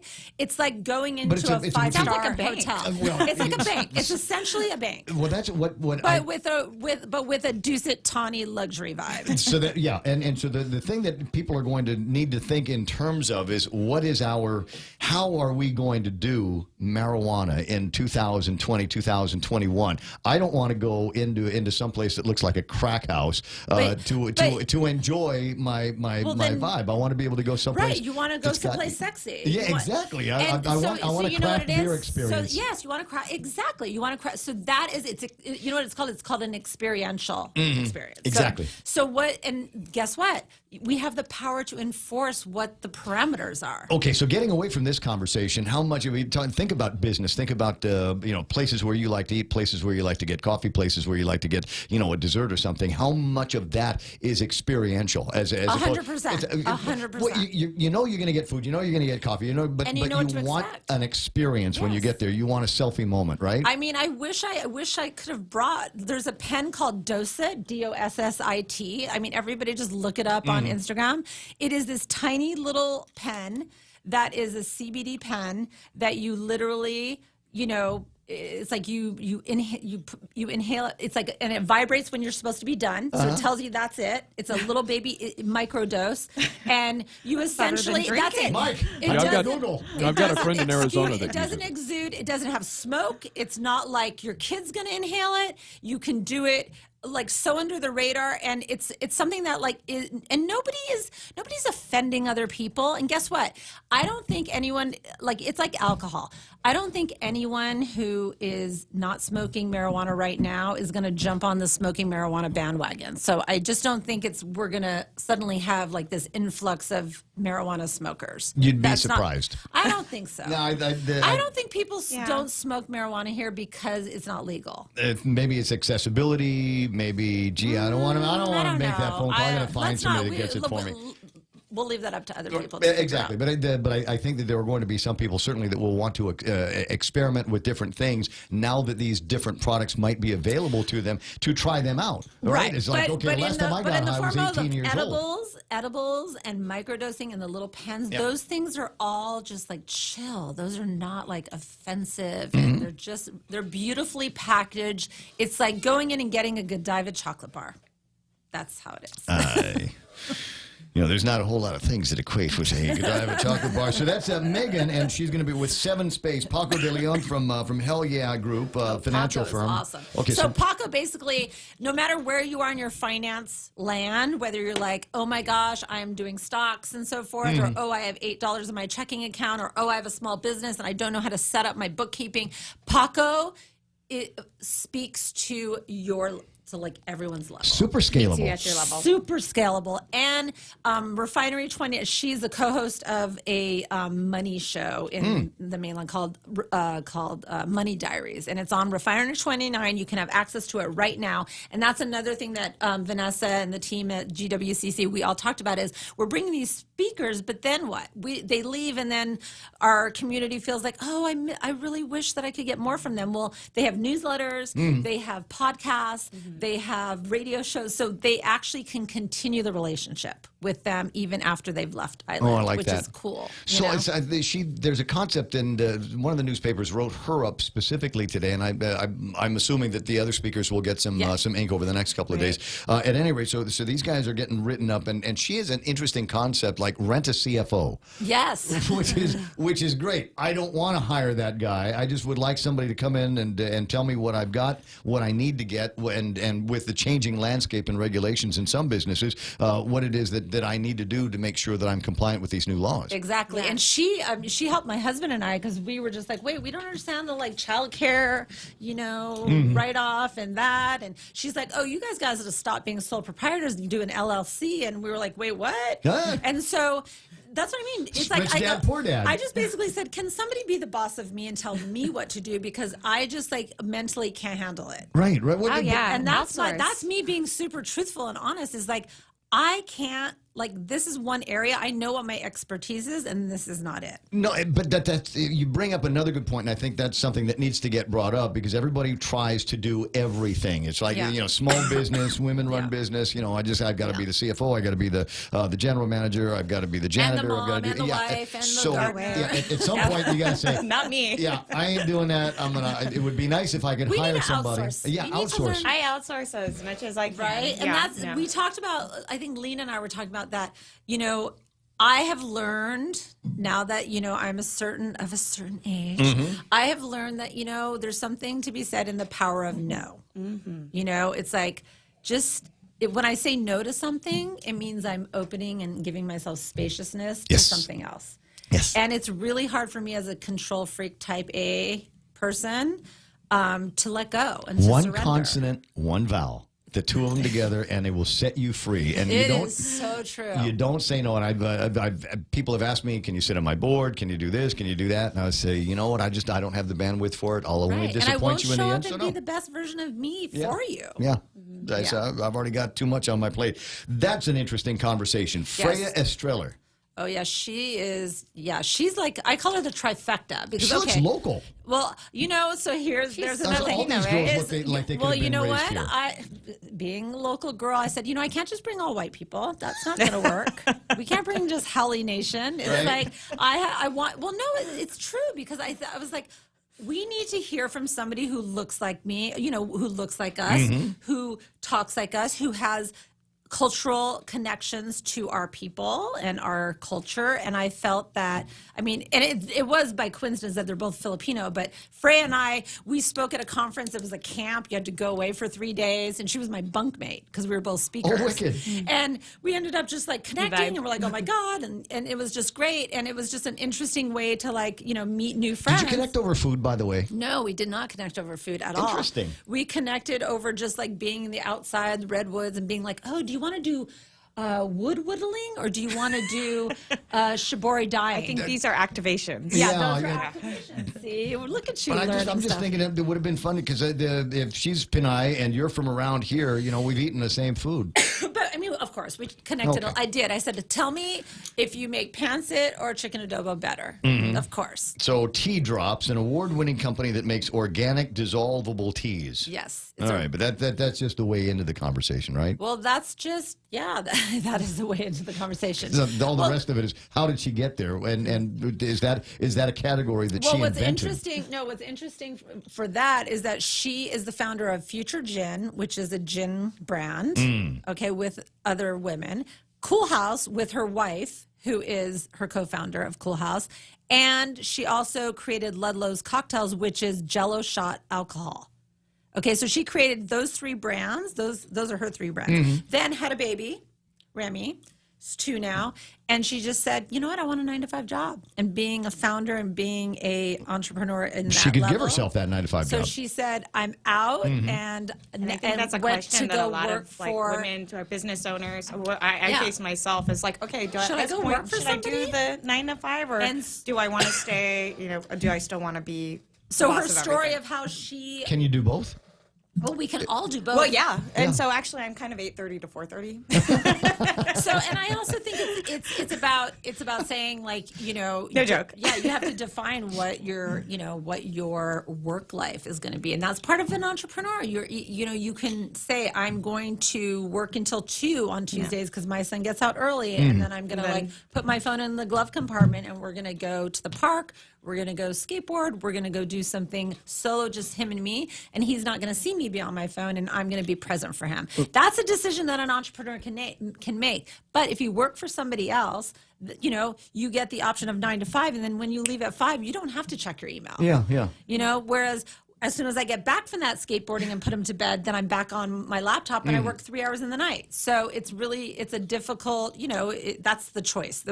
I always say, we can do it all, just not all at once. But that's the valuable advice to be learned by not just women, but men in business that sometimes need to figure out where guardrails are. I mean, I'm from near the same generation as your father, and we just work until you die. That's it. And then you're like, well, wait, why didn't I go on that trip with all the guys? When they asked me, because I said I had to go to a meeting. So that doesn't make it all, worth And then there's Jen Billick, CEO of Knock Knock. And we talked a little bit about her and the. She's just really packed with information. She has this great perspective of like, are you just making stuff to make stuff? Or are you really like making it to like produce, distribute, and actually like have a product? And she doesn't think, she has this great philosophy about, she doesn't think everyone's really made to be an entrepreneur. And so I think that some of what she's going to be talking about is really going to resonate with some of the women who are entrepreneurs and who maybe might, she may shift their perspective of, what they're trying to do and how they're trying to do it, and the goal setting. Yeah, because there does soul need searching. Well, to just all, it's like having that, like, dear the self. girls are all going to be looking at each other going, well, I can't be the governor because Lou's got the job. I can't be the speaker because Tina's got the job. You know what? I'm going to be an entrepreneur. I've got this great idea. I'm going to make cookies and sell them in the government of Guam. Ideas, and guess what? This is what she talks about, is there's a fine line between a hobby and a business. And that's what you're going to get in that conversation, as well as like, if it is legit red line. business. Yeah. And sometimes it's great to hear, like, maybe this is just a hobby, and then you take that pressure off, and you're like, I can enjoy this as a hobby, and it's not necessarily a business. Yeah. Well, I mean, it's the old rule: if you love what you do, you never work. I mean, Right. I need to be at that place because that's where the fun is going to be for me, and it's what brings me to work every day. Producer says I got to take a break, so we'll just wrap things up real quick, and we'll hit to the break. Come back, and we'll sell some tickets and see what else it is that you're going to be doing, because now that you're on the radio, people are saying, Stacey's here, party time. Call Where are we going? call in, email, text, Yeah, Instagram us. She's on Facebook. Just look for last name Tom. Find that on FB. Anyway, a quick break, and I'll be right back. Join us Saturday, April 13th for the 5th annual Chucky Run and Fun 2K, 5K, and Flyaway giveaway. Showtime at 5:30 and go time at 6 a.m. T-shirts, medals, and other cool prizes, including the grand prize trip for two to Manila. Register at Hornet Sporting Goods or Chuck E. Cheese's Guam. $8 for students, $12 for adults, and Group of 4 Super Saver for just $40. The 5th annual Chucky Run and Fun 2K, 5K, and Flyaway giveaway. We'll see you there.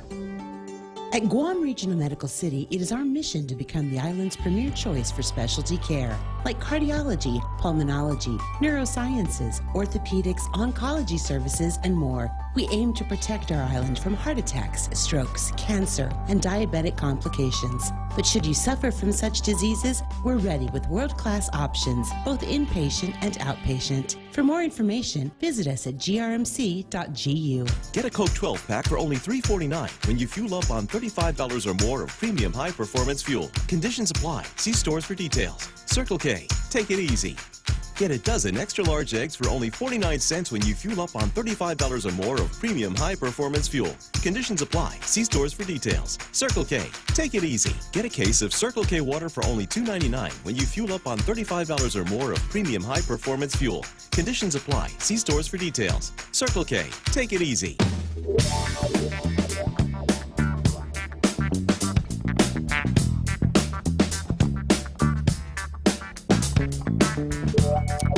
.52, Mark Cruz asking me to ask Stacey about one of the more memorable events having to do with her and Michelle. And what kind of car was it in It was a Ipan? Bronco. It was Michelle's white Bronco hardtop. We were all going to Academy. It was Rosanna Barcenas, Angel Salas, Michelle, and me. And we had other, like Silas Mania, Laura, they were in another car. And so we all we were going to Talafofa to go surf. And we stopped at the Ipan market. You got to swing by there. I mean, you've been down there course. since I went there my it's first completely day. changed, right? So I cruised by the market, and the other girls are like, hey, you guys, we're going to just go meet us there. We're like, okay, we'll see you in a minute. So we get into the Bronco, and we're cruising, and it's kind of like, you know how it's a really hot day, and the light rain comes, and then the oil comes up on the... Yeah. So anyway, all of a sudden, I remember Michelle's, the brakes were always really she had to push really hard. So we started swerving, and I'm in the back going, oh, okay, this doesn't feel right. All of a sudden, we're swerving, and then the car flips over, and we flipped 4 times. And of course, it was flip, flip, flip. Then I blacked out. Don't remember. All I remember is my whole body sliding across the gravel into the shrubs. Wow. And then Michelle went flying across. It was hit a tree, broke her cheekbone. her hip, her leg. I broke my hip, my arm. My whole face was shredded. Lacerations in my eye. Was shut closed for like 3 weeks. The angel only got Mark, a cut why would you ask on her me to head. ask her about this story? This is not a happy story. No. And so the craziest thing is, so then you got to remember. So it's like probably 1 o'clock in the afternoon, whatever, 2. We're laying there, and all I remember is like so hot. And all of a sudden, we hear these people coming. It was the sisters from the retreat. The reason why we had a day off is that they were at a retreat in Talfefo. The sisters found us. The ambulance took 40 minutes to get there. Because it's Fefo. Well, at the time. And then we get rushed there. And then you know who welcomes us when you get rushed in? Her mom. Oh. Who was chief of surgery at the time. Can you imagine your daughter being rolled in? Oh, my God. So that was Michelle's gnarly. mom. Yeah, Michelle's mom. So Dr. Cruz. And then she was just like boom, boom, boom. And it was like the Marine Corps in the emergency room. And we pretty much lived at GMH for like a month. We were residents at GMH. It was insane. It was intense. No, but it sounds like it was intense. And, by the way, all I remember, it was the day before Thanksgiving. And all I remember is the power going out. And it was so hot. And I remember Sonny Shelton was the one who got the power on at the hospital. He somehow got John Camocha and whoever to bring the Sonny had generators. Juice. Yeah. Sonny had juice. Old Mad Mel. That's right, Mad Mel. He can get anything going. 9:55 in the morning. Great story, Mark. Thanks for asking Tell me. Michelle hi and your mom. On a sad note here, folks in the radio game, it's just coming in from my buddy Yoy Trengil at the University of Guam. Says, just heard that Dr. Joaquin Peter from Chuk passed away. Remember him when he was a student at the University of Guam, worked at a DJ. Yes, I do remember at the time he was working at K57 and Power Z98. He went to the University of Hawaii, Manoa, got his PhD, and has lived there for a number of years. If this is true, it's a sad day for the FSM and the people that he was serving. I also know that he had a very popular Facebook Live that he would do from Hawaii as well, talking about the Micronesian experience in the state of Hawaii and Micronesian priorities as well. I consider him a friend, and I'm sad to hear of his passing. 9:56. Let's try to sell some tickets. Let's now. There's $175 or $200, and that gets you membership, right? I'm sorry, $175 for members. You can sign up to be a member, avail of that rate, or $250 for non-members. But we are still selling tables of 10. So if you're a company, a group of people, you want to get in on a table, you can buy a table for $1,500. That's for 10 seats. So you're actually getting the early bird rate, $150 a chair. You can get them. You can come to our Facebook, Guam Women's Chamber Facebook. You can find us on Instagram. You can go to our website, guamwcc.com, or you can go to the HIGHTIDE website, hightide.collective.co. .co and get your tickets, see more about the event. HIGHTIDEcollective.co. You can actually see the schedule, the agenda, bios on the speakers, and then you can find the tickets there. And contact us and get that table for $1,500. That really is the best deal. Keep talking because I'm typing it into the Facebook Live so people can get to HIGHTIDEcollective.co, guamwcc.com. And just to say, just for those who own corporate businesses out there, consider this professional development for your team. So although it feels like, oh my God, we're giving them a day off to go do this, what you are going to get back, it's a huge investment into your people. So they are going to come back so inspired and elevated and share so much knowledge with the rest of your team. And I want to talk about value too, because I know so many like a management or program managers that even within GovGuam itself, and they get sent off island for these conferences, and it costs thousands of dollars to get one person off island between ticket, hotel, airfare,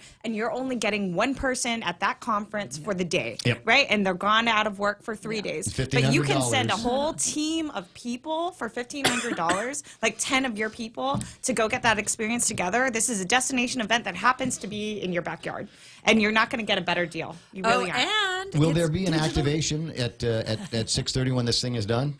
Yes, there will be an activation. You know what I'm talking about. what? That activation has cocktails involved, so you're in. I'm definitely in for that. Closing in. No, you were gonna finish up with something. What was I gonna say? I was gonna say that The companies and I don't know. investing in your people. Yeah, I don't know. No, I completely get it, and it was a point that I was going to make is the high power presenters that you are going to be hearing from, the activations, all of the extra that is going to be there. It's definitely worth. I mean, figure out how much that's going to be if you are going to go see something like this in L.A., Singapore, I was going to tell Tokyo. them that what they are going to get is content. That they could put on their website. So if there's like a little tidbit of video that is relative to their business, they can put that as digital content. Yeah. And we love digital content. If you're, yes, any, Can I share something? Phones have cameras so I can share get something? content. Wow. Yes, you can. Holding up a T-shirt. Yeah, you're not from Guam unless you have a T-shirt of a natural disaster you have lived through. Yeah, in the eye, that's Typhoon vintage. Palette. That is vintage. I remember feel that. It. Go ahead and feel it. Like old, real hard. I mean, it's look at like, that. how rad is that?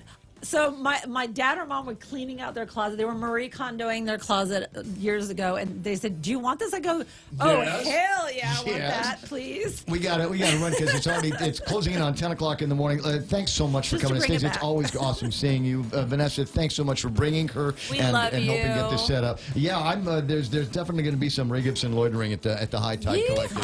10 o'clock in the morning. The radio station is KUSG. Got you. Have Fox News coming up next on the other side of that. We're Tuesday, so we're back to right-wing bomb throwers. Groovy. That's all ahead right here on 93.3 The Point.